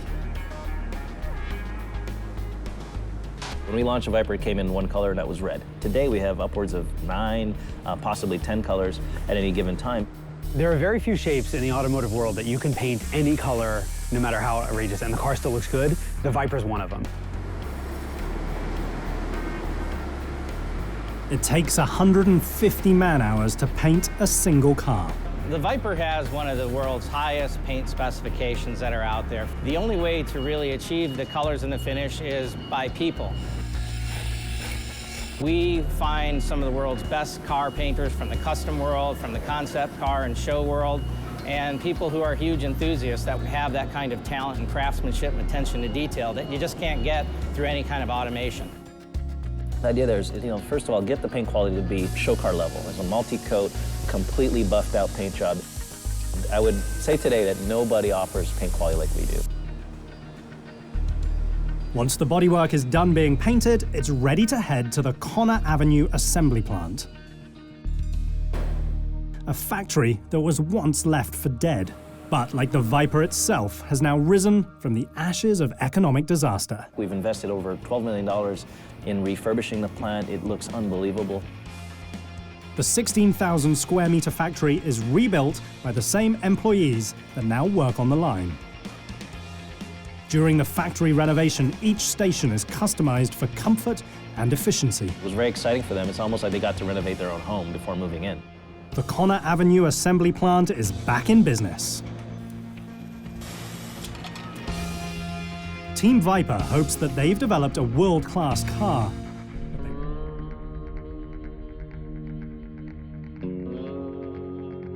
The Connor Avenue assembly plant in Detroit, Michigan has just come back to life. Along with it, the Viper. A small team within the SRT program has worked tirelessly, designing and engineering the rebirth of this American icon. The employees in this plant are really passionate about this car and about this plant. The people here are amazing. They're more like family. And some of them live there. They really, it's their life. It's all they know. They've been there for over 20 years. The process starts with the machine's beating heart, the engine. It's an evolution of the engine. It's really evolved over the years. The mammoth V10 has been roaring to life for 20 years. If you would have told me back in 1991, that engine that we'd struggled to get 400 horse out of was going to be making 640 horse one day, I'd have said you were crazy. The Connor Avenue assembly plant is the only Chrysler facility in the United States that still builds its own engines. They rely on old, hot rod principles of, guys working on an engine, guys bolting it together and being responsible for that one engine. And that's something unique in the automotive world. The V10 is a staple of the Viper, and it doesn't have a lot of gizmos on it, but the way the engine makes its power is what's beautiful.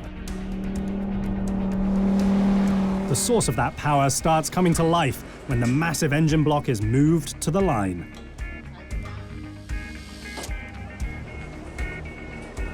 The enormous crankshaft is installed.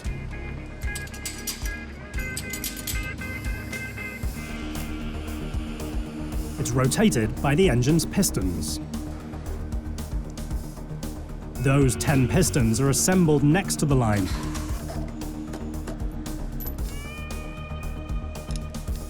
And then installed by hand.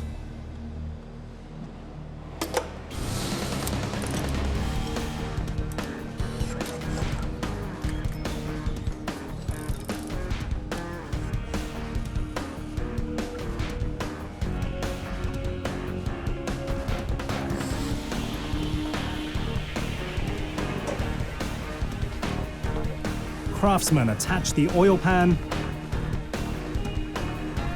a massive aluminium flywheel, the first of its kind in a Chrysler product. Aluminum flywheels, that's something that the hot rod industry has used for years, as a way to decrease the weight and get faster acceleration out of the car.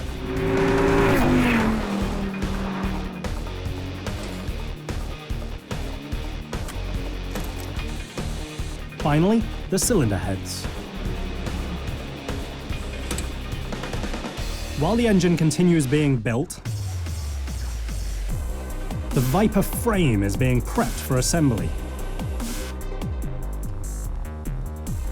It starts in a state-of-the-art automated station referred to as Net Form and Pierce.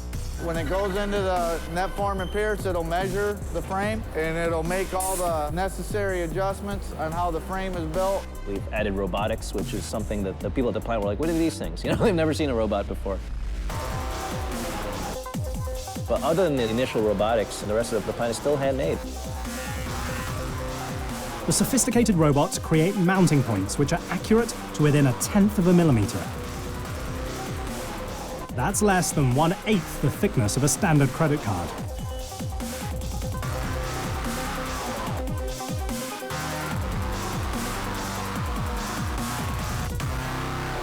The frame will begin its journey down the main line, where 30 stations will transform the empty frame into a finished car. When the frame first hits the line, it receives the differential. It gets a lot of the pieces that are hard to install later. The wiring harnesses, fuel bundles, the brake lines, all of those things. The smaller pieces are installed with precision to make room for the 8.4-liter engine and its massive 6-speed manual transmission. It's probably the biggest naturally aspirated engine you can find. I mean, the thing is just an absolute monster. Most cars, the engine decks from beneath the car. Viper, it actually comes up from above, and it is an amazing thing to see. Decking a car is an old Detroit auto term for installing the engine and powertrain. Adding the motor and transmission doubles the weight of the car at this stage. And this motor that is almost bigger than the frame, and you almost are amazed that the thing can fit. The transmission has to deal with 640 horsepower and, more importantly, 8.4-liter V10 worth of torque. So if you have a dainty little transmission with a dainty little shifter, it'll just rip it apart.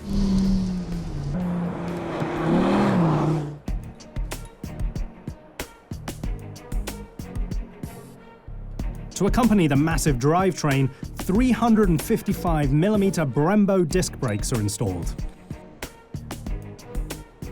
followed by performance shocks. This car is probably too firm for a lot of drivers, but if you're the guy that goes to the track, you'll appreciate why it's got a crisp ride.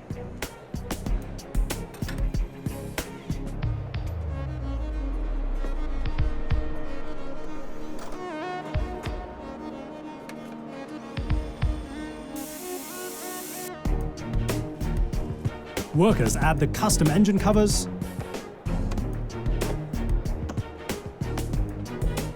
and the cross brace.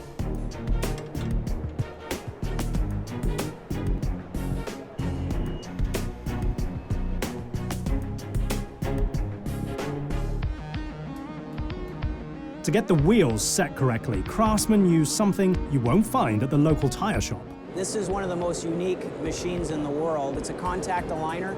It does all 4 wheels at the same time, and this is what sets the alignment for the vehicle to be an actual racing type vehicle. Now it's time for custom engineered tires.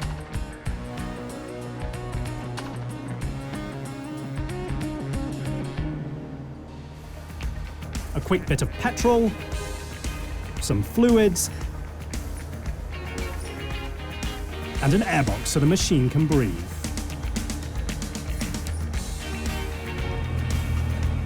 The vehicle is a rolling chassis. You could literally drive the vehicle without any panels on and go down the road and everything because it's a hot rolling chassis. In most car factories, the dyno machine is at the end of the line, but not inside Conner Ave. The Viper will stretch its legs for the first time and hit speeds over 100 kilometers an hour. We're inside the Rolls booth. This is where we test the vehicle for full drivability, for quality, and for braking, for shifting. All of the aspects of the car will be tested.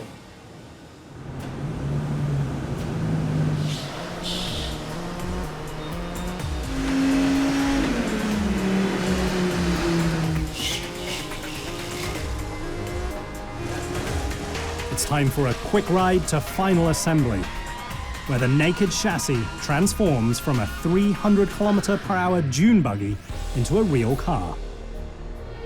It starts with more handwork as the wrapped leather trim pieces are installed.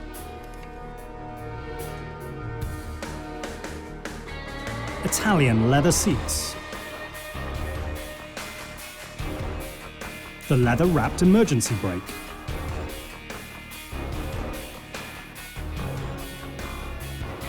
finally, the Viper's carbon fiber skin is set in place. When you see the skin go on, when you see the bright colors go on, it's amazing. It's almost like a model car. They add the roof,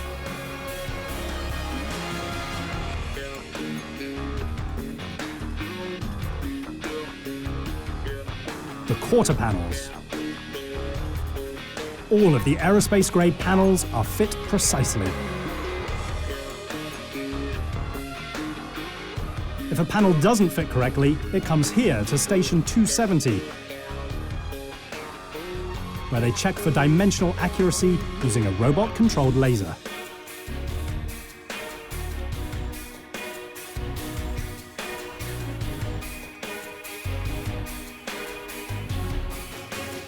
The car is a hand-fit car.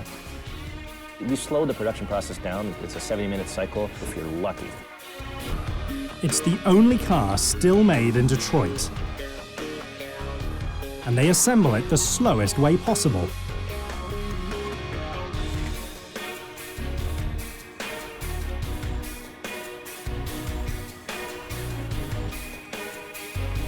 The finishing touch is the redesigned badge. It's the last of 3,700 pieces that make up the machine, all of which are now inspected. Right now we're at the very end of the final assembly line. The car is completely built at this point, and it will be going from here to final inspection.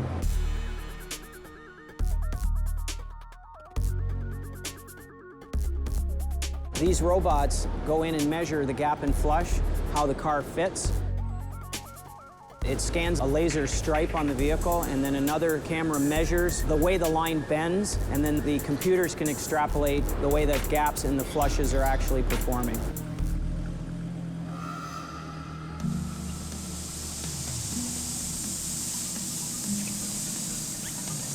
$2,650 liters of recycled water are used to check for leaks. That's the same amount of liquid as in an 8-person hot tub.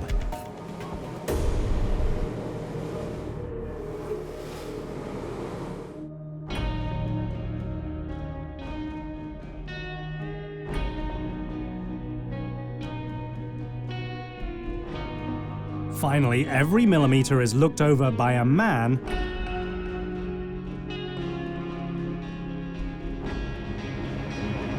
and a machine.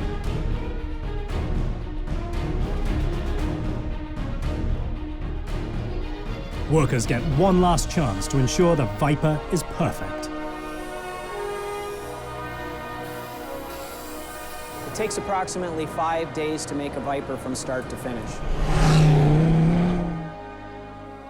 Viper's built like a model car, and it's really neat to see it come together so quick. And it reminds me of that, you know, that incredible feeling when the car's coming together. You don't need to do these cars. They're not necessarily profitable, but they show the spirit. And that's what the auto industry always was about, you know, is about proving who you are, proving your mettle. It's the gladiator side of a car company.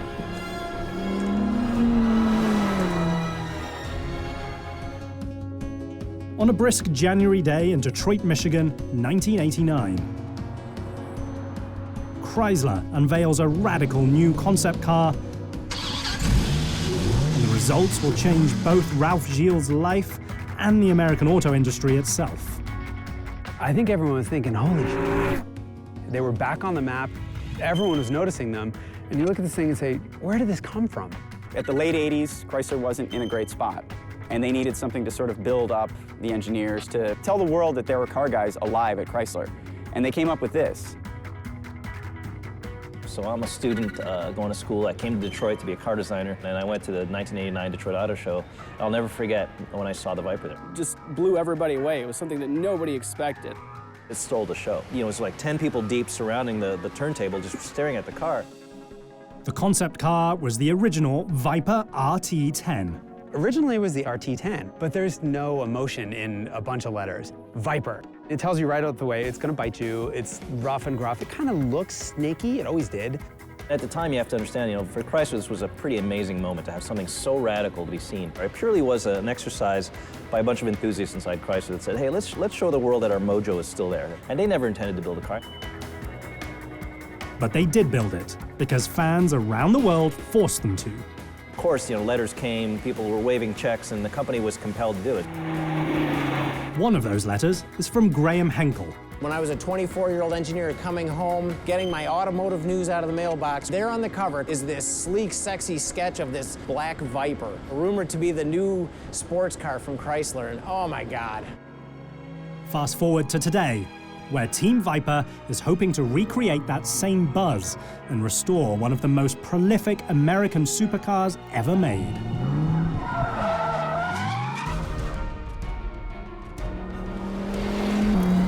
It's not just a sports car, it's the most extreme, most exaggerated version of a sports car you can possibly get.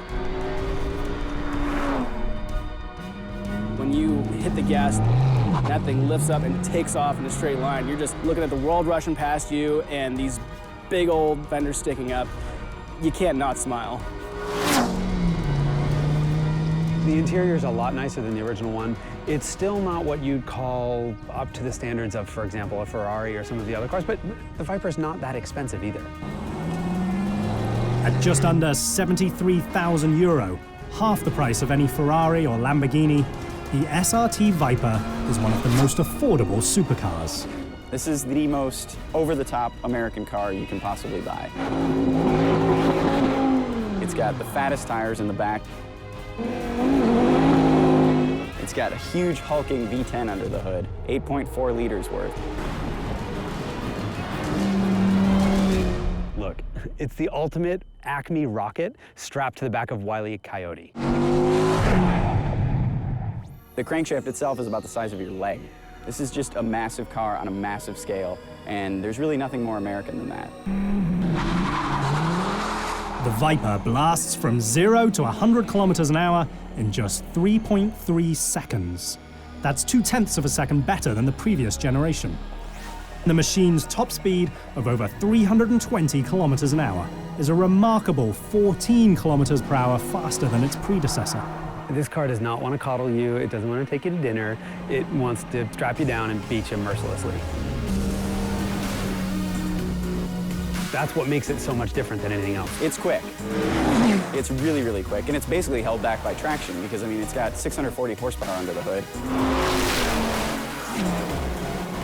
The Viper is still one of the quickest cars on the road. Current generation Viper will hang with any supercar. Matter of fact, it has records all over the US. The Generation 5 Viper breaks the track record at the infamous Laguna Seca Raceway in California.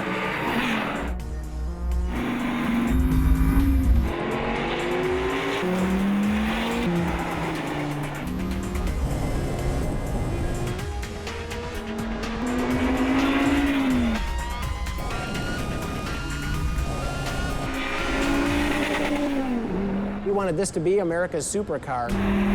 An American supercar with a totally manual transmission. Thank God for it. I mean, paddle shifts might be faster around a track and might be easier to sit in traffic with, but American muscly sports cars should have a manual transmission because it makes you work for it. In the case of the Viper, it wants you to break your kneecap. It wants you to break your wrist.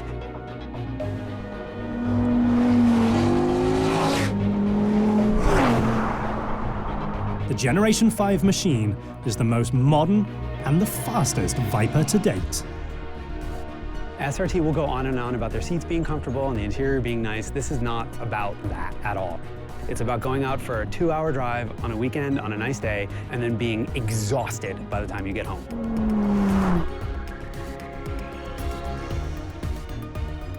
It's just staggering. The hood is ridiculously long. The proportions are ridiculous. It's got the short deck, the long hood, the ridiculously huge tires. The car's all ridiculous. I mean, a superhero would drive this car. This is totally the Batmobile. A supercar for a superhero that started life as a back-to-basics racing machine.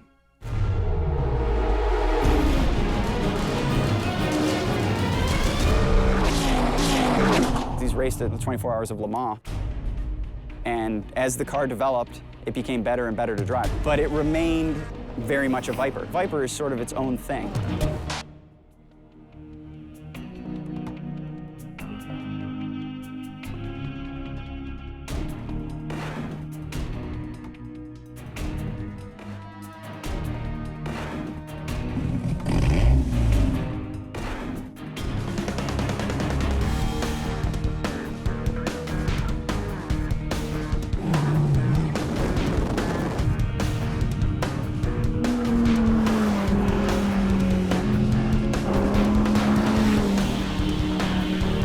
When the Viper debuted in 1989, no one saw it coming.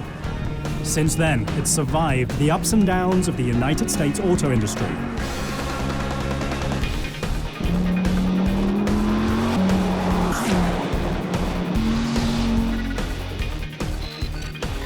And along the way, helped to redefine the American high-performance automotive landscape. But the core of the car's soul is a very simple machine.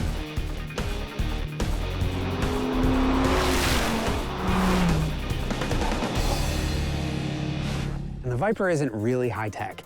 It's an old school, huge American engine with rear-wheel drive and a stick shift. It's simple. That's part of its beauty. It's part of what makes it American. The car's been refined over the years, and this one is the most refined Viper ever, but there's still that rawness to it. It's a car that should never have been born. A machine that survived an economic collapse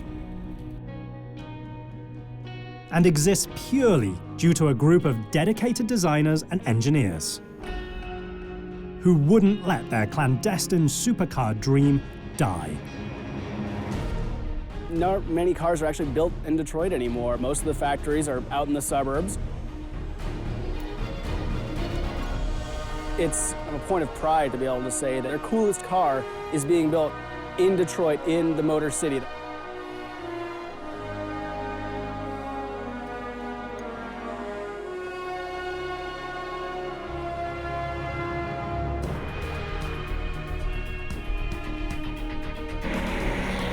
When you have the ability to take the car to the limit and you realize how much capability it has, there's nothing like it. And that's the beauty of the Viper.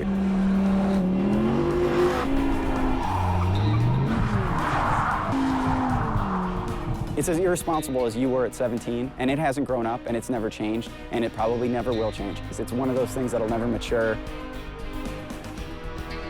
It's been a long trek to get here, but Ralph Gilles and his team of designers, engineers, and craftsmen have battled the odds to resurrect an American icon. It kind of scares you to death on the street, and I think that's the point. You want to be scared, you want to be exhilarated, and then the big secret is you get it to a racetrack and it's actually a pussycat. It doesn't do anything you don't want it to do.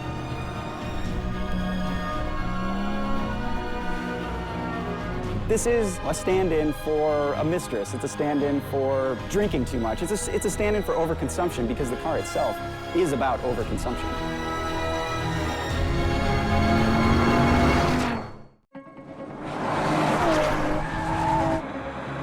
For over 100 years, Maserati has specialized in handcrafting high-performance, luxurious four-seat machines. And they've done it while operating in the shadow of the most iconic Italian car makers in the world.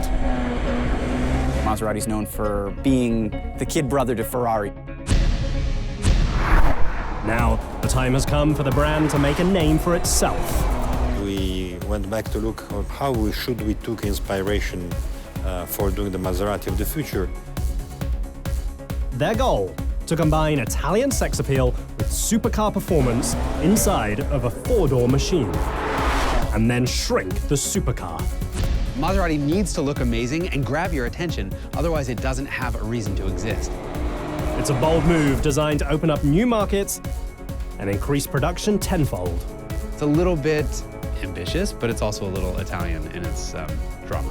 The future of Maserati hangs in the balance, and it's called the Ghibli.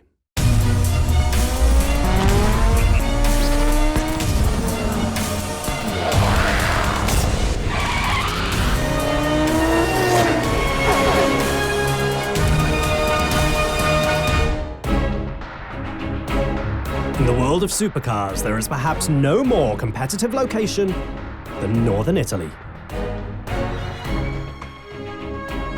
It's home to Ferrari, Lamborghini, Pagani, and Maserati.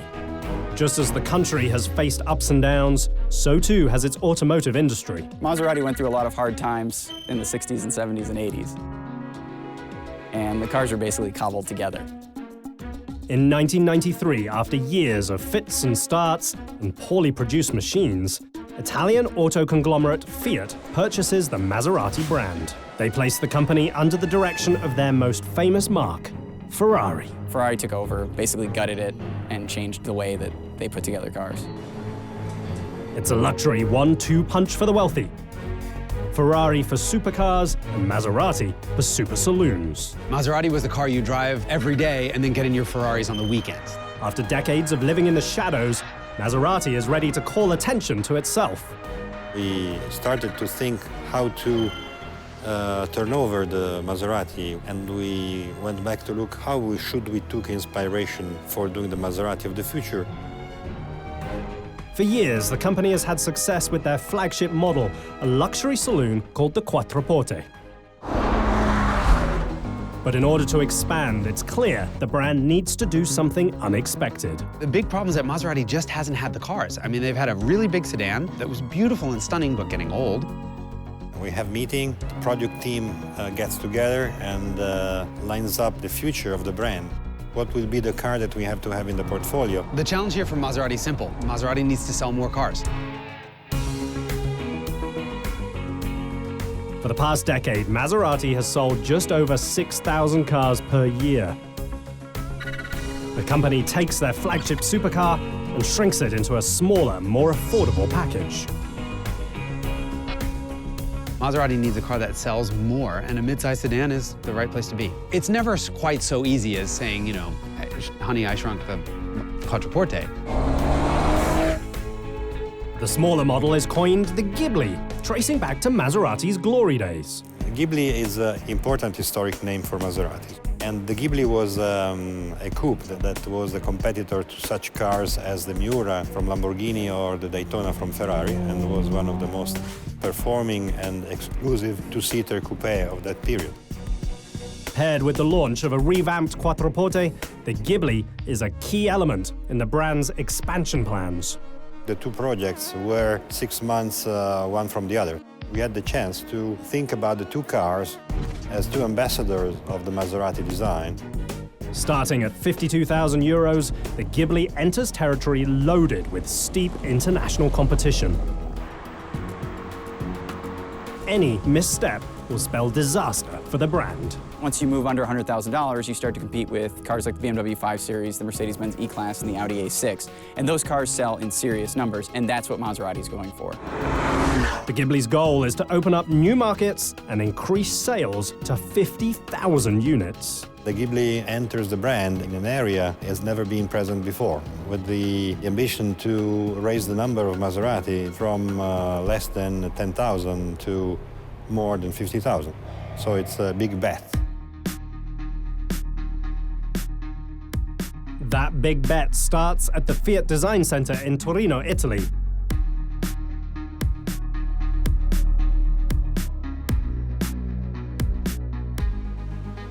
A cutting-edge facility that the public normally never gets to see. It's here where 200 men and women with an average age of just 37 determine the future of the brand. The process starts with a collage. Image boards help designers define the brand's ideals. Since 2011, the man with the final say is Lorenzo Ramacotti, the head of design for every single Fiat brand, including Ferrari and Maserati. Designing a car is a very complex activity, but if the foundations are good, it's much more easy to get to a satisfactory result. And in this case, we had a very good foundation from the mechanical layout. Ramacotti decides that in order to differentiate the two machines, his design team must focus the Quattroporte on elegance while building the Ghibli around speed. We decided to go with the Ghibli more in the sporty direction. The process takes months, full of long days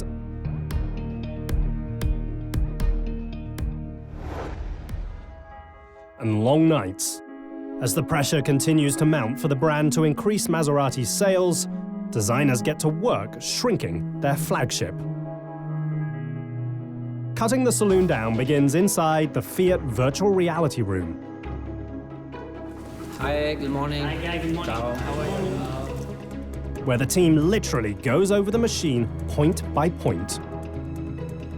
To give the Ghibli a sporty feel, designers shrink the machine's wheelbase, the distance between the front and rear wheels. The team cuts the machine down by 173 millimeters, which is nearly the height of a wine glass. There's always a big problem making a sporty sedan because if you make it too sporty, the back seat doesn't work. And there's a compromise there. You're never going to have a sedan that looks like a supercar from every angle and still be usable. To double-check the basic proportions, designers move to a more traditional form of streamlining. They tape the body by hand to ensure that each line is perfect. The idea is to go a little bit back to the sporty cars of Maserati of the 60s. You can do, obviously, with the engine, suspension, and other things, but to transfer this feeling with the design is not easy. While the most striking change is the Ghibli's size, the team knows that it's the interior that will sell the car to a luxury crowd. We took inspiration from everything, from nature, from architecture, in order to be different. They use a full-size model of the interior cockpit, called a design buck, to plan the inside of the cabin. One of the inspiration was the helmet of a warrior. For example, you can see these elements, it looks like the mask. No matter the machine's proportions, it still requires an Italian touch of style. On the other side of the studio, that look and feel comes to life thanks to image boards that define potential customers. We can have different kind of people driving the car.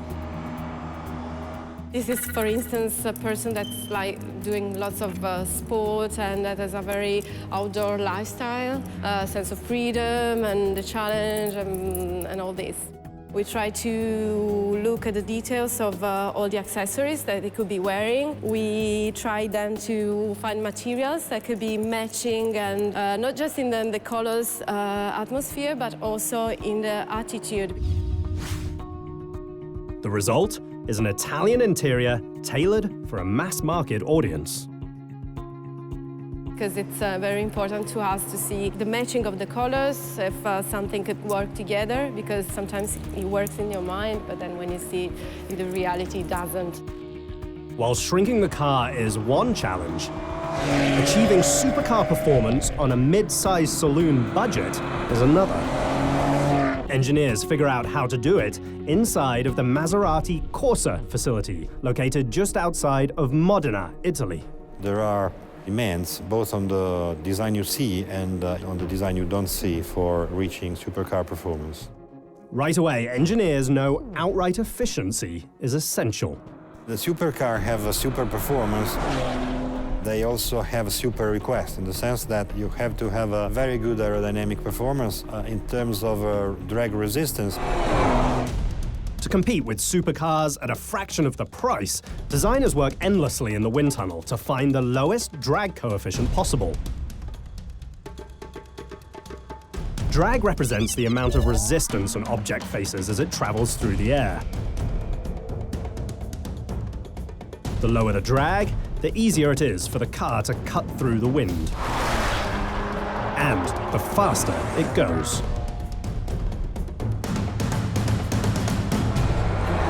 If the car has a lot of drag, you spend a lot of money to run it and the speed is not so high. Meanwhile, engineers work to keep weight down with affordable materials. What you can see, and is in this car, that goes a little beyond design, is the fight for weight reduction. The team engineers the majority of the machine out of aluminium, including the hood, doors, boot lid, and fenders. But saving weight goes more than skin deep. And this was also to reach the performance through the reduction of weight. Reducing weight has been a hallmark of Italian supercars for decades. Maserati has a unique knowledge with the material because it is the oldest automotive marque in La Terra dei Motori, otherwise known as Italy's Motor Valley. The company was founded in 1914 by 7 brothers. 6 were car enthusiasts, 1 was an artist. For the next 12 years, the brothers modify cars in a quest for speed. But in 1926, they branch out and build their very first car from the ground up, the Type 26. It wins its very first race, the Targa Florio, one of the most dangerous races in the world. The Type 26 was the very first Maserati to feature a trident on the grille. 7 brothers worked in the company, except one that was an artist. And the brother asked him to design the logo for their new company, and he took inspiration from the trident that is in the hands of a statue in Bologna. A logo inspired by the Neptune statue in Bologna's Piazza Maggiore, and featured prominently on the Maserati factory in Modena, Italy. The area is hallowed ground for supercar fans, but the Maserati factory in Modena was built when the city was still farmland. This is the birthplace of the modern supercar, and Maserati is among those brands. Today, Modena is a bustling city. There's no place left for the brand to expand. Maserati has embarked on a new chapter with a fresh take on the luxury saloon market. But they've outgrown the company's historic home in Modena, Italy. To build the Ghibli, they need a new factory. So the team zeroes in on another Italian automotive center. Torino is a kind of counterpart for Detroit because it's really a motor city. It's been living around car manufacturing plants for almost 1 century. You have your Silicon Valley in California for computer, software, etc. Here is an area where most of the sportive engines are born, is northern Italy. In order to have any chance of returning to the forefront of Italian motoring, Maserati must push for exponential growth. In order to survive, Maserati needs to sell more cars. However, dramatic expansion is not without its challenges. To produce a car with this kind of volume, we need to have a complete new plan. So it was absolutely impossible to foresee an increase in production from 10,000 to 50,000. So there was the need for a plant where the 2 cars, the Quattroporte and the Ghibli, that share many components in technical terms, could be produced together on the same flexible line. The solution is to move production from Modena to Grugliasco, Turin.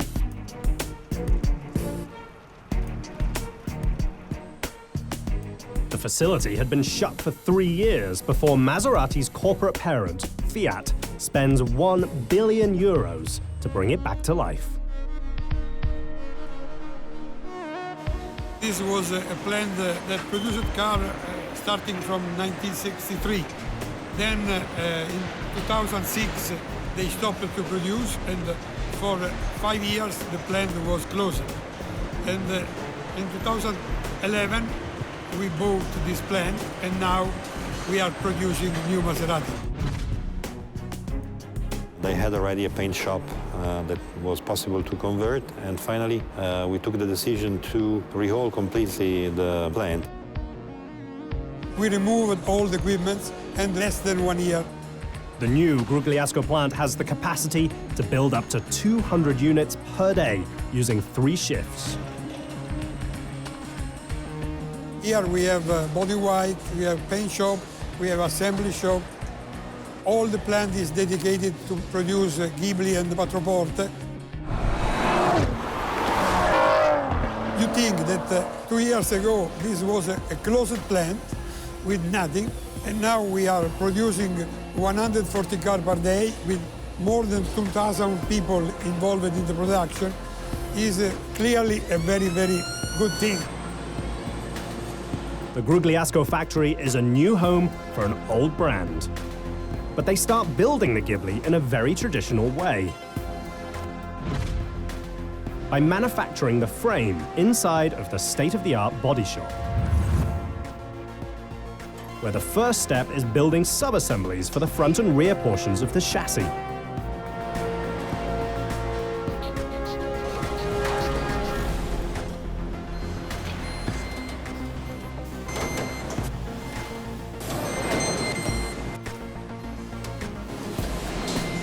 Once completed, each sub-assembly heads to the main welding line, where Ghibli bodies come to life one spark at a time.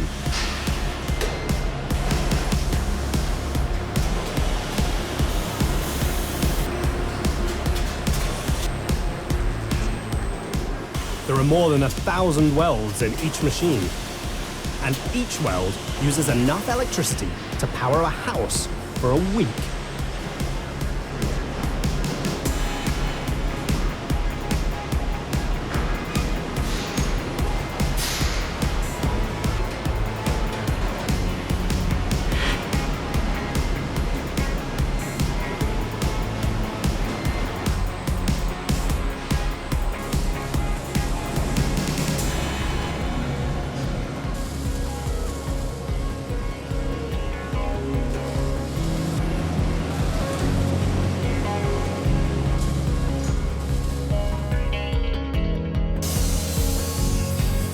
All of the complicated aluminium engineering pays off.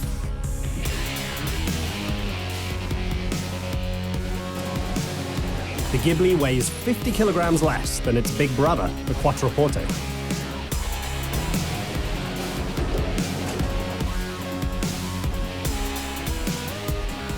Less weight helps acceleration. The fastest Ghibli does 0 to 100 kilometers per hour in just 4.8 seconds, a heady time for a family saloon. But speed alone isn't enough when you're trying to sell to new markets. The Ghibli must also look the part. It's the Italian styling that adds the required supercar glamour. We are always on the blade, because it's not something that is so extreme. It's classic, but not static.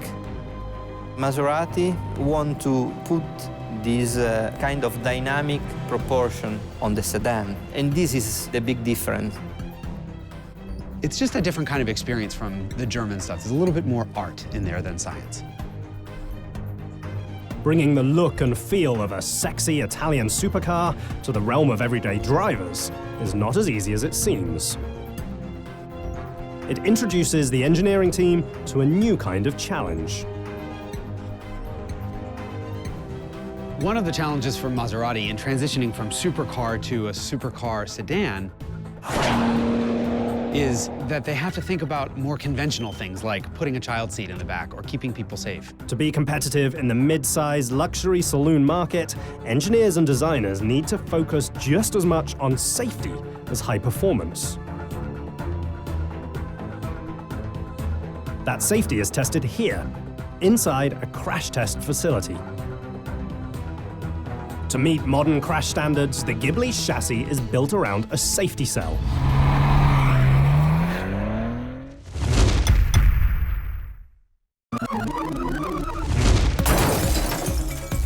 The airbags are fully deployed in 50 milliseconds, 1/3 of the time it takes for an average car crash, and literally the time it takes to blink an eye.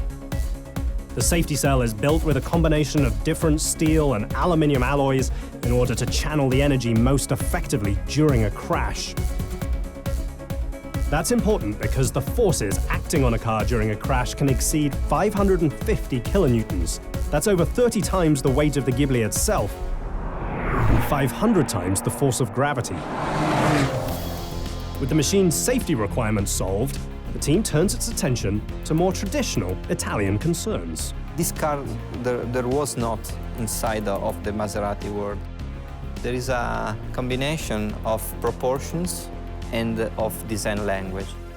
The elements are the same elements we use to build the Maserati image, but are played in a much more aggressive and strong way.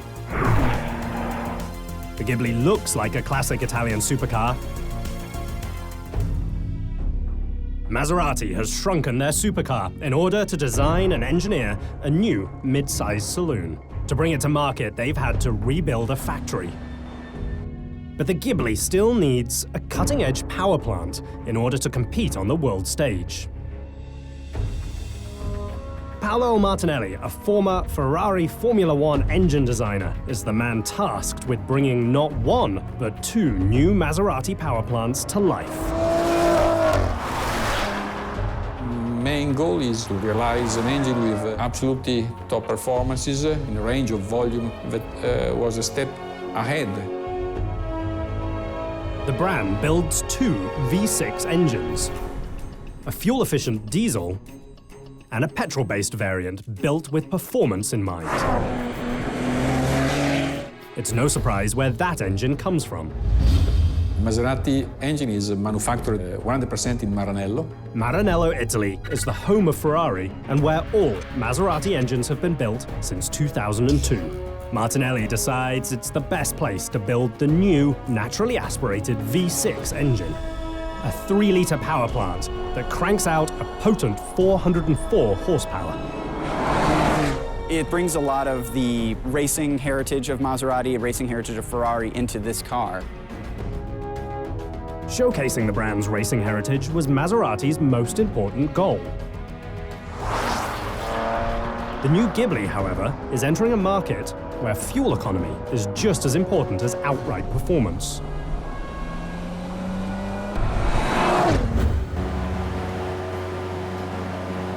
For the first time in the marque's history, they introduce a diesel engine. Yeah, putting a diesel in it is a totally different approach, but they need that engine to sell in Europe. The twin-turbocharged 3-litre V6 is built at the VM Motori plant in Cento, Italy.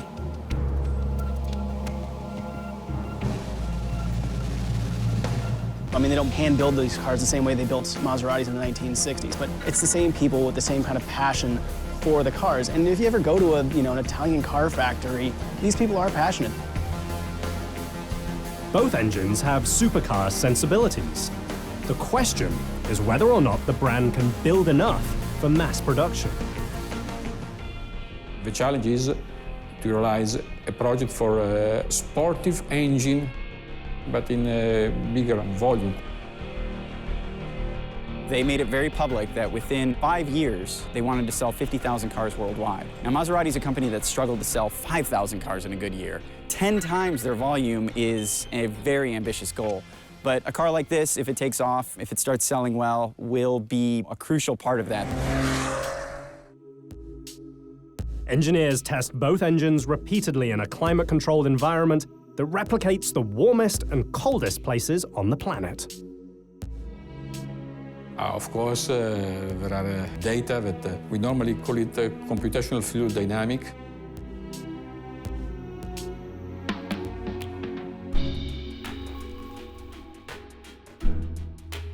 The room ranges from minus 40 degrees centigrade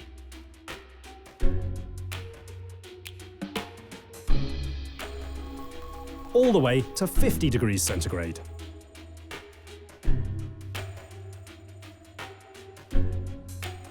They tune the signature Maserati sound as well.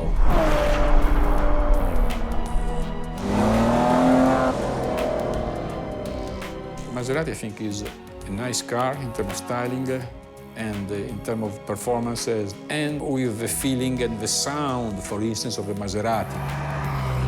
One of the characteristics is when you push the gas pedal, your exhaust system is able to inform you that you are driving a Maserati.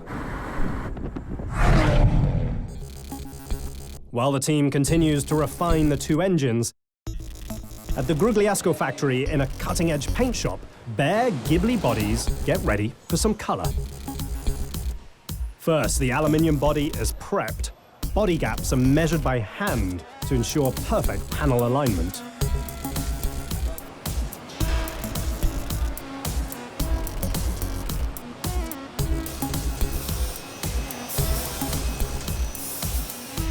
Look, Italian is all about sex appeal.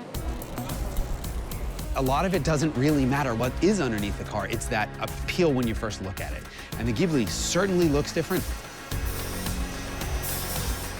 Once the bodywork passes quality control, the bare metal is ready to be dipped in an electrochemical bath that prevents rust.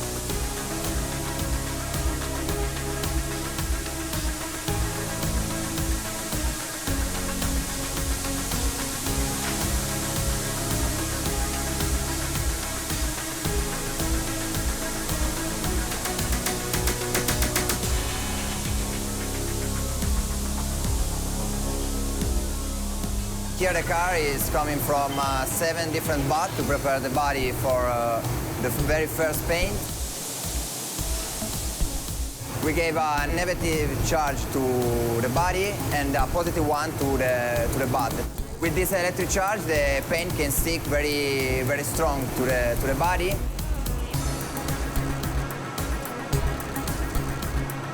After this 10 to 12 minutes bath, the car is ready for a second wash and to oven treatment to dry the paint coat.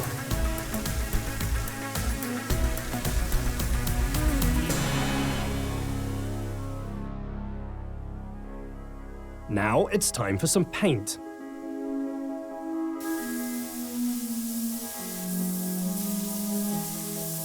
The Ghibli is available in 13 colors, each of which is applied by a combination of artisan painters and high-tech robots. The robots spin paint at 45,000 revolutions a minute, and they're extremely precise. The margin for error in the paint shop is plus or minus 0.5 millionth of a centimeter. That's a little wider than a human hair.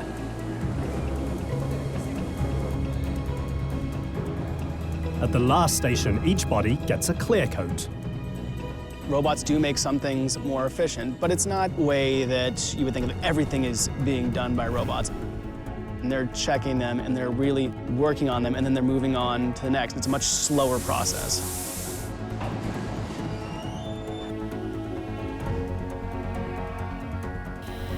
Finally, each body is polished by hand until there's a mirror-like finish. Now the newly painted body is ready to head to the line.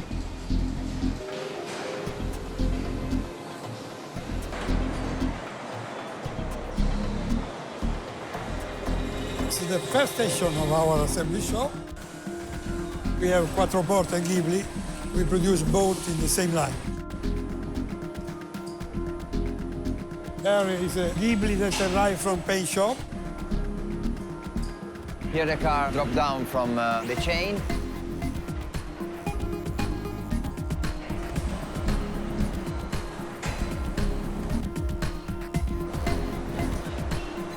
In the first 3 stations, we assemble the cables. While both vehicles share one line, the emphasis on individual quality and care is paramount. For us, it was important to have a plan that is according with the history of Maseratis. Accuracy in the assembly is mandatory for a kind of car like this, a supercar.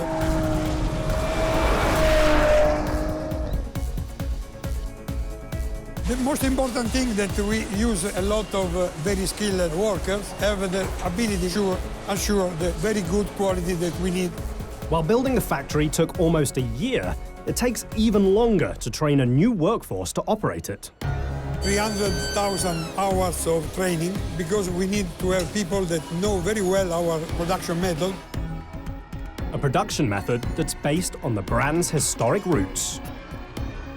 So that whole kind of feeling of old world craftsmanship. A tradition that continues on the dashboard sub-assembly line, where they installed a steering column, wiring harness,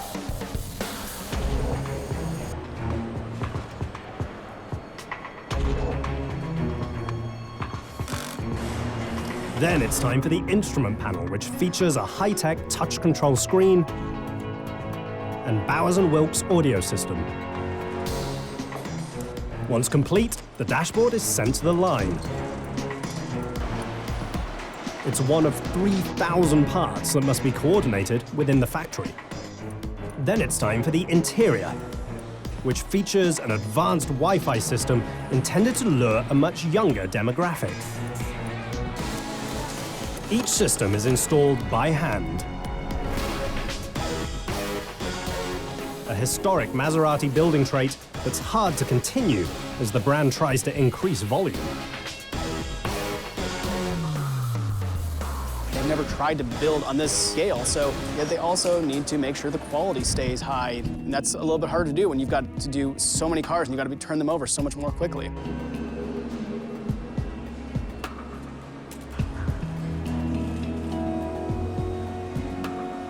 Each body is transported across the factory by a series of yellow hooks. These yellow hooks allows us to have always a perfect position for the workers. The hooks can rotate nearly 90 degrees. We can also rotate the car to work on the bottom part of the body and the pipes of the brake system.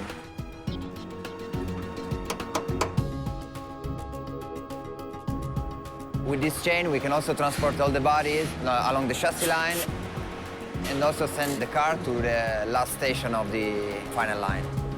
Maserati inherited the C-hook technology from Ferrari. And on the other side of the factory, engines arrive from Maranello. Each engine's treated with care as it's escorted to the line. We're in the first station of the powertrain area, and we put the engine together with the gearbox. So we received this engine from Ferrari. This kind of engine and this kind of gearbox is one of the reasons of the success of this car. You could build anything in Maranello and say, hey, Ferrari built it, and it would be amazing. It's the Ferrari engine. They are the engine gods. So if they're building this V6, why wouldn't you tell the world?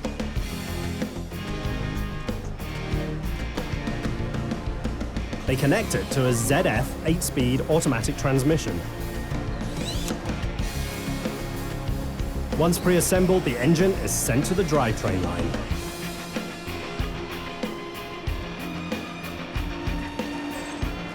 We're in the center of the powertrain area. Here we put together the front and rear suspension, the engine, and the gear shaft.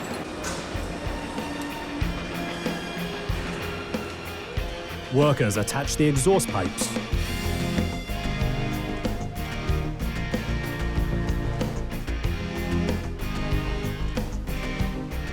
The front suspension is bolted on. Then, radiators are installed.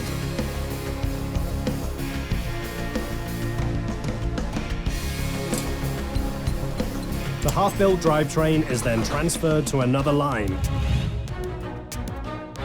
where craftsmen install the back half of the unique Maserati exhaust system.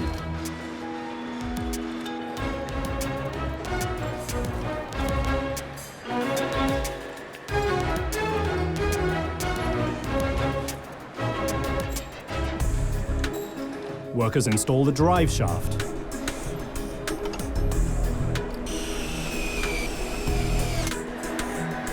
Fuel cell. Once the drivetrain is built up, it's ready to meet the body. We're in the middle of chassis line. This is the marriage station. Here we put together the body and all the powertrain components. The drivetrain joins the body of the car and is held together by just 18 bolts. Bolts that the brand is counting on for global growth. This is probably the entry-level Italian exotic car. Otherwise, you're spending 6 figures, and this car's under 6 figures, and there just aren't any other players in that segment from Italy. Maserati's plans are clear. For decades, the Trident has stood for Italian luxury. But culture constantly evolves.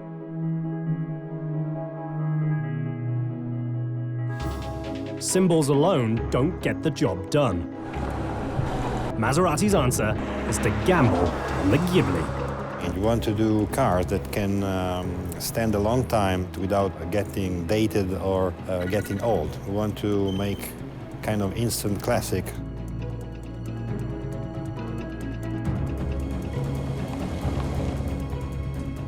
Inside the Grugliasco factory, that instant classic is taking shape one bumper at a time.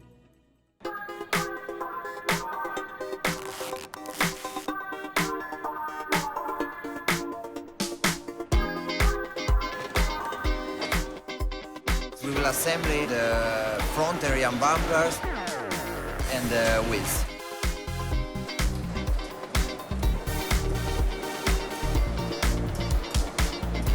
With the bodywork finished, it's time for some hot wheels.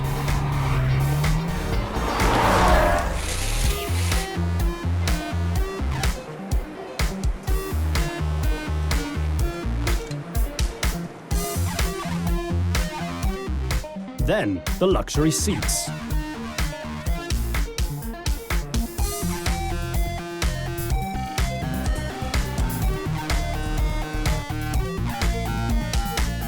And doors. The Ghibli is almost ready for prime time. But before it can leave the factory, it has to hit the road. We are in front of the rolling test bench.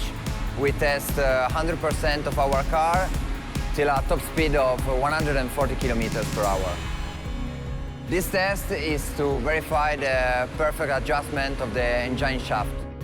Once the Ghibli has put the pedal to the metal, it's time for a bump in the road. A 50-kilometer-long pothole.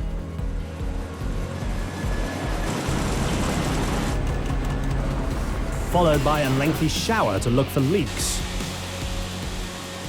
We are in front of the water test. We clean the car after the road test in the first part of the tunnel. And the second part of this machine is to test the waterproof sealing of the car. A few more final checks, and the machine is ready for the real world.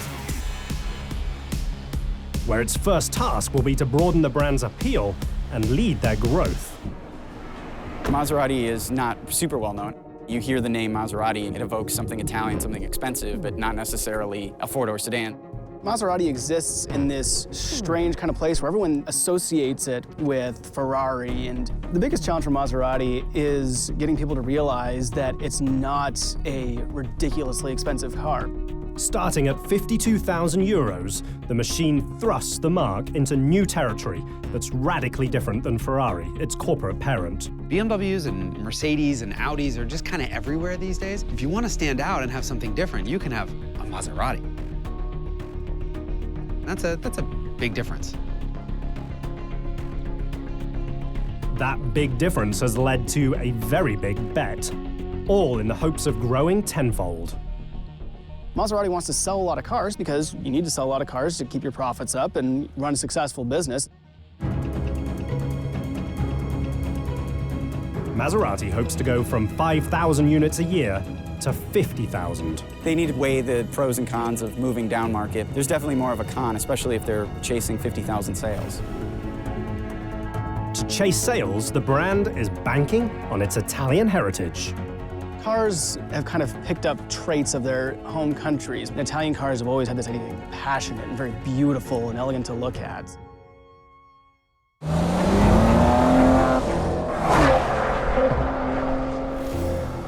That Italian passion culminates inside of the engine bay, where the Ferrari-built twin-turbo V6 generates 404 horsepower. The engine reaches 90% of its 550 Newton-meters of torque at just 4,500 RPM. If you keep your foot in it, it'll surprise you at how quickly it accelerates. Once you rev it past 4 grand or 5 grand, the thing just comes alive. Which is a really Italian thing, is a high revving engine.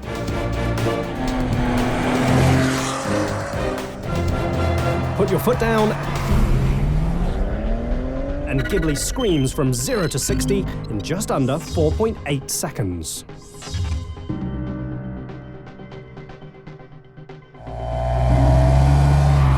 It's an emotional experience because you're waiting for it, and then boom, it hits. It's very clear when you get in the Ghibli that somebody paid attention to the way that engine sounds and the way the sound responds to what the transmission's doing. Keep your foot down long enough and the Ghibli will reach a top speed of 284 kilometers an hour. The Ghibli's a quietly fast car. It sneaks up on you. You don't realize just how quickly you're going. You watch that needle on the speedometer go, how did I get here? It pulls and pulls and pulls. Lightweight construction paired with 50-50 weight distribution help give the Ghibli a sporty feel on the track. One of the great things about Italian cars in general, and Maserati does this very well, is that they keep this emotional connection in the vehicle. You can get in some cars, and it's a piece of machinery. It gets you from point A to point B, and does it just fine, does it perfectly reliable, but there's nothing particularly exciting about it. You don't walk in your garage every day and smile. After years of planning, the Ghibli is ready to add a touch of Italian flair to the mid-size saloon market. Where the Maserati's bold gamble to expand pays off is now up to customers around the world. Supercars are built to a standard. They're not built to a price. You start building a car like this that has to compete in the $50,000 to $100,000 segment, you have to start building things to a price, and you have to start cutting corners. It's not necessarily a bad thing, it's just a bigger challenge. The car's a soul to it. It wants to be driven. It rewards you when you go around a corner and you push it. You get this great sound. The draw of this car is unquestionably the way it looks and the emotions it evokes. It looks, it sounds, it smells, it feels. That's what the Ghibli's about. If you don't want any of that in your car, there are plenty of other options. If you want something different, something that makes you feel special every day, that's why you bought the Maserati.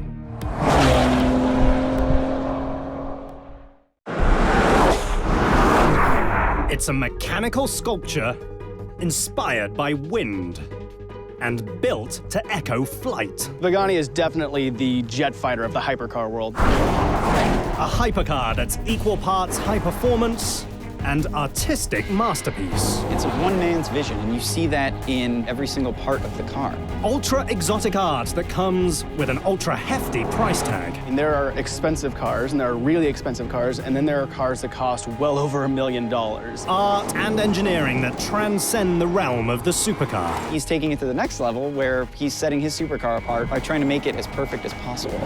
A piece of automotive perfection called the Pagani Huayra.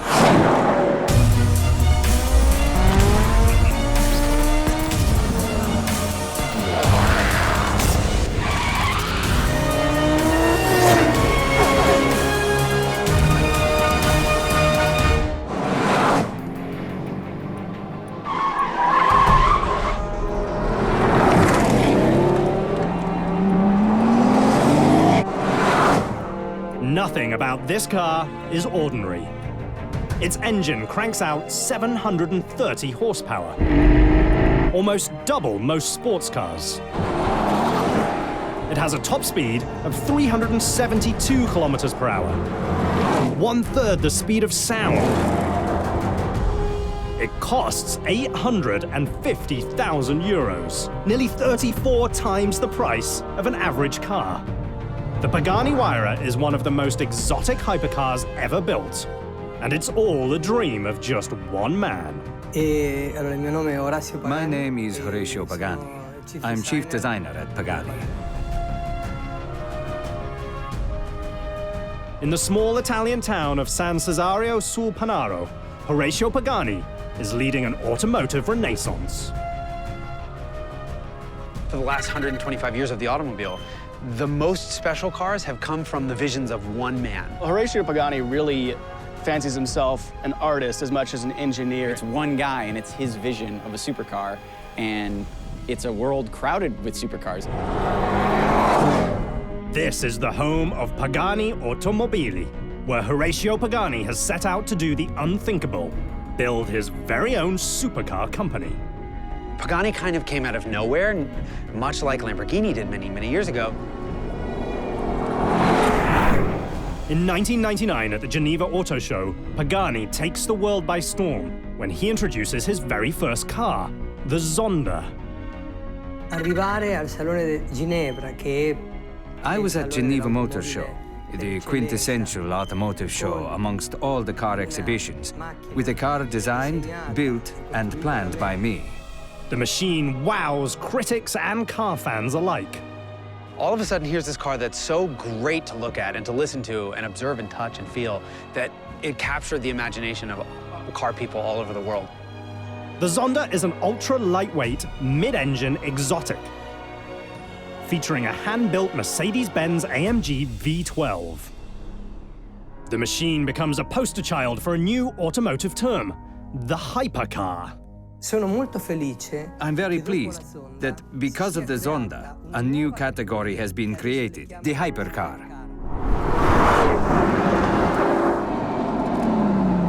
For years, the number of machines capable of breaking the 300-kilometer-per-hour barrier was small. And for good reason. At that speed, a car covers the length of a football field nearly every second. Supercars back in the 80s could do 150, 180 miles an hour maybe. Now your standard supercar will do over 200 miles an hour. We've started using the term hypercars. One of the cars that helps define the new term is the Pagani Zonda. Until the Zonda, hypercars didn't exist. After the Zonda, we now have the hypercar. We're calling these hypercars, for lack of a better word, because we're well over 700 horsepower. Just extreme territory, extreme cost, extreme power, extreme performance. Supercar isn't a strong enough word. It's a hypercar now. The 2000s were very prolific years in the hypercar world. Those years saw the birth of extraordinary vehicles, built by the premier designers. Today, there are at least 30 cars that can break 321 kilometers per hour. The term hypercar distinguishes the truly high performance and exclusive from the merely out of reach. I'd like to think that a hypercar is more exclusive. What hypercars do differently is they make the whole experience special. The inside's nice, they're really crafted well, they're beautiful, they're not just there to go crazy fast. At first, both Horatio and his Zonda are dismissed by critics, since the company has no track record. When we first saw the Zonda, we all kind of thought, oh, that's interesting looking, we'll never see it. While the Zonda shocks the world, its success shouldn't. Horatio Pagani has been beating the odds for a very long time.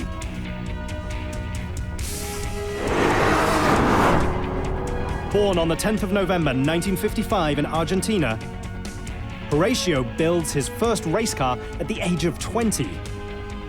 By 1983, his passion for speed brings him to Italy as the chief of engineering at Lamborghini.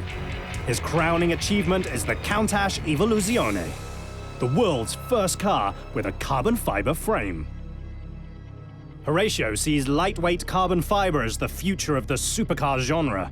His bosses at Lamborghini disagree. So in 1991, Horatio leaves to start his own firm. It takes a strong person to form a company and stick to what you want and make sure that the final product comes out looking like what you wanted it to with all the compromises inherent in engineering a car. Horatio's vision is to do the impossible, start his own supercar company. A feat that doesn't happen very often in the automotive world. Pagani has created a brand out of really nothing, and it's an amazing thing. Pagani is a little bit more on the side of art and theater than perhaps some of the other titans of the automotive industry, but he's definitely one of them. Exact figures are elusive, but in the brand's first 15 years of existence, they sell around 150 Zondas. You're never going to see another Pagani at a red light next to you, and I think that's part of the appeal. Those 150 machines only end up in the hands of the wealthiest individuals in the world. Pagani exists in a really rarefied air. Only the richest guys in the world who really love cars have one of these. Owning a Pagani not only requires tremendous wealth, but also an appreciation for the machine's styling. Pagani has sort of carved out a niche in that world, and he's building his own thing, and his customers are sort of part of that vision now. 15 years after the machine's introduction, the Zonda is growing long in the tooth. And when you build only one model, that can spell financial disaster. The biggest risk for Horacio Pagani is that people get tired of Paganis. He's got a very niche business. He's selling a small number of extremely expensive hand-built cars to extremely wealthy customers. And extremely wealthy customers can sometimes be very fickle.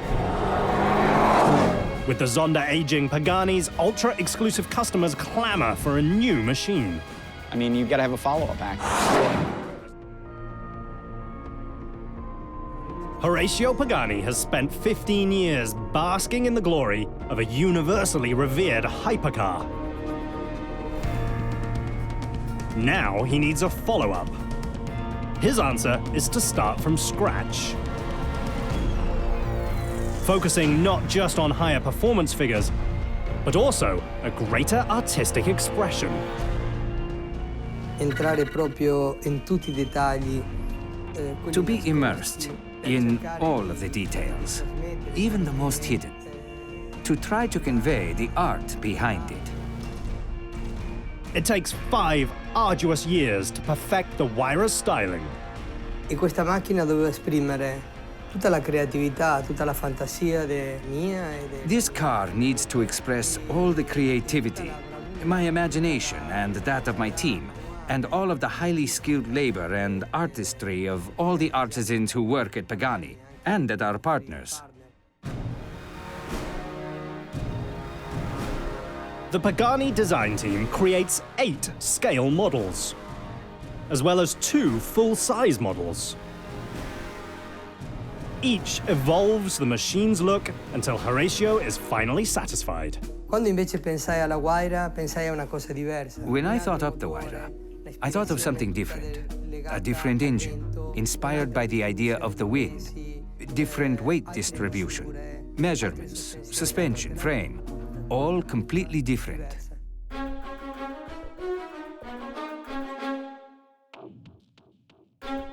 The bodywork is styled by Horacio himself. The standout feature is a 2-part active aerodynamic system. Una nuova sfida. The new challenge. This is the first car in the world with active aerodynamics. These flaps move, and the car changes its distance from the ground because it works like a wing.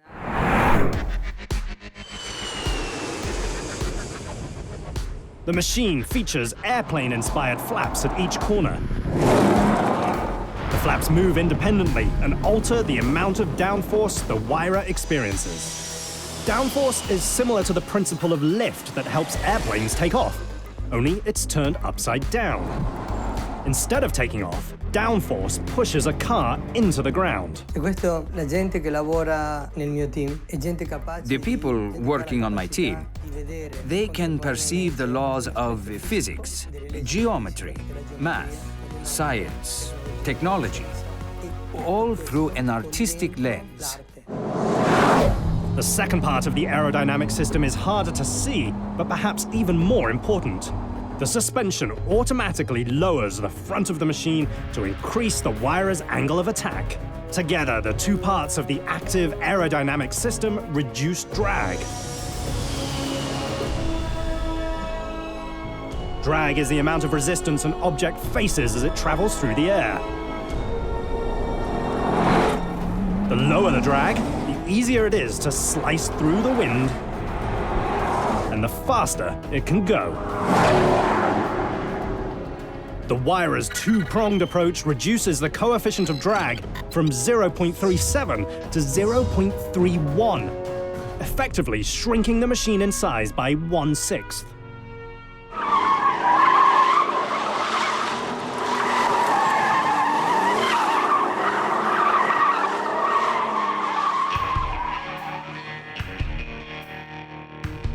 Davide Testi is the chief test driver for the brand. He's responsible for testing every component of the new machine. 8 years ago, Ms. Pagani started speaking about the new car, and after this, we can start the project. Davide tests the new machine for 4 years. It's not too easy to build another supercar like Zonda.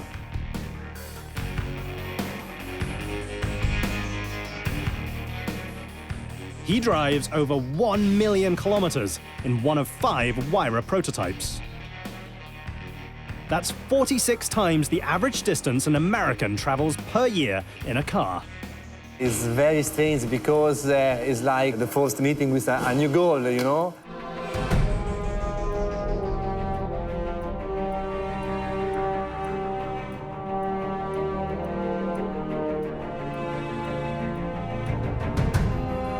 After 7 years of hard work, the Huayra is introduced to the world in 2011.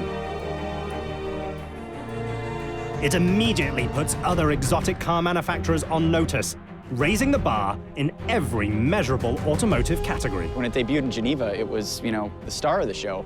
Everyone was surrounding it, everyone wanted to check out every single little tiny detail. The Huayra blasts from 0 to 100 kilometers per hour in just 3.2 seconds. It hits 200 kilometers per hour in just 9.8 seconds. In a mere 25.8 seconds, it crosses the 300 kilometer per hour mark.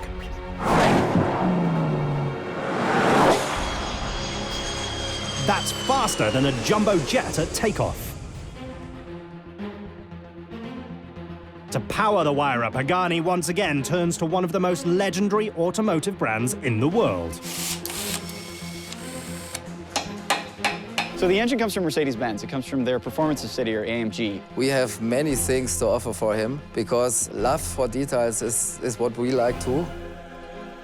When Horatio first discusses the new machine with the famed engine tuners, he asks for a newer, more powerful V12 engine. The Pagani V12 is a very interesting and exciting story for AMG. We got the order to make the highest performance engine we ever made, and that was the challenge we are searching for every day.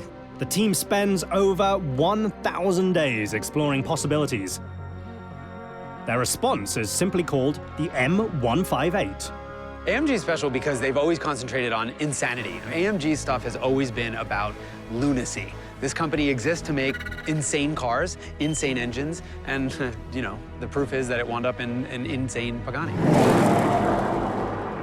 AMG's solution is to add turbochargers. Something that Horatio Pagani isn't keen on, because historically, it adds a small delay in throttle response called turbo lag. There's the special turbo lag, everybody knows it, we don't like it, and nobody wants to feel the turbo lag, of course.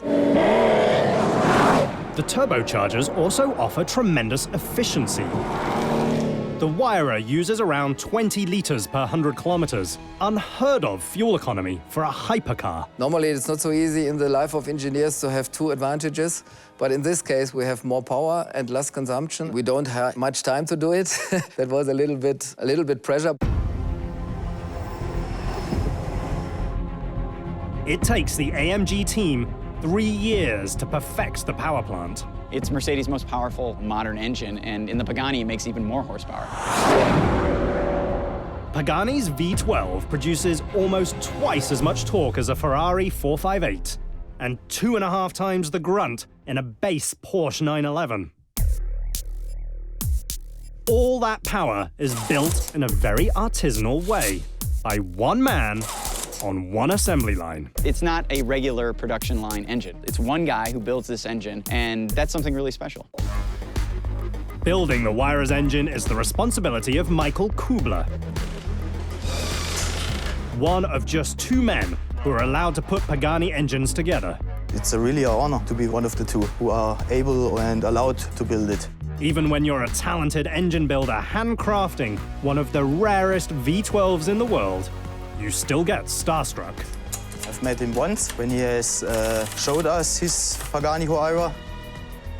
I'm a petrol head, and to see one other petrol head who has passion for cars, it's crazy, it's an honor. From start to finish, it takes just 8 hours to build a Pagani V12 engine. That's roughly 90 horsepower per hour. And there are more than 500 parts. The first step is swinging the massive engine block onto a specially designed cart. After that, we get the crankshaft in it.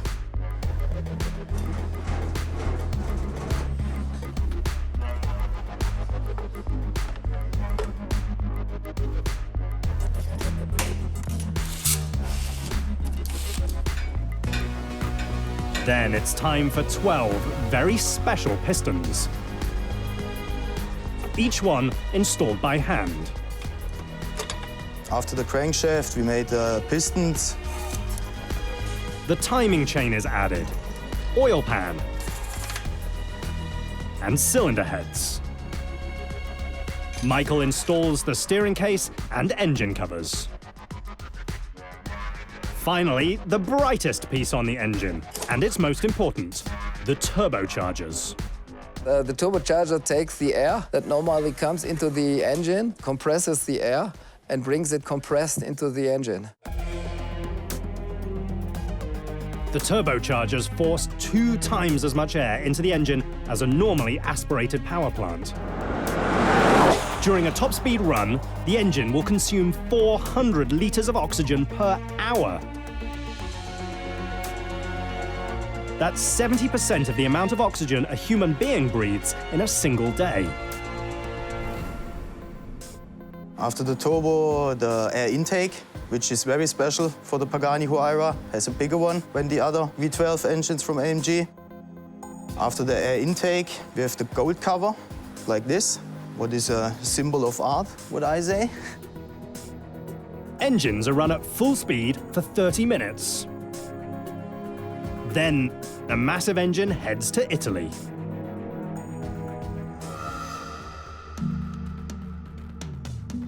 While the engine is being shipped in another part of Italy, over 400 unique parts are exquisitely CNC milled by sub-supplier Aspa.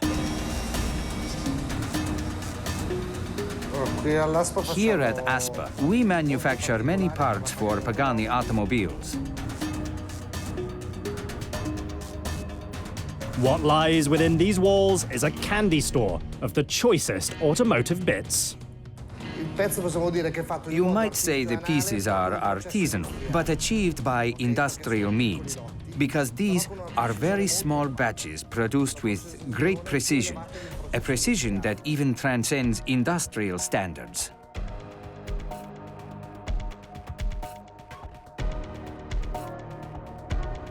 Not only are the parts extreme, but the tolerances are too. The tolerances requested are on the order of thousands of millimeters, microns. 1,000th of a millimeter, or 1 micron, is a little smaller than a spiderweb strand. Absolutely, it's a modern sculpture. Obviously, we can't compare ourselves to Michelangelo, because he worked with his hands. That was much more difficult. We can say this is a modern sculpture, achieved using CNC machines.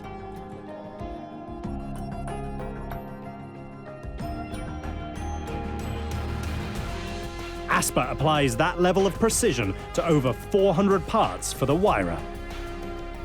CNC milled parts aren't just good for outside appearances. Inside the cabin, the ignition key is milled from aluminium as well, at a cost of 2,900 euros. When all those expensive pieces are finally finished, it's time to ship them to San Cesario sul Panero, Italy.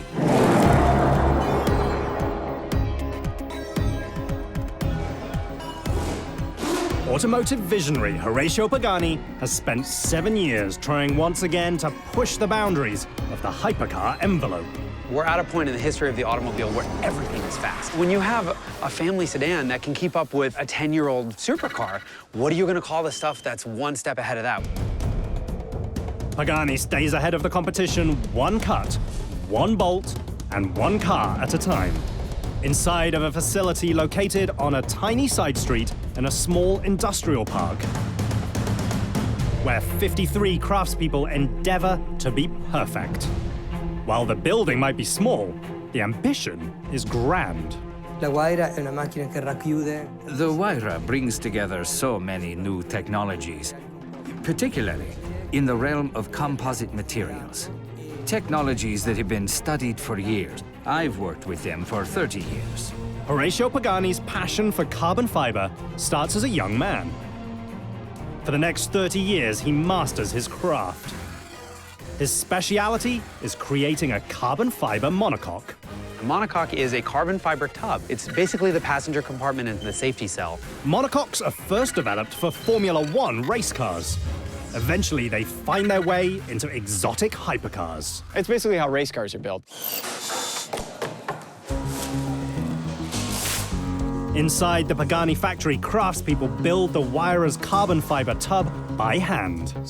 We're in the section where we construct the carbon fiber components. Carbon fiber monocoques are extremely expensive to build. But Pagani's cost even more. Pagani weaves in titanium, and the titanium makes that mat stronger, so the plastic portion is less. Less plastic means less weight and more strength. The carbon fiber titanium monocoque is the company's signature feature.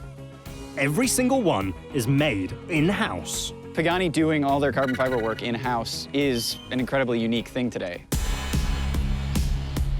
The process starts with a roll of cloth.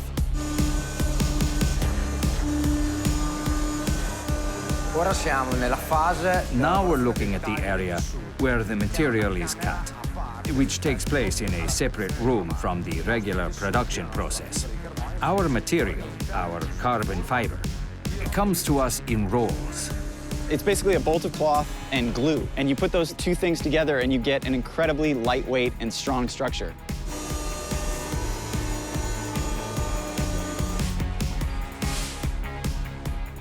They use a custom cutting machine to maximize the material and limit waste. Once shapes are cut, unique kits are made up of 222 components. The Huayra is made up of 222 components made of composites. Each component is made up of, on average, 4 layers of carbon fiber. I say on average, because some of the components are made up of many more layers. But I can't say much more about that because it's a trade secret. Once the carbon fiber kits are done being prepped, they head to what's called the clean room. In this department, the pre-cut carbon fiber skids are applied to the molds. This is where the piece takes shape.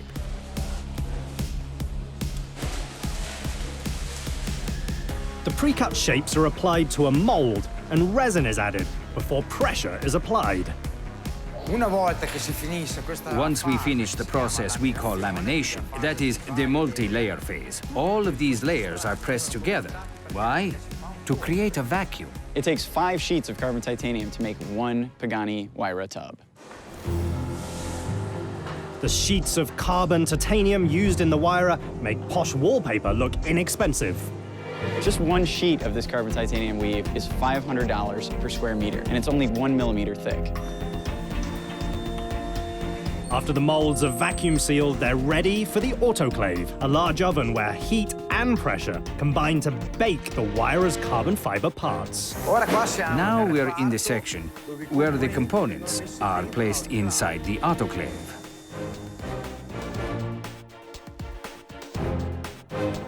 The autoclave cooks Huayra pieces between 120 and 145 degrees Celsius. This piece here, if we expose this to 150 degrees Celsius for 4 hours, it will become deformed, and the resin, which has hardened, will return to a consistency of honey. To make a carbon fiber piece, you basically take this mat of carbon fiber fabric, you cut it to the right size, and you put it in the mold, you squeeze down on it really hard, and you bake it in a vacuum.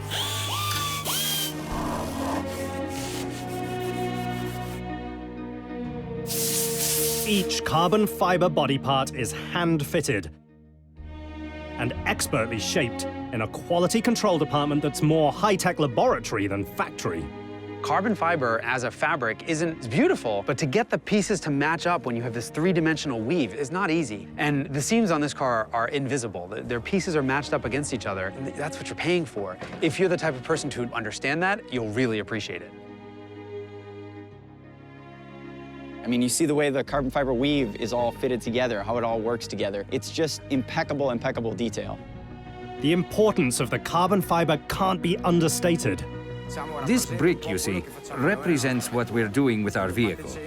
It's a brick that weighs less than a kilogram, and it has structural characteristics that are identical to this steel, which weighs 4 kilograms.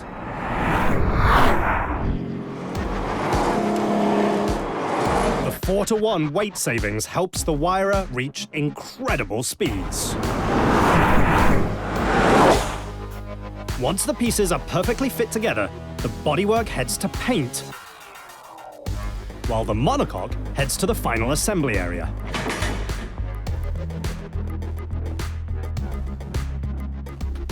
We are on the first station for the assembly line for the Pagani Huayra. We can see some of the components here. This is the front chassis.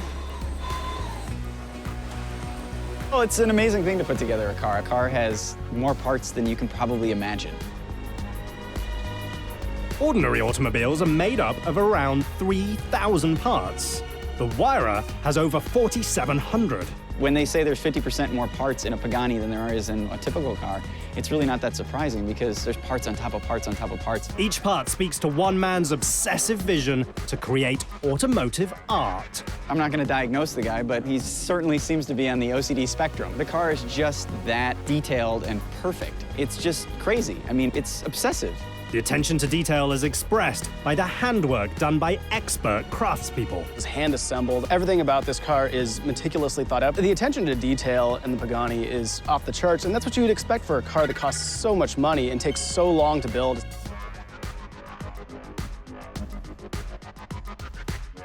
In a mass production factory, a new car can roll off the line every 60 seconds. At Pagani, it takes 3 months to build just one Huayra. They have that kind of buyer who's willing to wait for something that's perfect.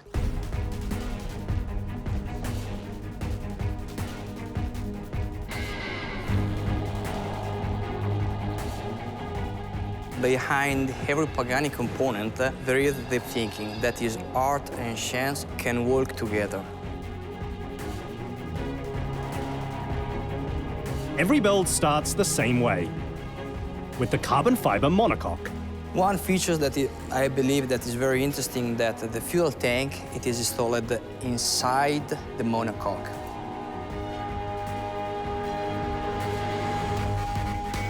They move the front subassembly into place, then bolt it together using special titanium hardware. Every titanium bolt has the Pagani logo etched on it. I mean, that's the kind of attention to detail that you don't see that anywhere else. The obsession with details comes with a heady price. A single titanium bolt costs 68 euros, and the Huayra uses 1,200 bolts. Each is lined up precisely. Titanium bolts that are all indexed in a certain way with the Pagani logo laser etched in them. A single set of titanium bolts is worth over 81,000 euros, 3 times the average yearly salary in Italy. You sort of get the feeling that Horatio Pagani wants to use the best, most expensive materials on this car. It's almost like the guy is looking for challenges for himself. The front subassembly also carries 2 of the Huayra's carbon ceramic Brembo brakes. We equip our vehicle with a carbon fiber brakes. We have used the carbon fiber brakes because the performance is higher than a standard brakes, let me say. The 380mm carbon ceramic brakes give the Huayra awesome stopping power. We can stop our car from 300 kilometers per hour to 0 in less of 7 seconds. And a single brake disc is 1/10 the length of an entire Volkswagen Beetle. Typically, a car with a really, really great braking system has 4 times the braking power of the engine. 4 times the Huayra's V12 engine is equal to almost 3,000 horsepower. That's nearly 2 megawatts of energy, enough juice to power 1,000 houses. It's taken Horatio Pagani 7 long years to bring his newest hypercar creation to life. But when you're building automotive perfection, for nearly a decade, Horatio Pagani has been preparing to replace one of the first hypercars. His response is the Huayra, a machine that can blast from 0 to 100 kilometers per hour in just 3.2 seconds, thanks to an AMG V12 engine. The 730 horsepower V12 is bolted to the Huayra's monocoque chassis during rear sub-assembly installation. There's no clock ticking or rush to get the job done. Each piece is hand-fitted and then refitted until it's perfect. Even though putting the Huayra together is a slow and methodical process, shifting the machine is not. The transmission switches gears in 60 milliseconds, half the time it would take light to travel around the Earth's equator. The Huayra has a 7-speed, single-clutch automated manual. Basically, it's a manual that is mechanized and robotized, and it comes from the same company that builds Formula One gearboxes. Unlike many high-end supercars, the Huayra doesn't use a double-clutch transmission. The official company line is that a dual-clutch unit would have been too heavy. When Pagani engineers first study their transmission options, they discover that a dual-clutch transmission adds 70 kilograms to the machine, almost double the single-clutch transmission's weight. It's a single clutch, and that means rough shifts. You could probably argue that getting beat up a little bit inside the car is what it's about. The team shaves weight on another piece of the drivetrain as well, the titanium handmade exhaust. It weighs a mere 10 kilograms. And you see that exhaust, and it wraps around, and it comes into these really special mufflers. You don't see these mufflers on regular cars. These look like motorcycle mufflers. The exhaust is handmade and yet another piece of metal artwork. While work continues on both ends of the machine, other craftsmen focus on the interior.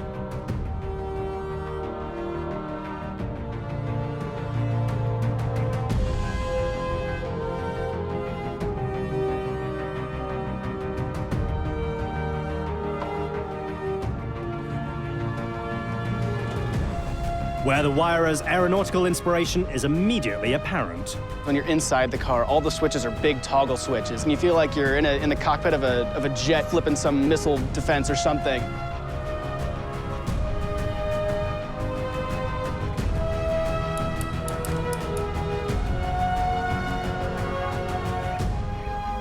One of the key elements is the openly exposed shifter. The details in the Huayra are almost like an animal anatomy lesson. He's pulled away all the fat, he's pulled away all the muscle, and you just see the sinews, and that's what you see in the shifter. The sculptural shifter unit features 60 individual components, and each is on display. You see all these parts that you'd never ever see in a normal car because they're covered by a console, which is covered by leather. He stripped all of that away, and you see the bare mechanism, which is just beautiful. Even the switchgear is unique looking. The gas pedal is beautiful, and the linkage that it moves, nothing you'd ever see anywhere else. The switchgear imitates clarinet keys. It's just obsessive, really. Honestly, this cabin is pure concept car. This should never be in a real car because it's too beautiful. The most expensive, best cars in the world are never like this, where every single piece is a piece of art. The analog instrument gauges are a focal point. Each dial is handcrafted just 35 kilometers away in Bologna, Italy. The gauge cluster is something that looks like it was made by, like, Rolex. The fact that the gauges look like a watch face is no accident. They actually are. Chronograph manufacturer Patek Philippe uses it to make watch faces. A set of 4 gauges costs nearly 7,100 euros. The gauges, they've got a very retro aircraft kind of look, you know, stuff that was functional 70 years ago, but today just looks really cool. The details in the dashboard are equaled by the distinctiveness of the Huayra's key. I mean, look at that. It's a billet aluminum piece of gorgeous art with an unlock and lock button on it. Pull it apart, that's the part of the key you shove in. Horacio Pagani's obsession with weight reduction can be seen in each and every part of the Huayra, even the stereo speakers. The units are built by Sonos Faber, a famed audiophile company located near Vicenza, Italy. The company's name loosely translates to handmade sound. A pair of their household speakers costs up to 157,000 euros. The main challenge in the Pagani was to stay within a certain amount of weight, because of course you have an extreme high performance car, and the performance is about the ratio between the total weight and the power of the engine. The Faber system features 1,200 watts of power, which is roughly 4 times the power in an ordinary home stereo. The techniques we use for the Huayra is something unique, to reproduce. We wanted to achieve the maximum possible quality. The task was the weight. To remove weight, the team focuses on using carbon fiber materials, just like the Huayra's monocoque frame. We are using carbon fiber for the cone. It's a special sandwich of material, and we use it for the rigidity and for the weight, of course. We started from a blank sheet of paper and designed all the parts inside to match perfectly with the door. Those doors are as eye-catching as any in the hypercar universe. You pull up anywhere in a DeLorean or a Gullwing or a Pagani and you open the doors and traffic stops. Inside the final assembly facility, each Gullwing door is carefully installed, bolt by bolt. If you're gonna do a parlor trick like Gullwing doors, a supercar or hypercar is the best place to do it because there is no such thing as kitschy or gaudy when it comes to these cars. The more over the top, the better. And frankly, Gullwing doors are about as over the top as it gets. After 3 months of nearly fanatical attention to detail, a brand new Huayra is finally ready for the real world. Pagani is a craftsman, and everything he builds is so detailed. Every little part, you get the feeling that somebody really thought about it and stressed over it and put their life into. It's kind of priceless, and you know, here you have something you can drive. Nearly half of all Huayras will eventually end up in Asia. Another 30% are destined for the United States. Yet no matter which country a machine calls home, there's only one place a Huayra is meant to be. Basically, this is a street-going Le Mans prototype. It's got active aero on it, it's got 4 ailerons, 2 in the front, 2 in the back, that react to what the car's doing. The Huayra's active aero system helps keep it glued to the ground. The idea behind the ailerons is simple. If the flaps go up, they use the wind to push the car down. The system kicks in between 100 and 280 kilometers per hour to stabilize the car. Over 50 miles an hour to stabilize the car and to create a little bit of downforce. All 4 come up about 10 degrees. In the corners, the flaps deploy to keep the car planted in the turn. When you're going into corners, they can pop up to 20 just to push down on the car and help it turn. During heavy braking, the system activates again, this time to generate additional braking force. And under braking, they pop up to 40 degrees as kind of a parachute. The Huayra's active aerodynamics package gets the attention, but the machine's power-to-weight ratio is even more impressive. In terms of power to weight, there's no question the Huayra is at the top of its game. There are very few cars that have this much power, this little weight, and are ultimately this fast. The Huayra weighs a mere 1,350 kilograms. The Huayra isn't a heavy car. It's 3,200 pounds, and it's got this huge 6-liter Mercedes V12. It's not light either, and the Huayra still manages to weigh 3,200 pounds, basically because it's all carbon fiber. Pagani's obsession with weight reduction pays off. The Huayra is an astounding 590 kilograms lighter than a Bugatti Veyron. Yeah, 3,200 pounds isn't a lot. It's basically a little bit heavier than something like a Volkswagen Jetta, like a typical 4-door economy car. And this car has 720 horsepower and weighs that much. Driving the Huayra is a high-speed, artistic experience, unlike any other. If there's anything the Italians do better, it's theater. The doors fly open. There are ailerons when you hit the brakes. The car opens up like a clamshell. It's there to say, look at me. It's a very fast and dramatic performance. The acceleration is smooth, like when you're sitting on the runway in a jet and they hammer it for takeoff. The astonishing acceleration has a unique sound, too. The soundtrack is not like you're used to. You expect a big, loud, thundering exhaust, but this is really like sitting on top of a jet engine. A jet engine with roots in the highest levels of automotive racing. You've got a lot of race technology in here. Single clutch, automated gearbox, carbon ceramic brakes, something that F1 uses in a different form. The racing-inspired tech catapults the machine to a nearly unheard of 372 km/h top speed. Yet the Huayra's speed blasts right past its scarcity. I've probably driven 2,000 cars in the last couple of years. And I never even thought I'd see a Pagani in person. That's how rare this car is. I've worked in the industry for 14 years, and I'd never driven a Huayra until today. The only other Pagani I've ever seen was at the Geneva show when they introduced the Huayra a few years ago. This isn't just a fast car. It's an experience. That experience starts with a base price of 850,000 euros, has 730 horsepower, and can hit a top speed of 372 km/h. There's actually a couple of design elements that I think will become really Pagani icons that you're going to see. The 4 exhaust pipes, The 4 headlights, and something else that's really neat is the side view mirrors. Part sculpture and part jet fighter, and a machine destined to inspire the next generation of automotive enthusiasts. The world's most perfect woman, where every angle and everything is just art and perfect, and everything she wears is perfect, whether she's wearing it or it's on the floor.